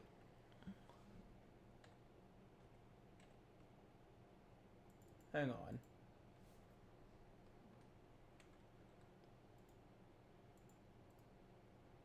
Show on disc.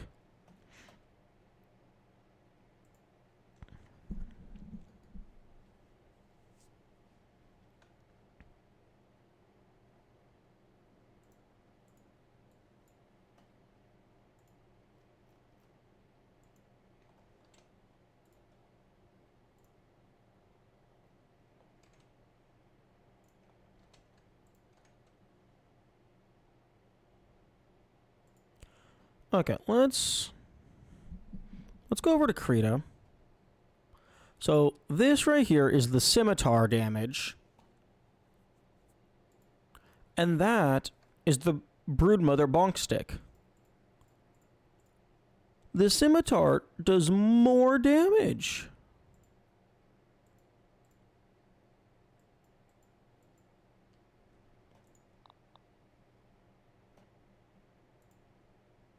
Why?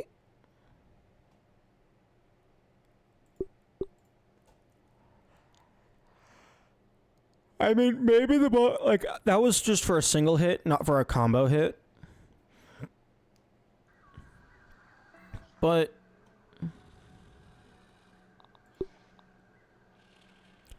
this is 2 levels lower than it, and its damage is fucking shit. Wolf Spider, please tell me you're weak to sour. Where the fuck is the Wolf Spider?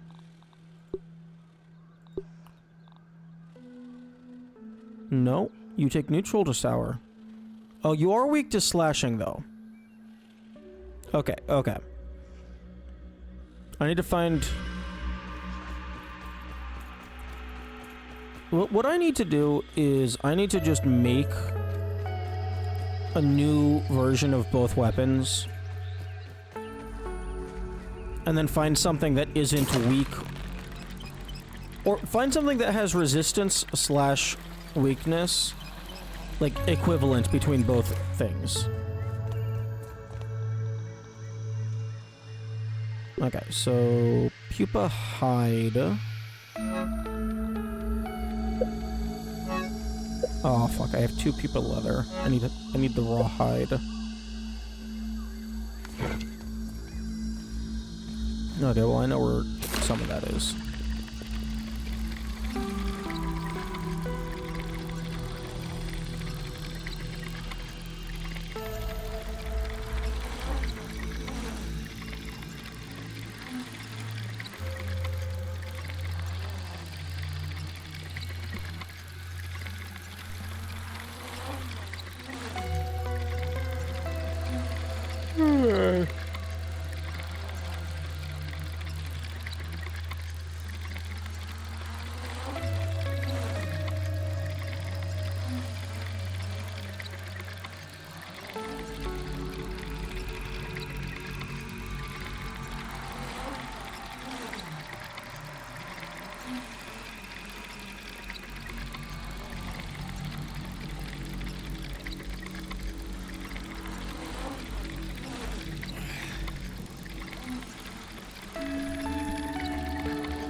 Man, like,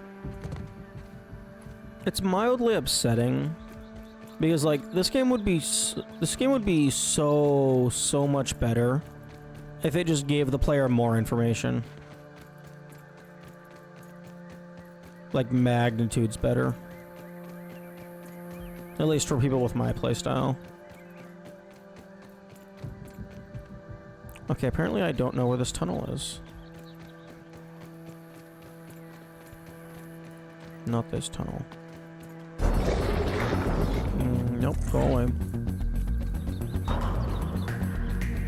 Okay, I'm just gonna go over here.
What was the spider fang used for? Oh, whetstone. So yeah, I'm gonna need some of that.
Man, not having the quickness is kind of painful. You're so slow.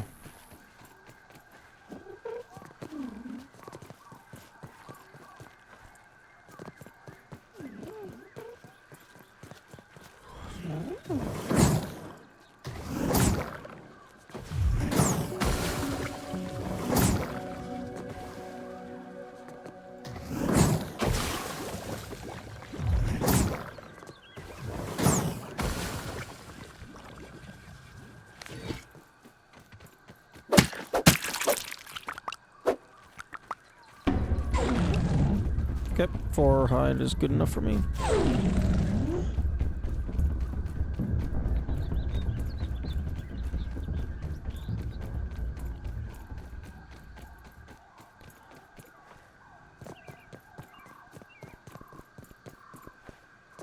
Oh.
Okay, there's no invisible wall.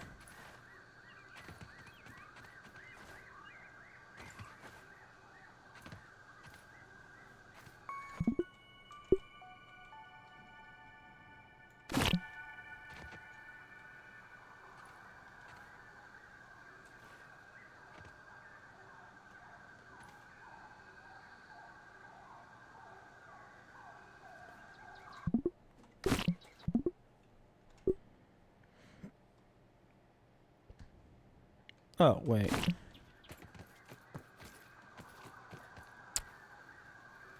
Okay. Understood.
absolute short war of the roly-poly.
That right there is a perfect representation of why I don't understand everyone's confidence in my capacity to do things. Two random enemies, not even bosses. You have endgame gear, you should be able to do all the things. Like, that's why I don't understand that stance.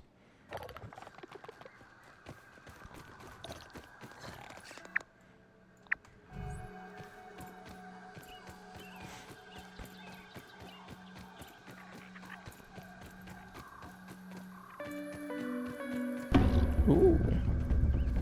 That's a lot of salt.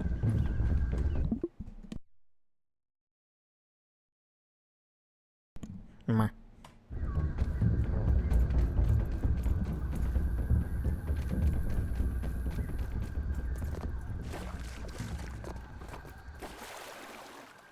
Oh.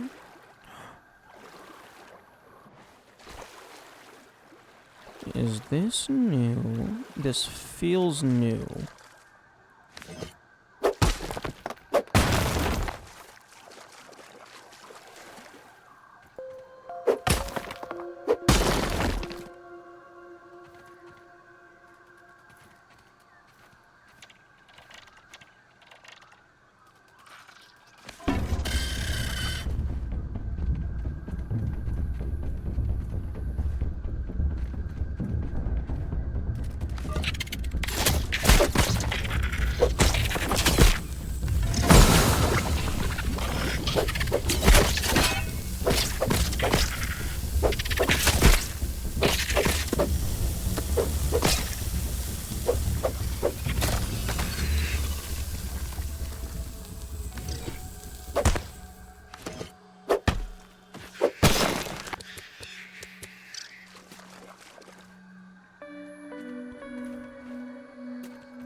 Oh yeah, this was the place with the larva camp.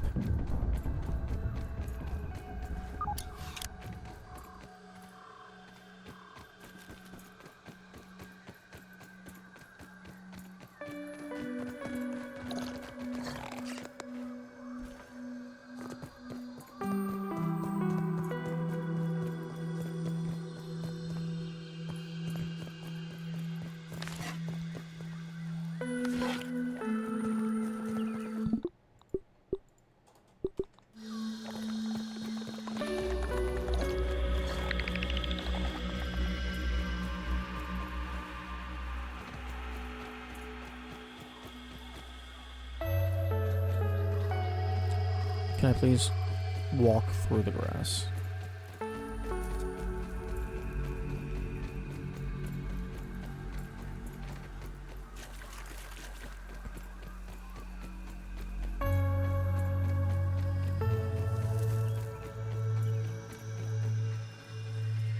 There we go.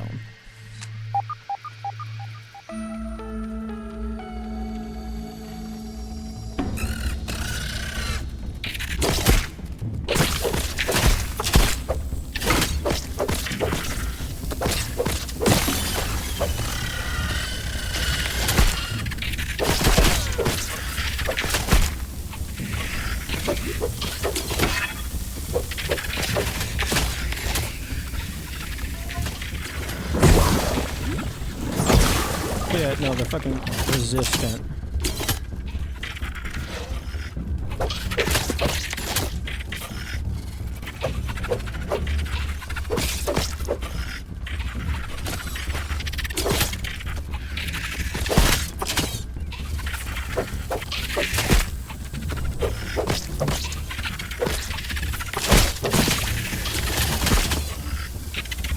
Can I have my stamina back? What the fuck?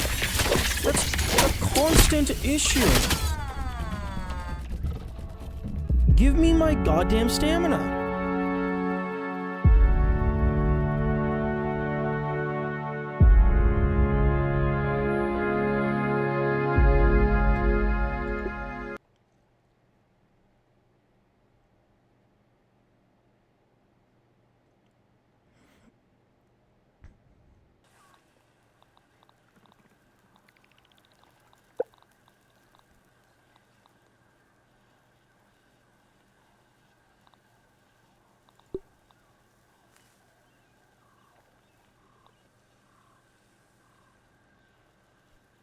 Damn.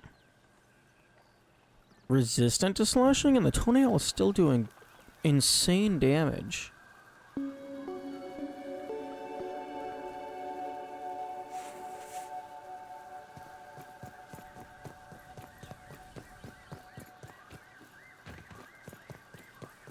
I wonder if infection makes it bypass resistance.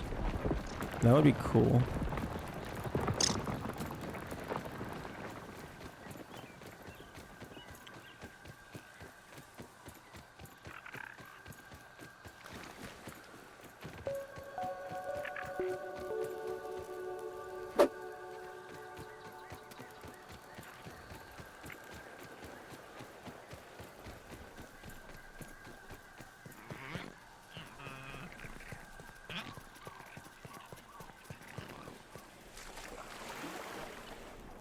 You know, the hotkey bound to auto run does not make the player run.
Oh great, now I got the water bug again. There we go, it fixed itself.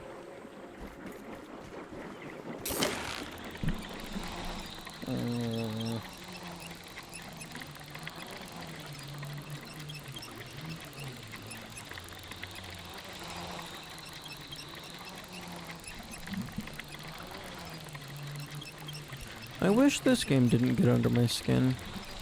Because it's a fun game, and I don't like being upset.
Okay, toenail. What am I missing? I'm short 2 fangs.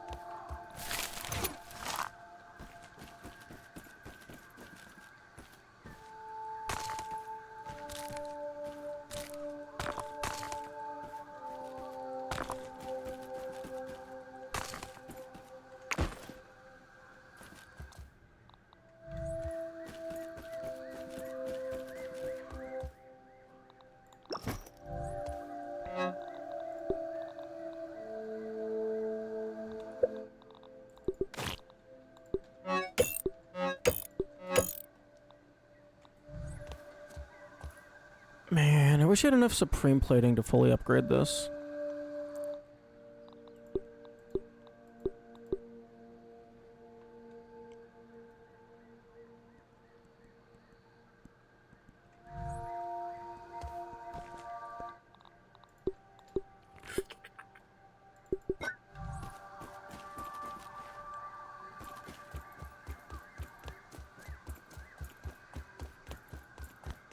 I don't even know if I'm able to get more Supreme Plating.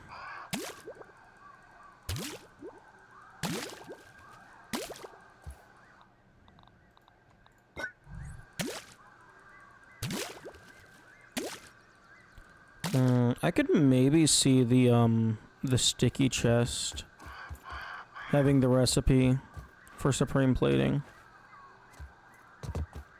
It's probably something absolute nonsense, like, okay, what are... Ladybug parts, grub hide. Oh. Following that trajectory, it would probably be armadillo shell.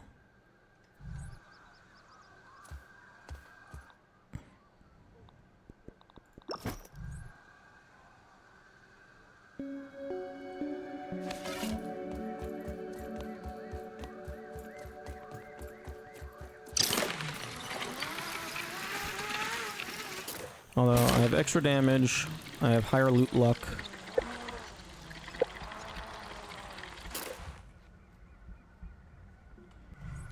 Probably don't need Rascal Rogue, given that I'm not using melee attacks.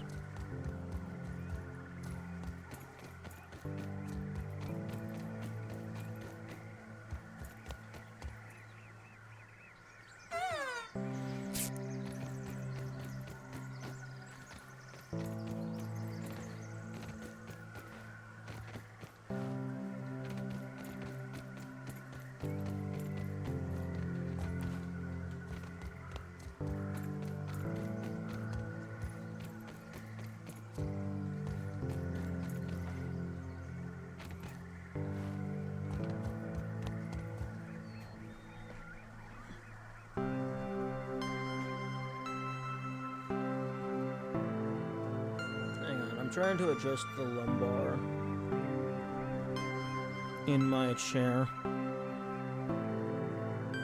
Although I don't even know what I'm supposed to be setting it to.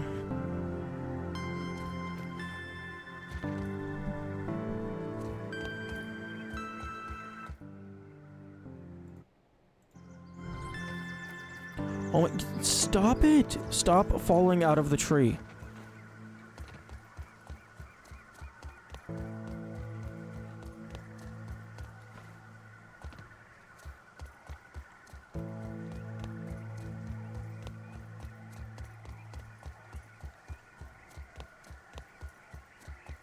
I should set up... well, I mean, I don't even know if I could. I should try and set up a zip line to make going here more convenient. But it's so annoying setting up zip lines.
Okay.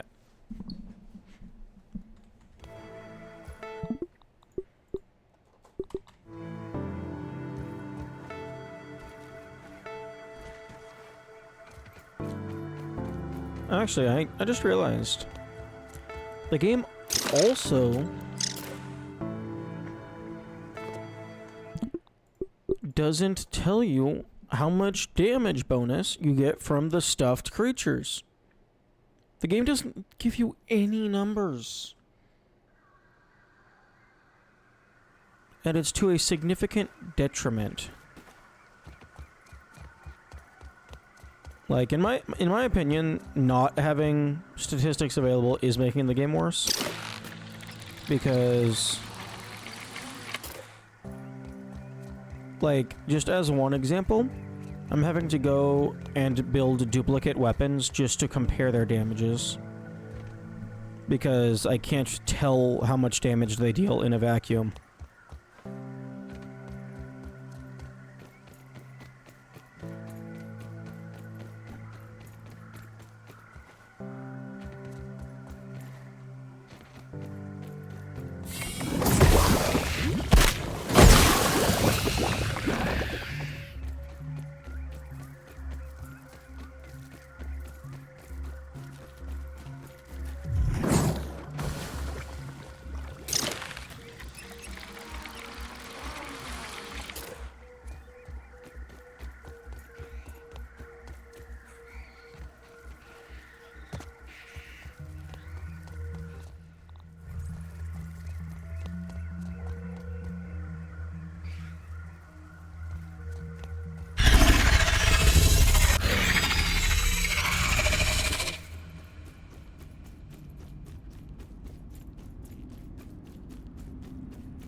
Yeah, bandages are definitely not good for combat. I mean, they're better than nothing.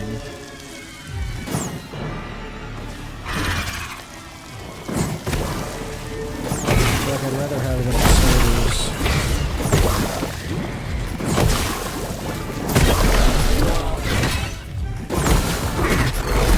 Oh, that's a little smoothie too expensive.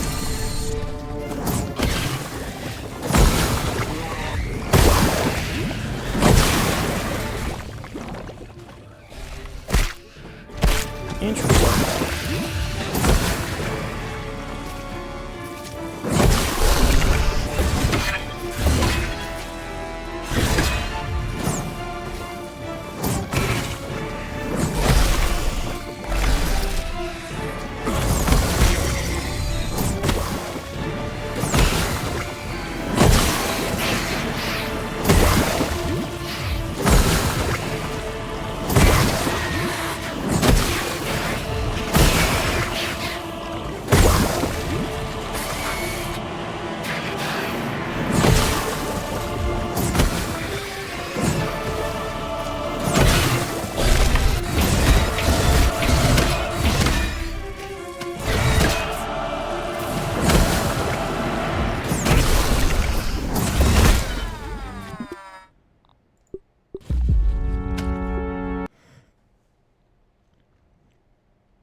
Hmm.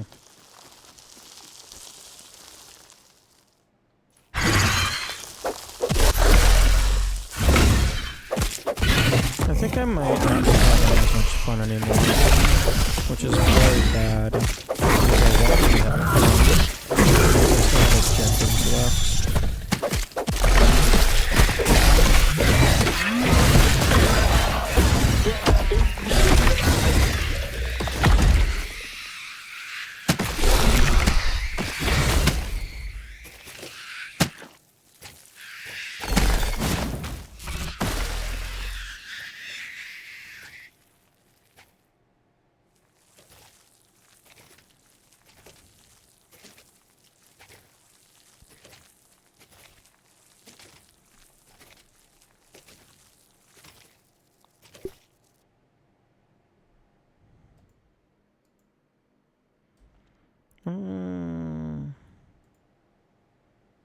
I'm gonna look at the achievement list.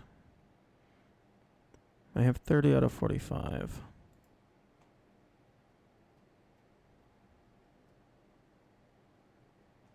Okay, go big. Okay, max coziness base, ant queens, mixers, creature cards. Wait, score a basket with the basketball hoop from over 40 centimeters away. I fucking did that.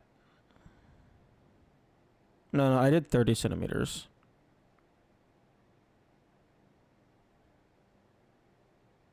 Complete Burgos list of quests.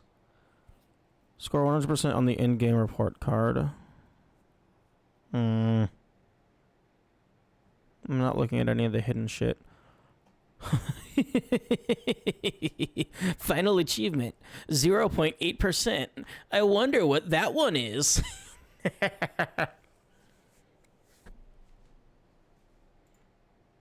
I'm not going to click on it because it'll probably give away the name of the final boss. The final super mega giga boss.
Midair parries.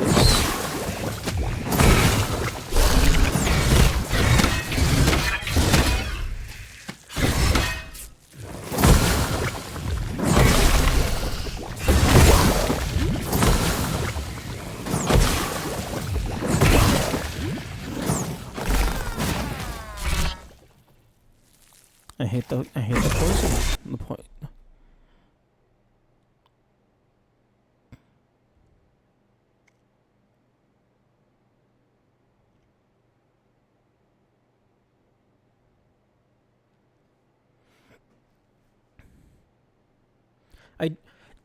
I just want to test 2 weapons to see what is stronger.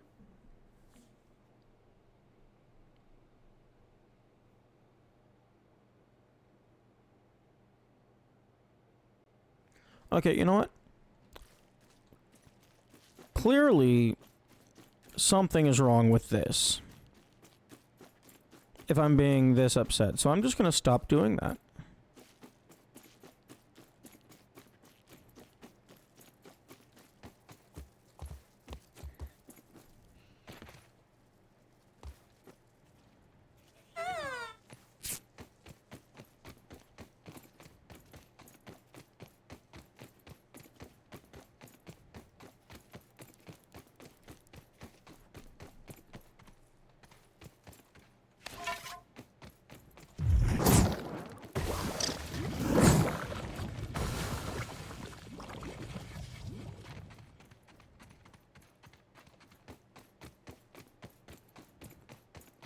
Although I don't even know what else to do. I mean, I guess I could make progress, like do the story and stuff. I don't want... Man, absolutely nothing is appealing to me.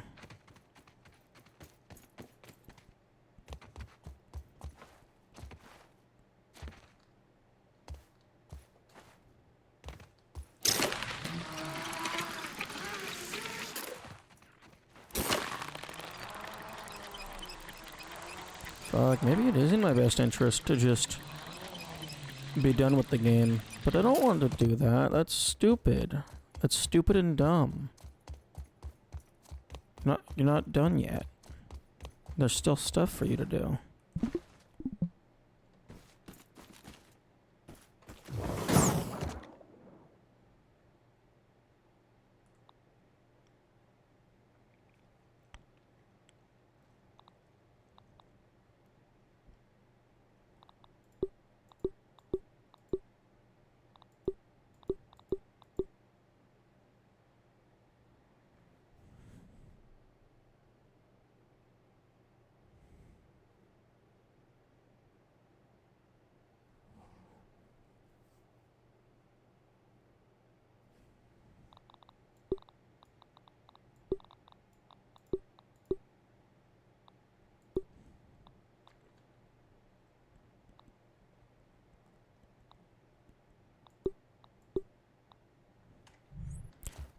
Actually, hang on.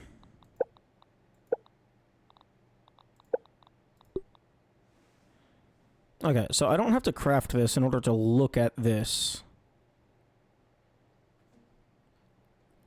Okay, so... So this is 1, 2, 3, 4, 5, 6... Like... I want to say like 6.8.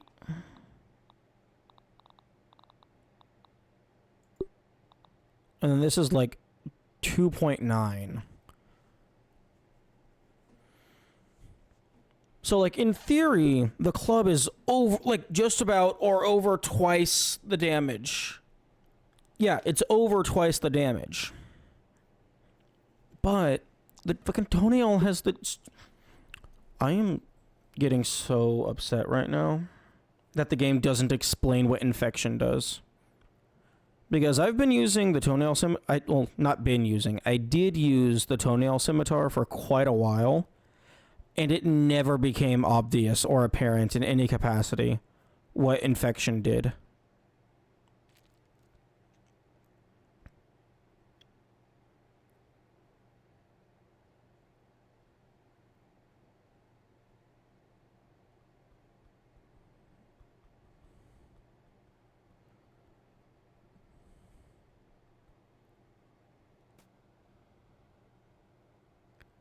Oh, damn.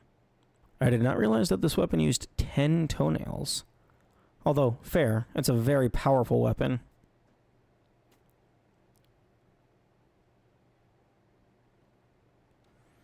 Why do you flash? Stop it.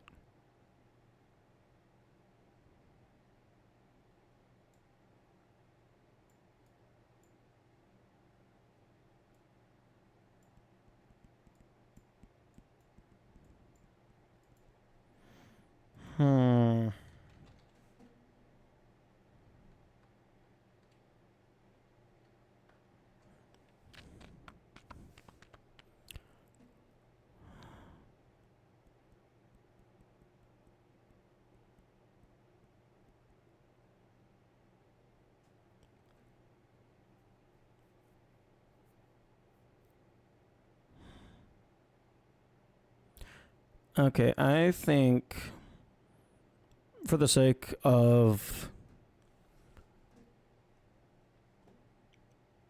not psychology, just for mental, I think I have to be done with the game because clearly something about it is bothering me, and the amount of fun that I'm having is not offsetting the amount of botherness. Like it's a very disproportionate ratio.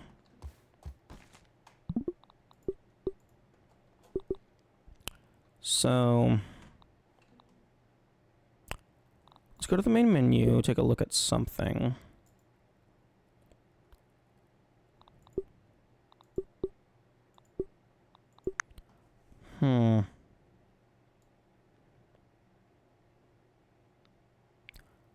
Question is, would I have fun doing max mode? Because I'm not allowed to get upset at things being hard in max mode. But also, the bosses are optional bonus hidden bosses, so I'm not allowed to be mad either.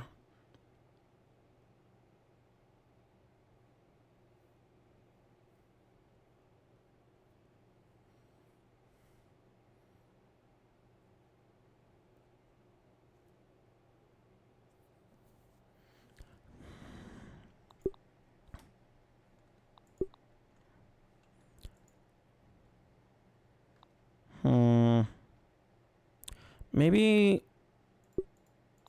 I just try some of the main story. Because that stuff is going to be easier than what I'm currently messing with.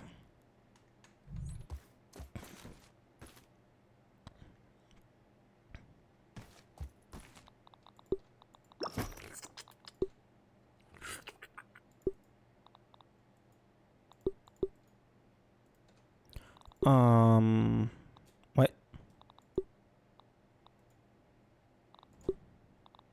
Stop that. Repair.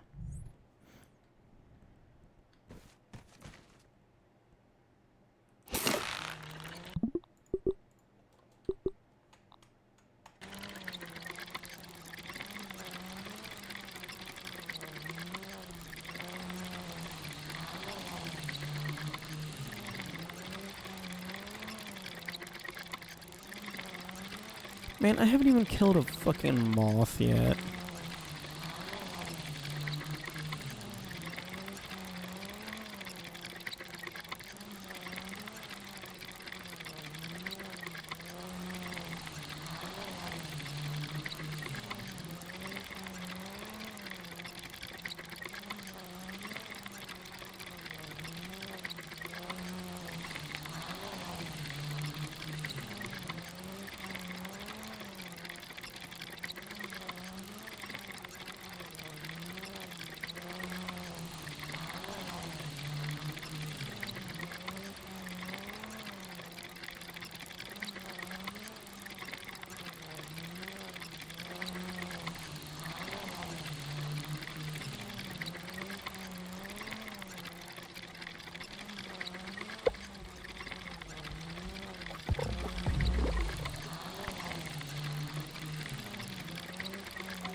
Why am I moving so slow? Why am I moving so slow?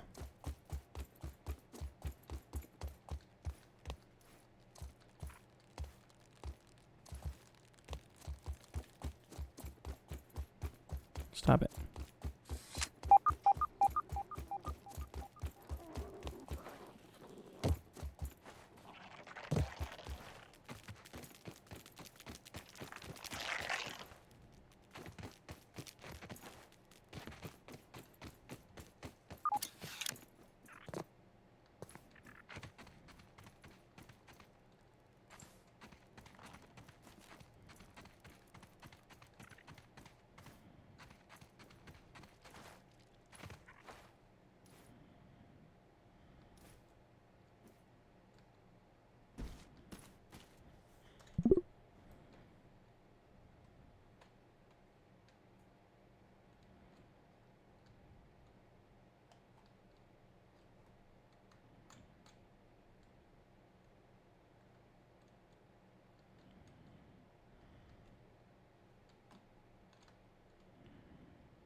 Hmm.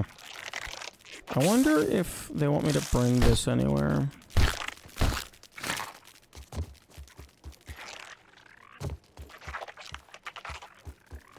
Or if it's more just for decoration.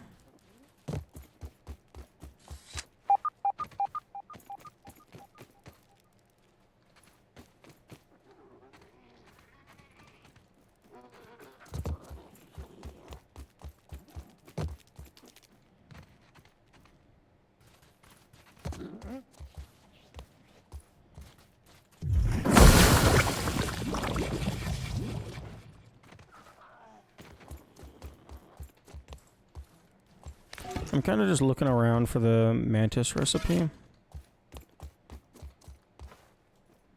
Because I imagine it's around here somewhere.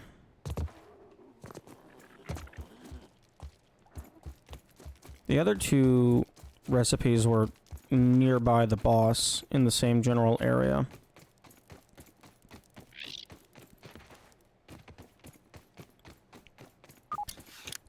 There's also, like,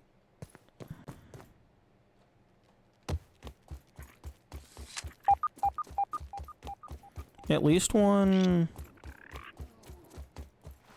Like, I think there's one Ant Queen recipe that I'm missing.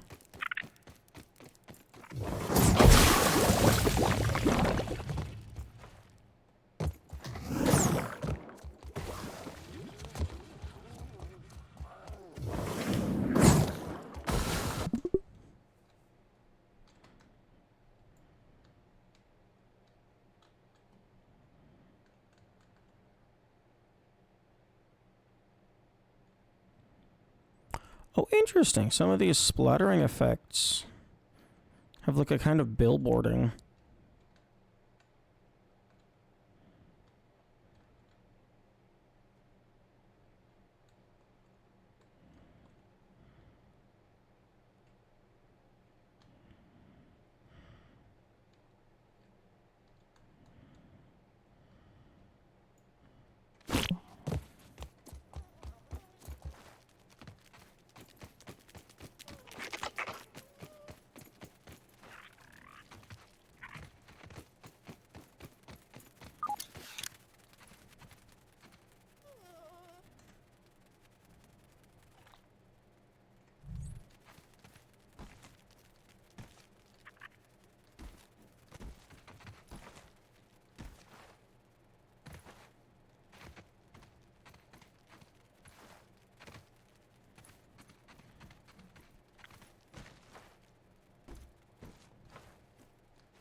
I bet they stuck these periodic nails in these cracks.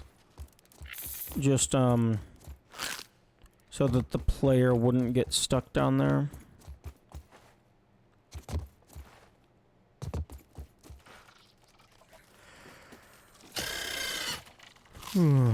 Let me breathe! Piece off!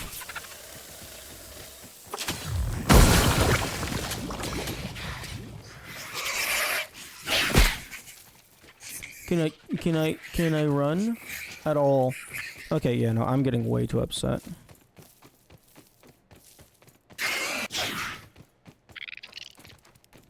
I need to figure out why I'm getting upset.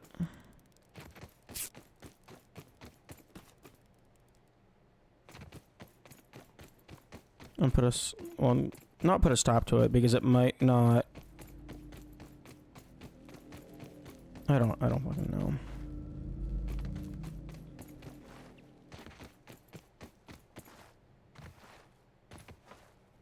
What I do know is I don't like it. Okay, well, this is going to be impossible because the game expects you to build barricades, but I don't want to fucking build barricades. That sounds boring.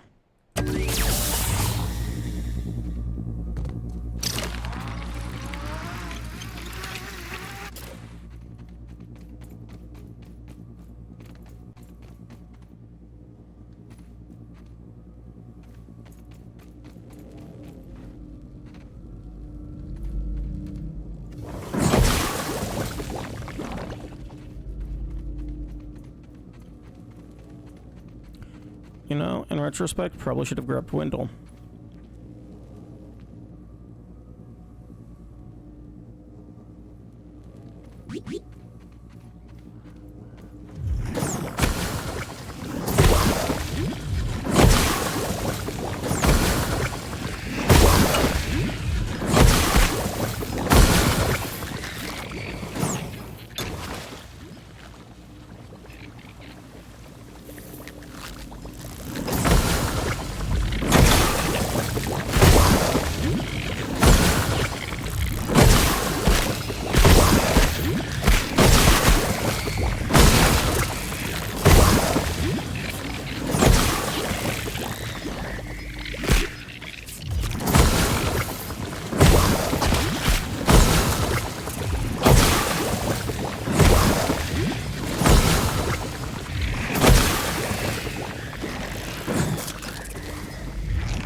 Fireflies?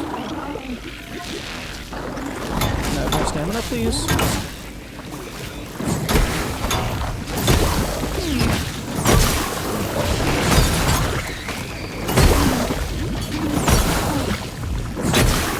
I just keep blowing up tools.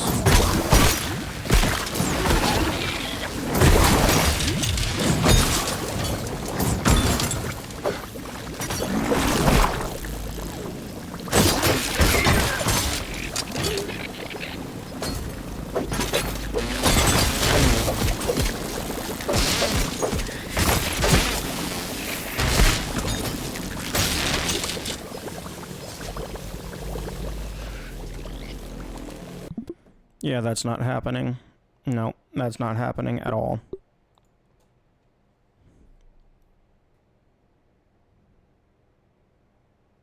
Absolutely no shot. I really don't like the building mechanic in this game. Specifically for, like, this. Because it's like, okay, let me just go and farm a bazillion ash and encase everything in 5 million years of concrete.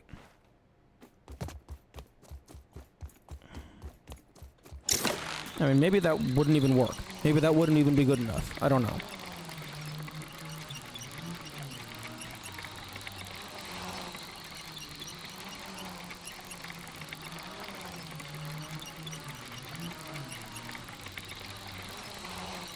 I need to just shut the fuck up.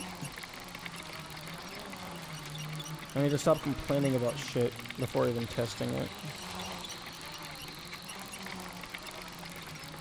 What I need to do is I want to figure out what about this game is getting under my skin.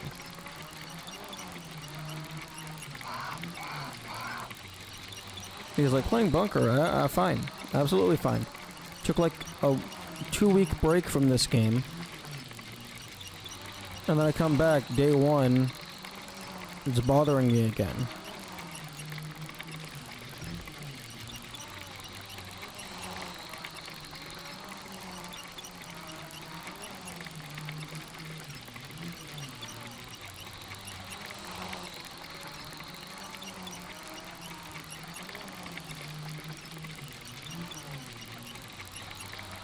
Maybe it's because I've stopped making progress on anything.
Yeah.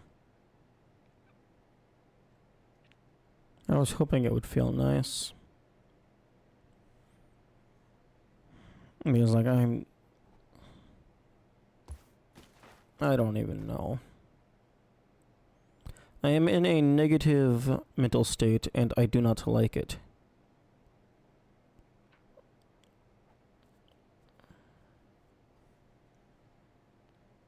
What happened? What happened is just the game in general.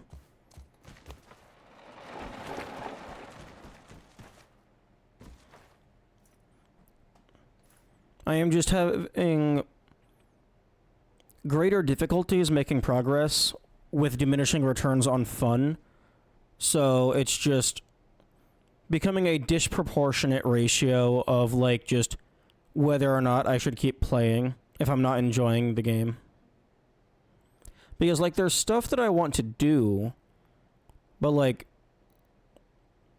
I'm just not feeling it.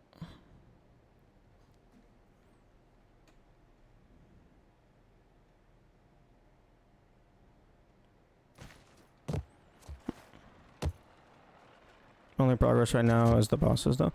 No, there's the bosses. I could find the sticky key. I could do that main thing. I could do the mixers.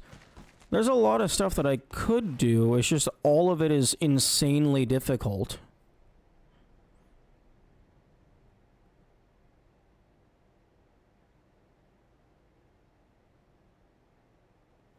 Right now, I'm just waiting for these to finish. Oh, they don't even go at the same time.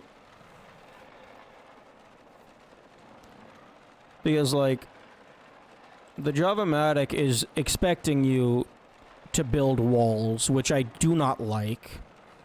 I don't like having to use that game mechanic. but there is absolutely no shot that that I'm gonna be able to clear it without using walls.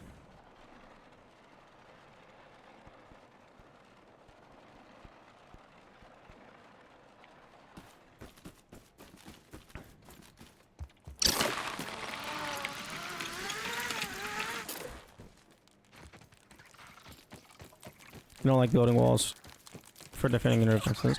I don't like having to... I like fighting the enemies. I don't like grinding for materials and building up structures. I'd rather have a multi-wave boss fight event than have to build up structures.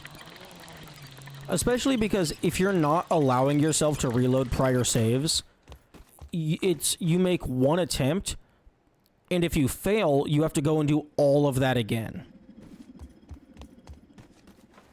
You have a shit ton of mushroom bricks. Yeah, I also have a shit ton of mushroom bricks from the stuff that I made.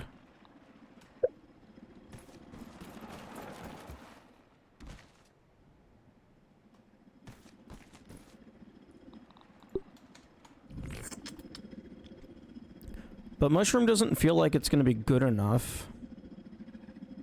You can just save some. Yeah, no, that's... Well, I mean, it's not... I don't think reloading is save scumming.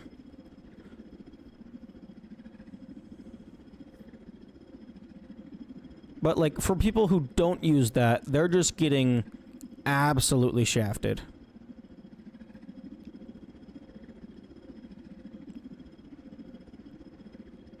To be honest, I don't even know why there's a respawn and a reload option.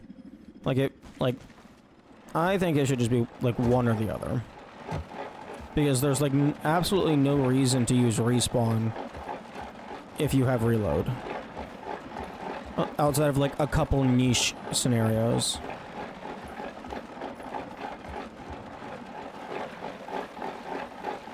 But that could also just be me pulling nonsense out of my ass because I'm just in a bad mood.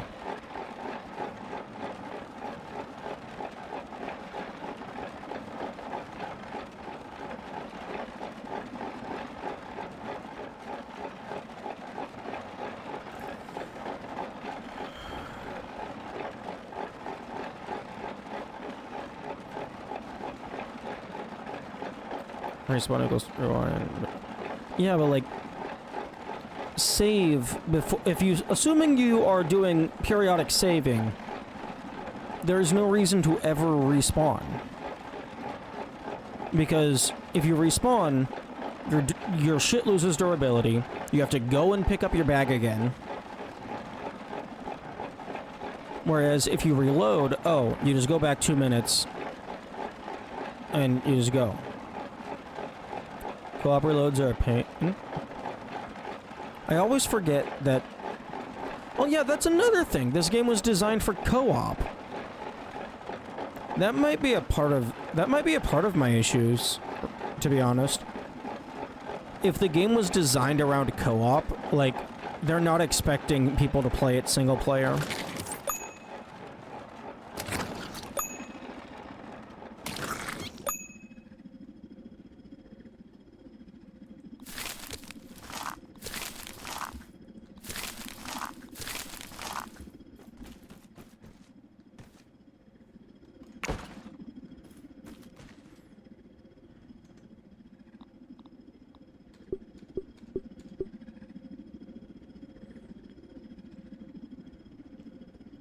Game was designed for both. Some of the early game shit is absolutely not designed for single player. Like, maybe they tried to design it for single player, but it was not. The amount of resources you need in the early game is insane. Especially for shit like smoothies.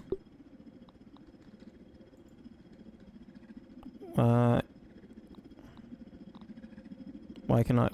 Oh, oven.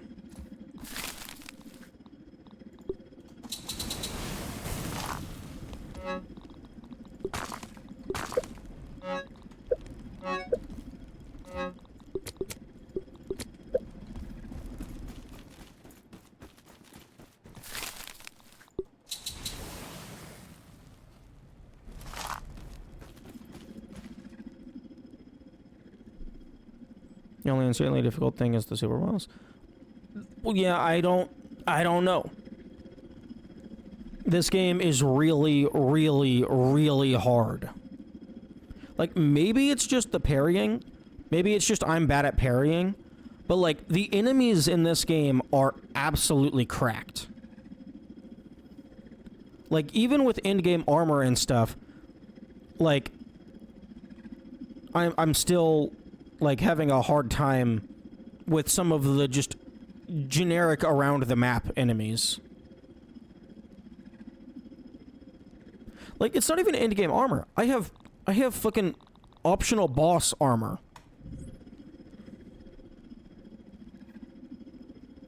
It could also just be maybe this is just like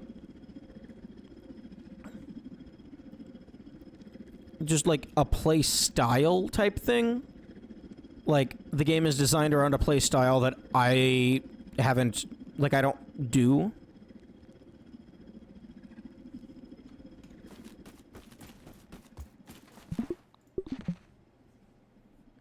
Like, I really don't get it, because it's like, clearly it's a me issue, because everyone is saying that the game is easy, whereas I'm having, like, bucket loads of trouble.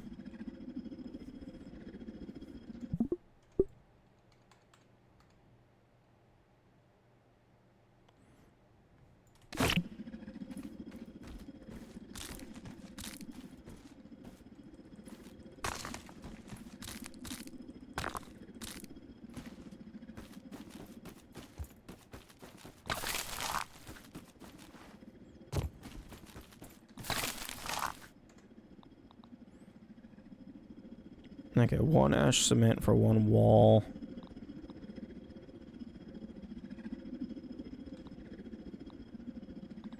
There's no ash floor. No cement floor. Okay.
I know New Game Plus is a thing that exists. The only thing that I know about New Game Plus is, the fucking HandyNet, which, like, helps you build things more conveniently, is locked behind New Game Plus. I don't know if there's anything else. But, yeah, no, if there is stuff, New Game Plus is absolutely spoilers, because that's post-game. That's about as spoilers as you can possibly get.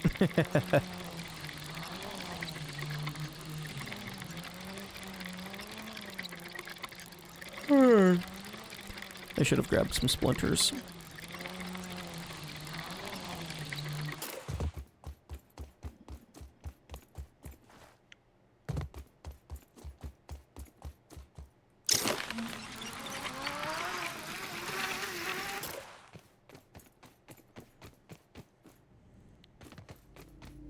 Have you tried Schmecter? No.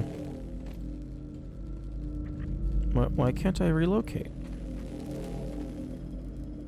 What do you mean, supporting? No, stop it.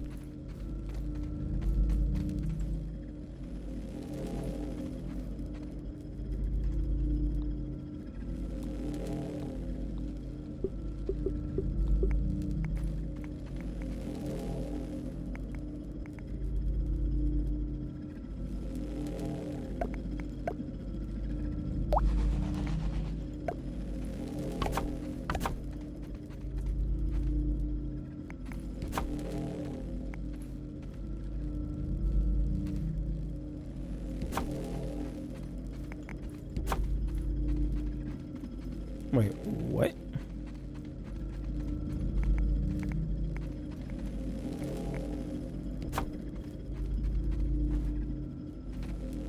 Interesting.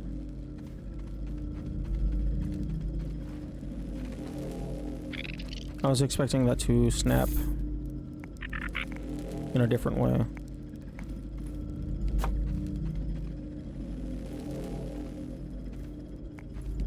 You know, in retrospect, probably don't need to,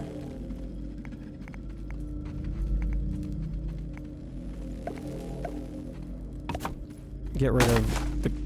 Okay, never mind. It'll just destroy it.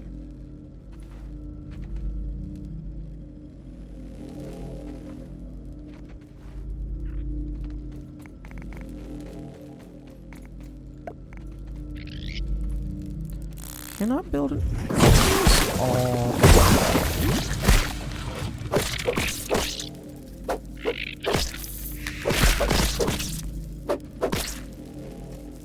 He's gonna die to the poison.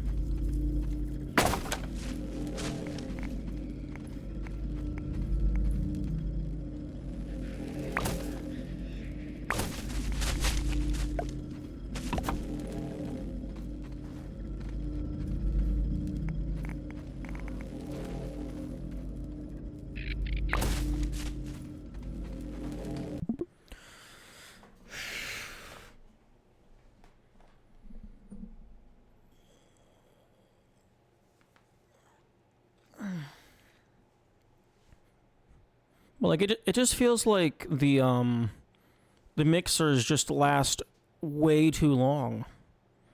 Unless you want to encase them in concrete, which just I don't like the feeling of that.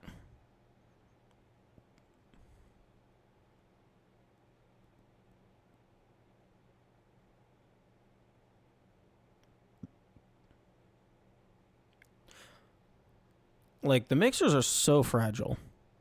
Like, the enemies hit them once, and it's like, oh, okay, bye-bye 10% of their health.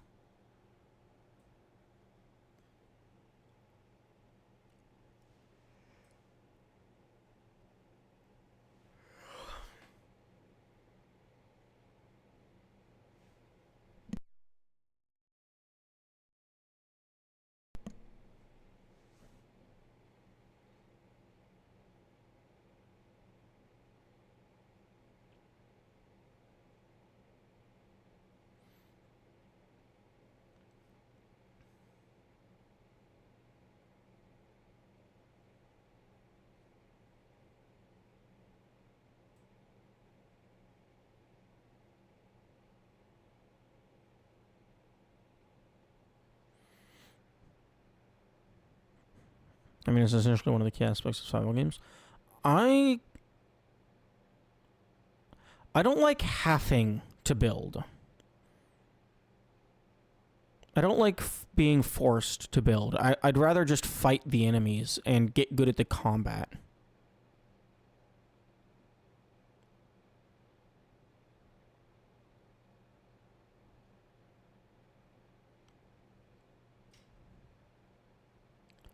I guess what it is, maybe, it's the defense aspect. Because it's like, I can just lose because, oh, this random doohickey got hit too many times and it has like 5 HP. It's like, oh, I have endgame gear, I have endgame armor. I'm obliterating these guys, but oh, one guy got past me and oh, fuck you.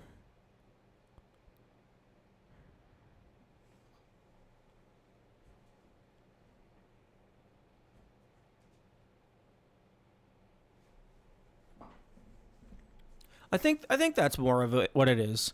I have end-game armor, end-game weapons, and I'm not absolutely stomping the early game stuff.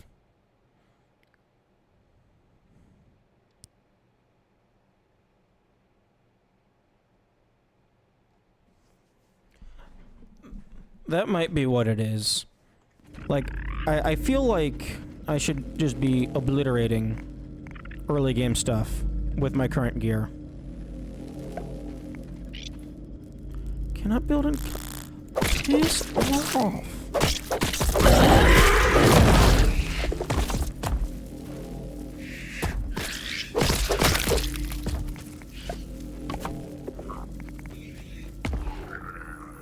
You are, though? Aren't you obliterating the lower yard enemies? Not really. Like, even like the orb weavers, they still take, like, a good several hits to kill.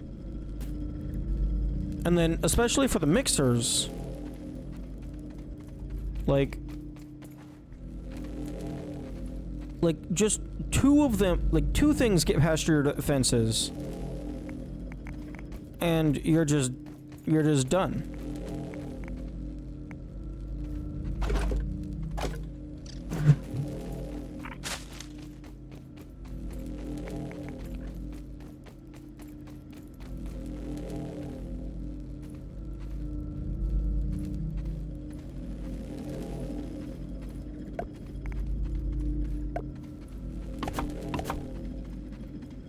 Cortana is amazing.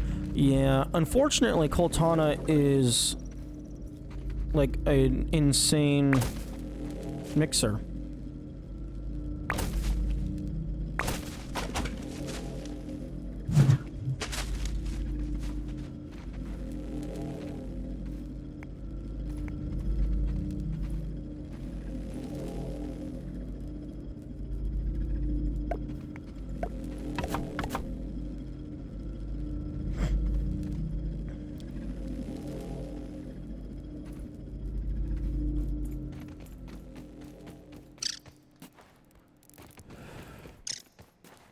Okay, let's go see if this fucking does anything.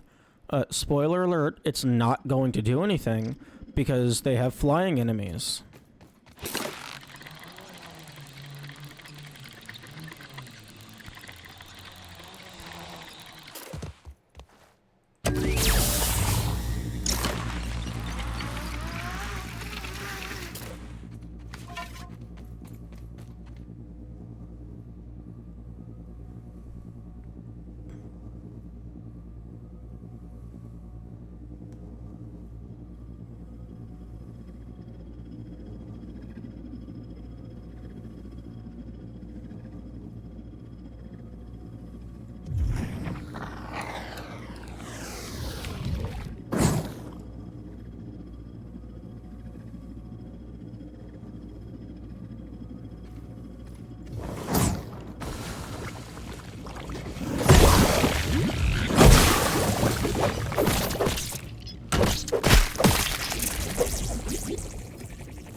Oh, fucking... What? How are you hitting... How are you fucking hitting it? Oh, you piece of shit.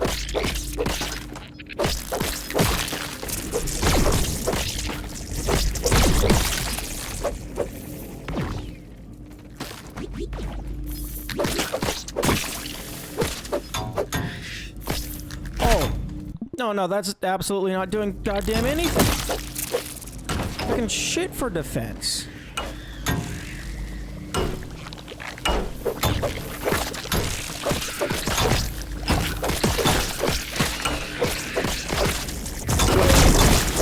Like, the only benefit that has is you can repair it yourself.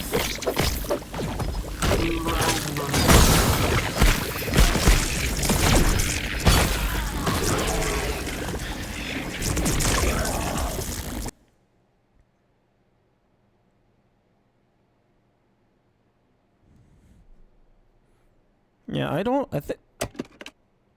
mean, it's not the only part, because, like, the other aspects of the game exist, but, yeah.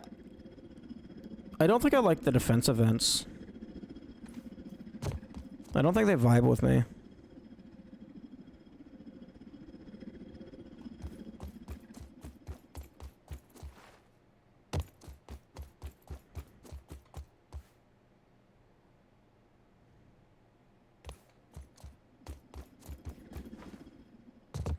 But I mean, I have to do this one.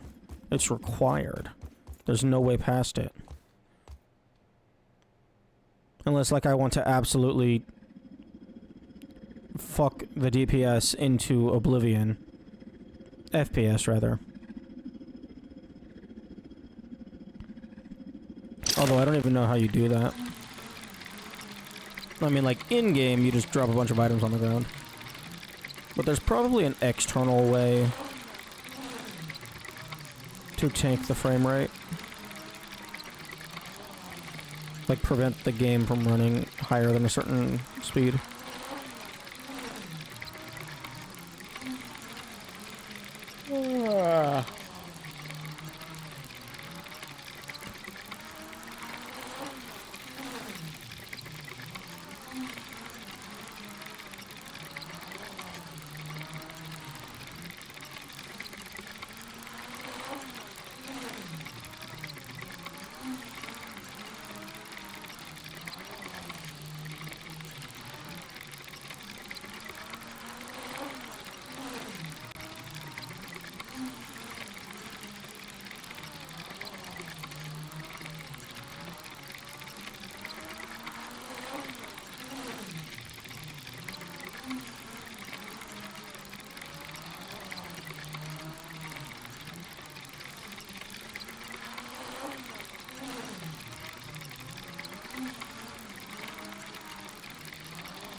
Beat Mixers, but just getting good at combat and management of waves with zero building people have done it. Yeah, yeah. Obviously, it's possible. So I'm sorry. Sorry, that was uncalled for.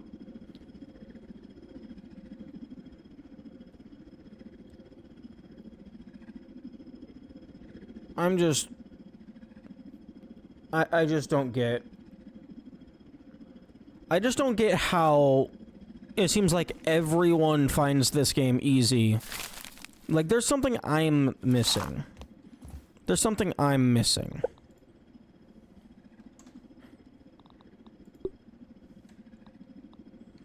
Because clearly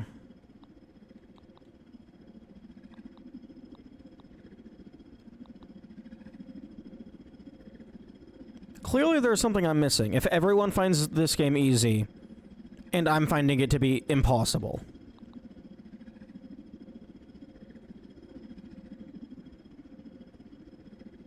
No, I know you didn't mean it badly. I just took it badly.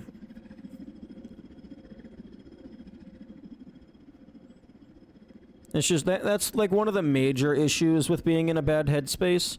Like, everything is augmented to be worse than it actually is, which then just creates a negative feedback loop inside your mind space.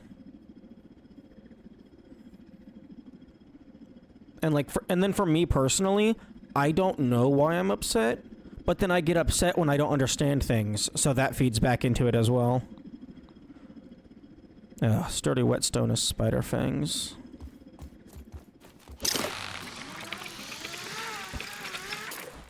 But like...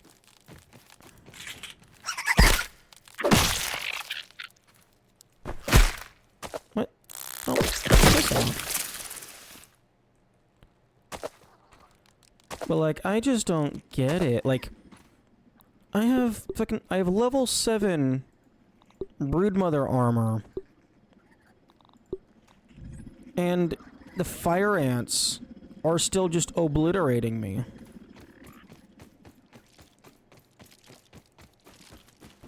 And they have dozens of well, they have at least several spider ants. Spider ants? Fire ants.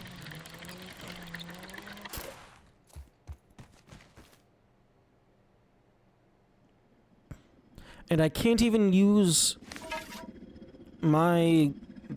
this, because then I'm damaging the doohickeys.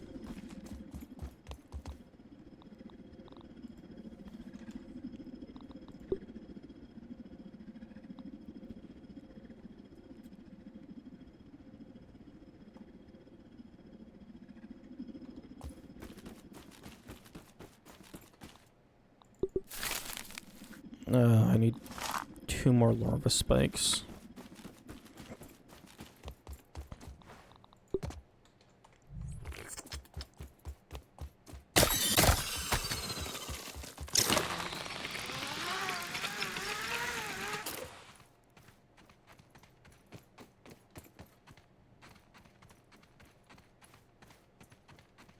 Luva.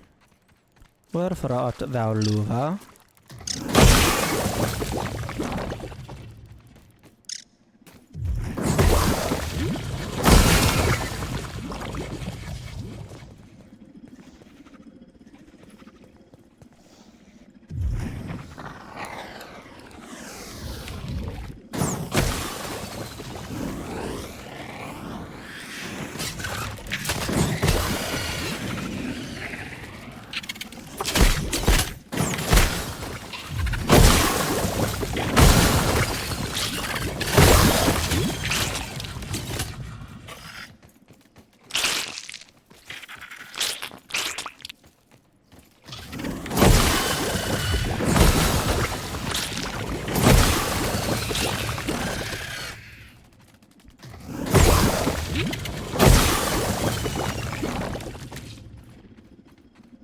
One downside of making summons, they alert the enemy to your presence so that you cannot snipe them from on top of a mountain.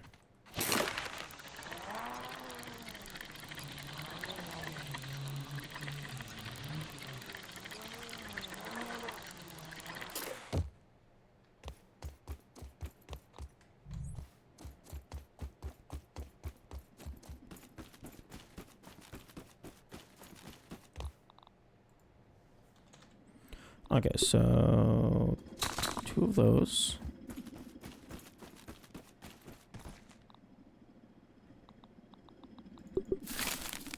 Oh, 4 more.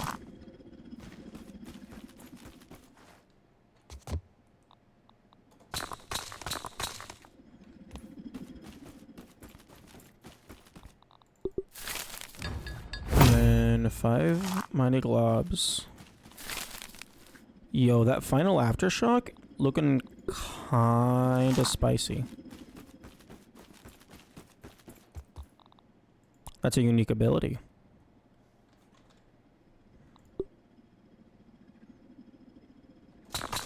I need more spider fangs.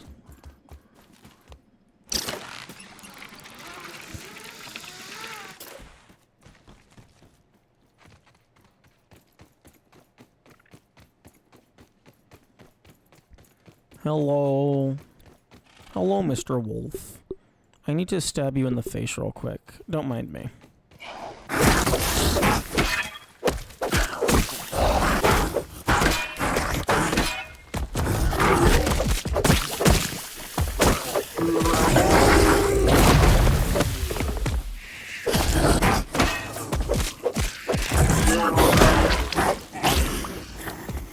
Wait. Oh, my inventory's full.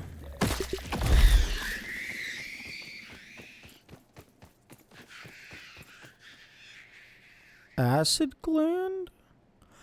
Why the fuck is all of this shit still here? Do items never despawn? I threw this stuff off the edge like so long ago.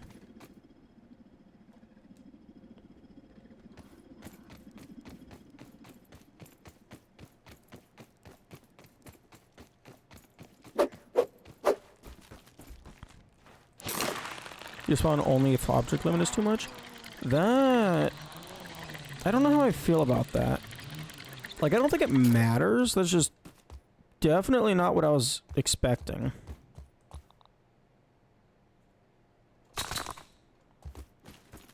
Okay.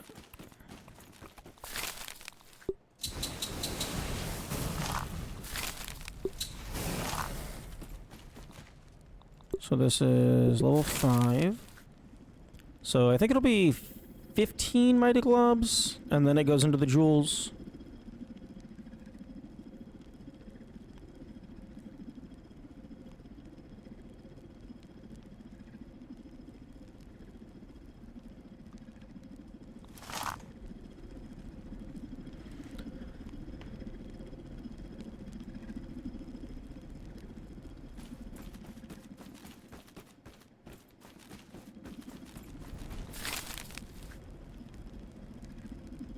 It would be nice if I could upgrade the oven so that it went faster. Then we put some more coal in it.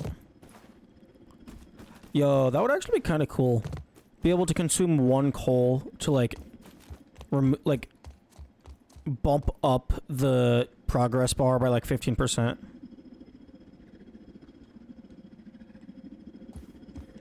Checking on enemies that aren't resistant to fresh. Oh, that would be hilarious, but also very unfortunate. Like, the first enemy you tested on happens to be resistant, and you're like, what the fuck, man? This weapon is shit.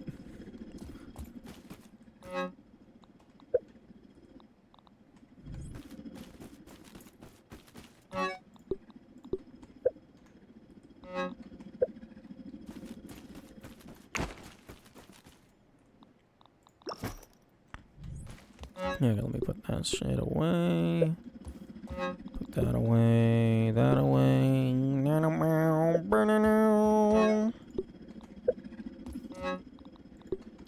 Okay, I should probably put these away because they're just taking up inventory.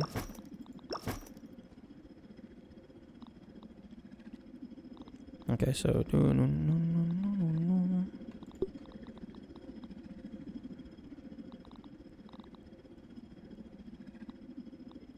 ooh, I'm running low on repair glue.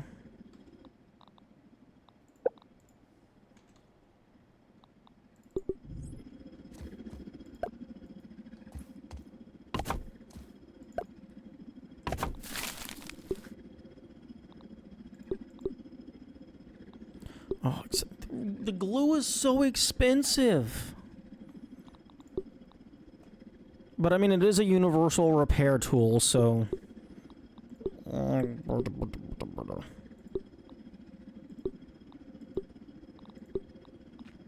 Roly-poly part might be the best thing to use. Because that's not too terrible to get, and I think you get a decent number of them per roly-poly.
Shockwave.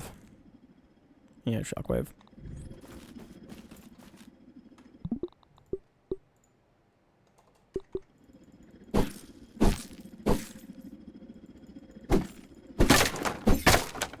That's no shockwave. Again, you have to actually hit an enemy, but the game doesn't specify that.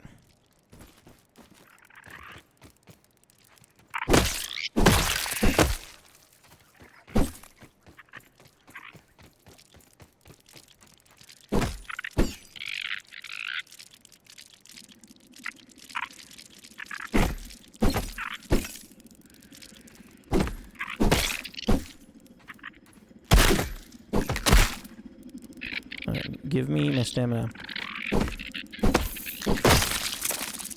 No. That doesn't exactly look like a shock wave, but I guess we'll see. Yeah, oh no. I'm aware of how good AoE damage is. Trust me.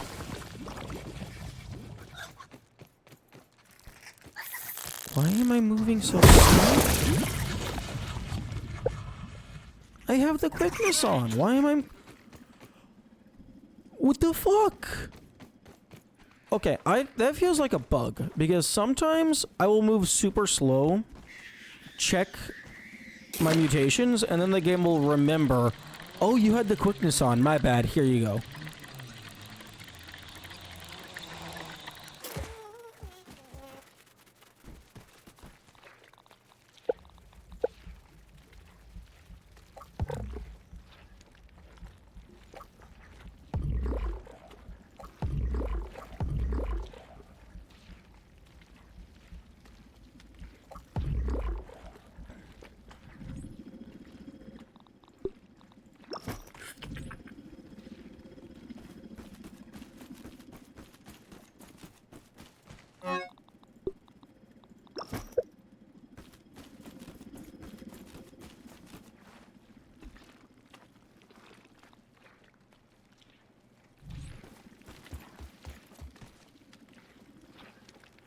Okay.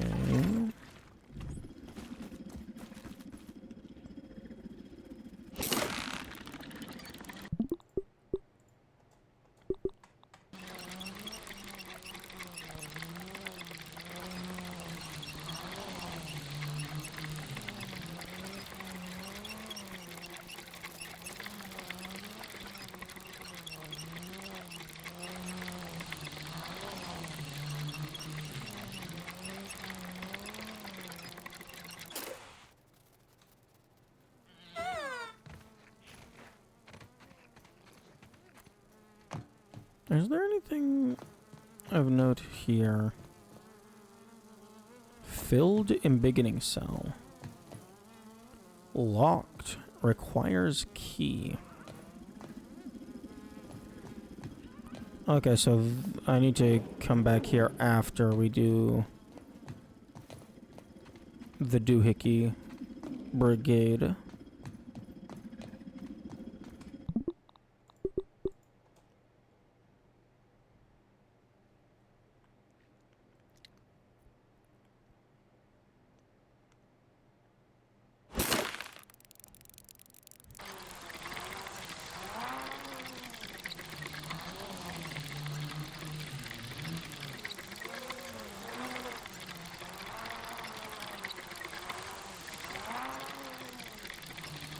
Actually, there's going to be something after the Doohickey Brigade and before we do that, because it requires the key.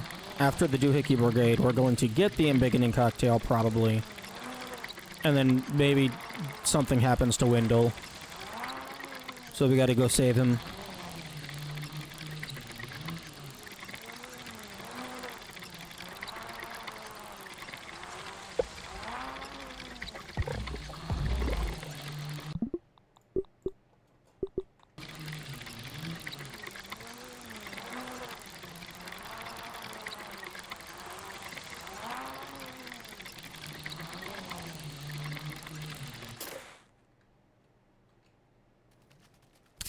Almost.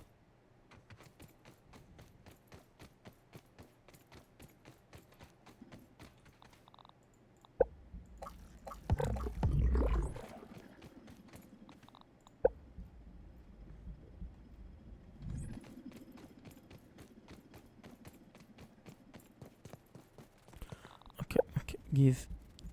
Give me the quickness.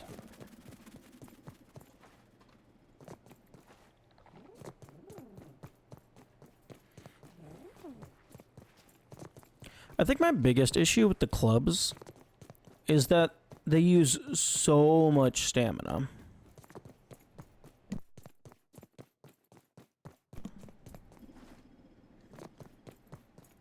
Oh. I should probably finish this zip line.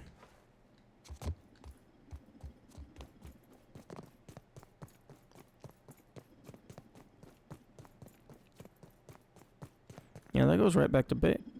Wait, what?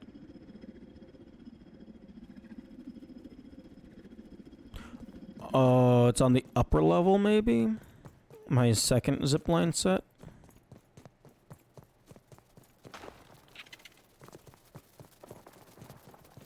Brr.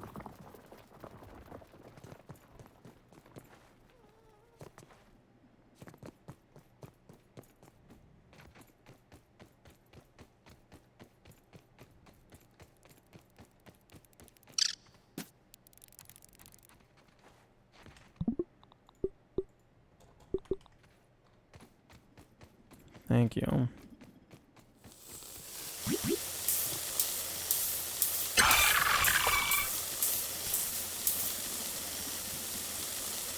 Okay, let's see how this goes.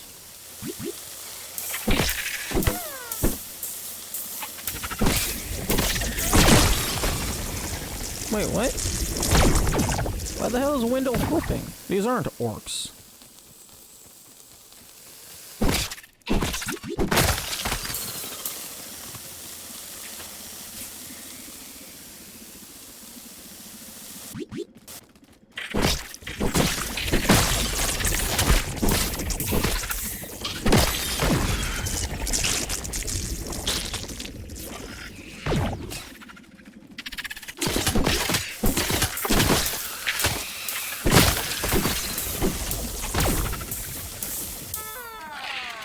Yeah, that's about what I expected.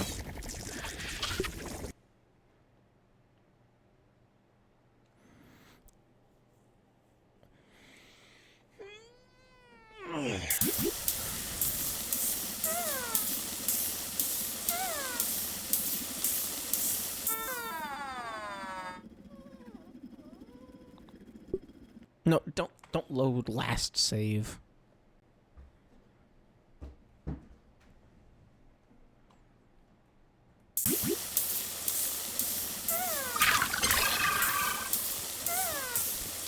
We're gonna stop taking damage.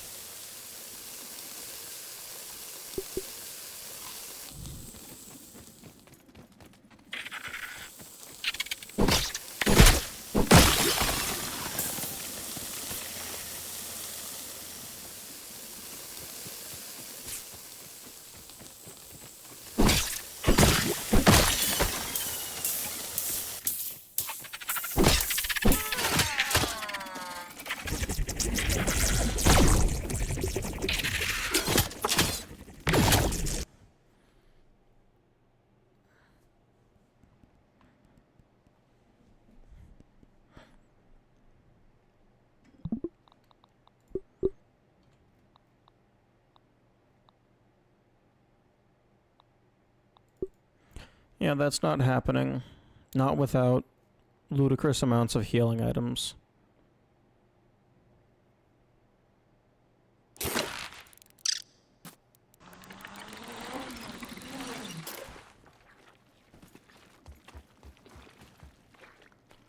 I mean, pretty decent weapon, though.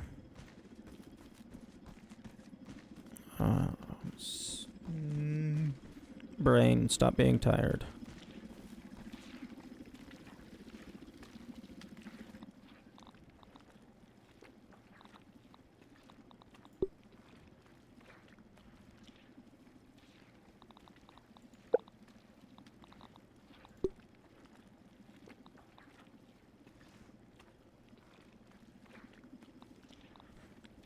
Oh, he fucking resists everything.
Really?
Oh, fuck. It doesn't autosave?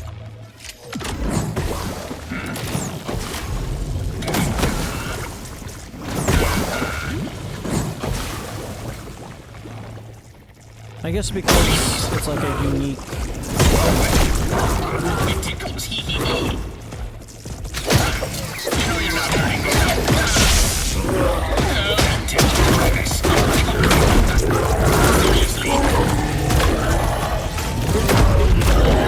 I'm sorry, did I just have 4 Mants all at the same time?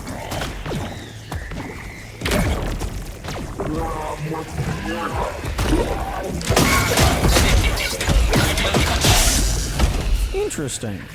Okay, so he's immune to all poison plants. But he is not immune to the infection. Oh, it slows him. It slows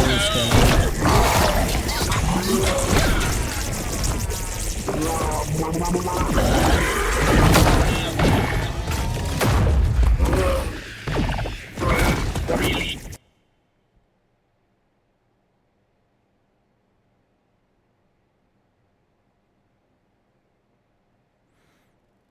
Yeah, it does not autosave entering that fight.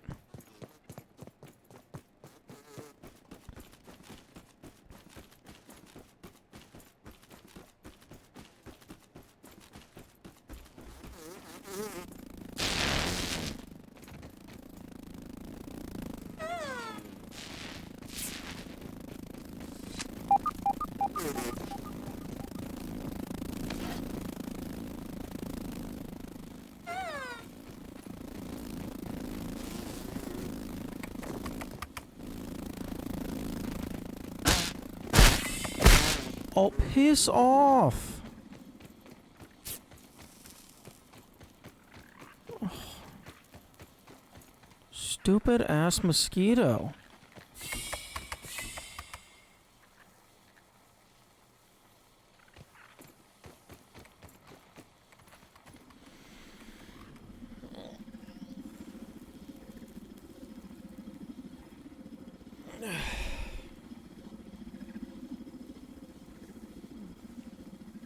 Hello, Tally.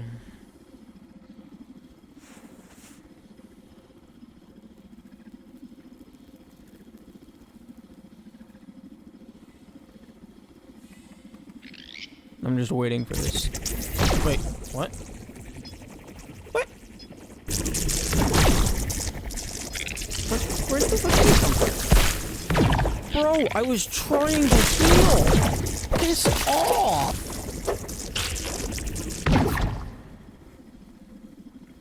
So annoying.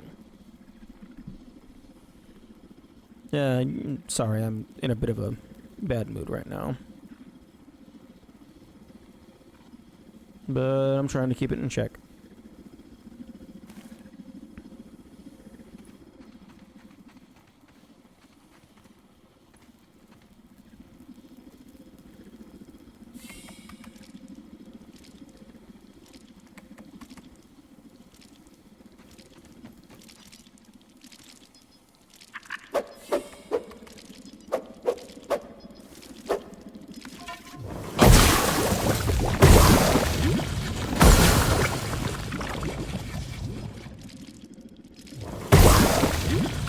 Oh.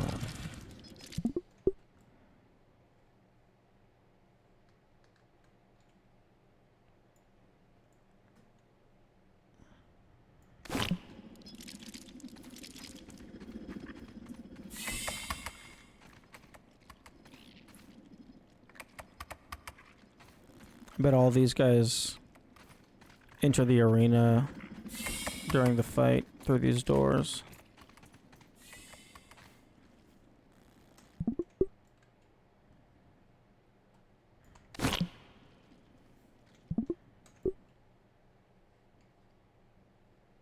Well, quote unquote through these doors. It looks like there's not actually a physical connection.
What the fuck?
Can you stop spawning more? Oh,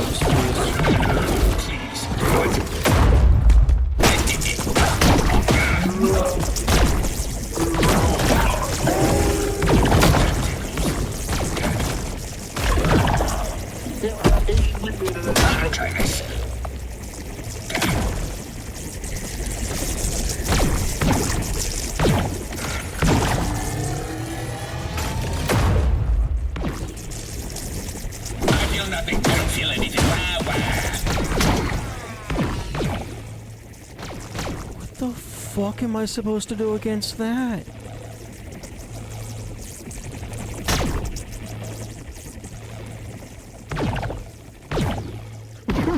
Was fired by Director Schmector.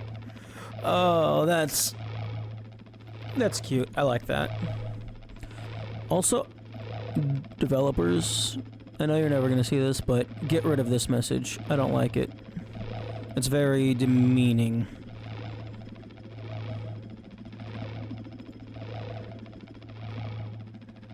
Or at the very least, make it like not every single death. Or like, let us turn it off. Actually, that's probably better. Just, can I turn that off? I don't know if I can turn that off.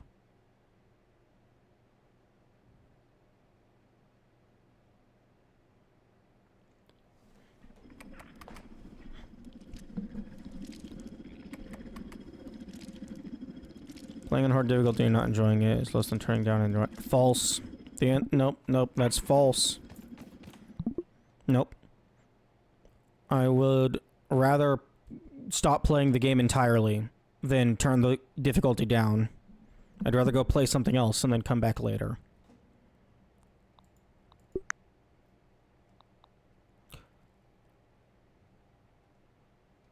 Yes, it is ego. But also, if the game becomes easy, it becomes boring. I would rather the game be hard and impossible than easy and boring.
the spiders are doing anything. I also don't think fucking Wendell's doing anything.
Okay, that's a very weird invisible wall.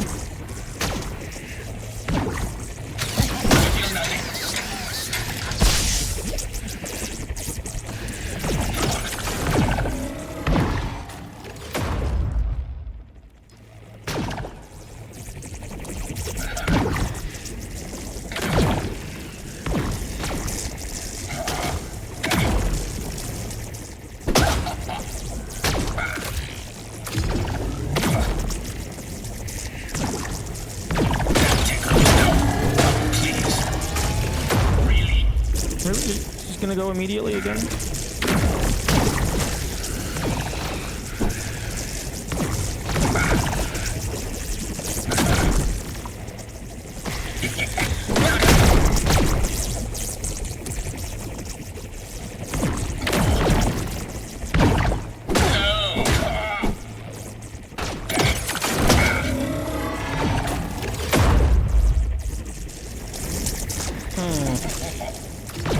I wonder how feasible it would be as a strategy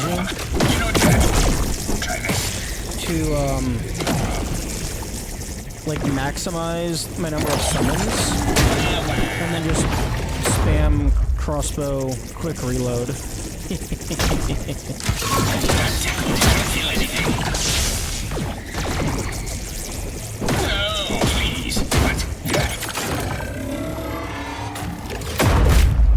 I'm sorry? What did you just hit me?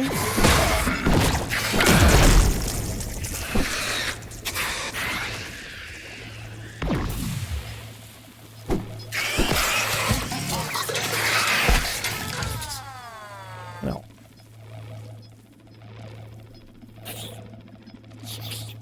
You'd rather be in a bad mood than enjoy your experience of the difficulty vibe with? Well, I wouldn't be enjoying the experience, because I would be disappointed that I had to lower the difficulty. And if I lower the difficulty and then it becomes too easy, that's also just a bad experience.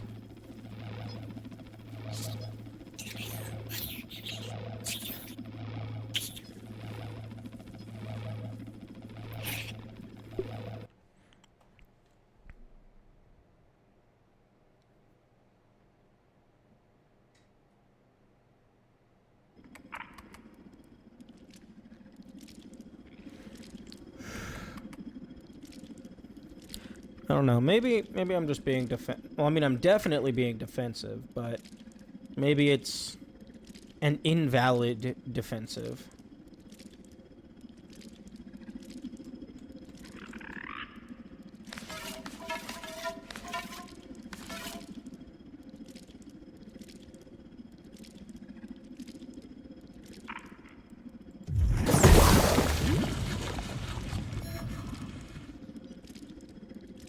I don't know.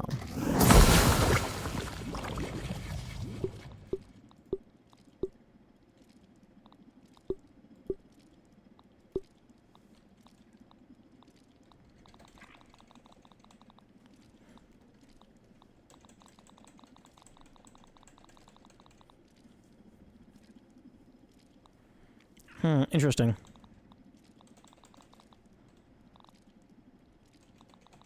It looks like it, like, initially displays the data at a preset threshold, and then it snaps it up to what it actually is.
Want to lower the difficulty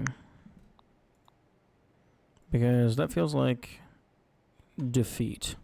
That's a loss in its own right.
Yeah, that went decently far.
Yeah, I think I have to be done with the game.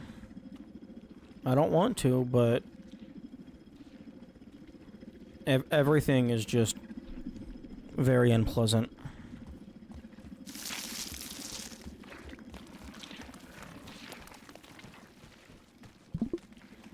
I don't really see a way around it because I'm not lowering the difficulty. I want to be good. I want to be skilled. So I don't want to have to lower it. And then if I lower it too far, oh well, then it just stops being fun.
Okay.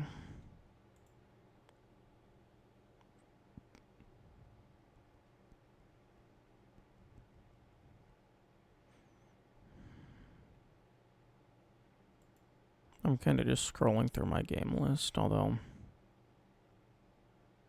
I don't think anything...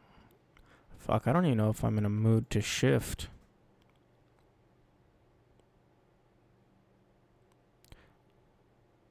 Yeah, I think I'm just gonna call it. That might be the best thing. Because it's something about this game. Because I took a couple weeks break. So if it was just from playing the same game, that would have fixed it. But no. Okay. I'll try and figure something out. Okay. Bye-bye. Have good days.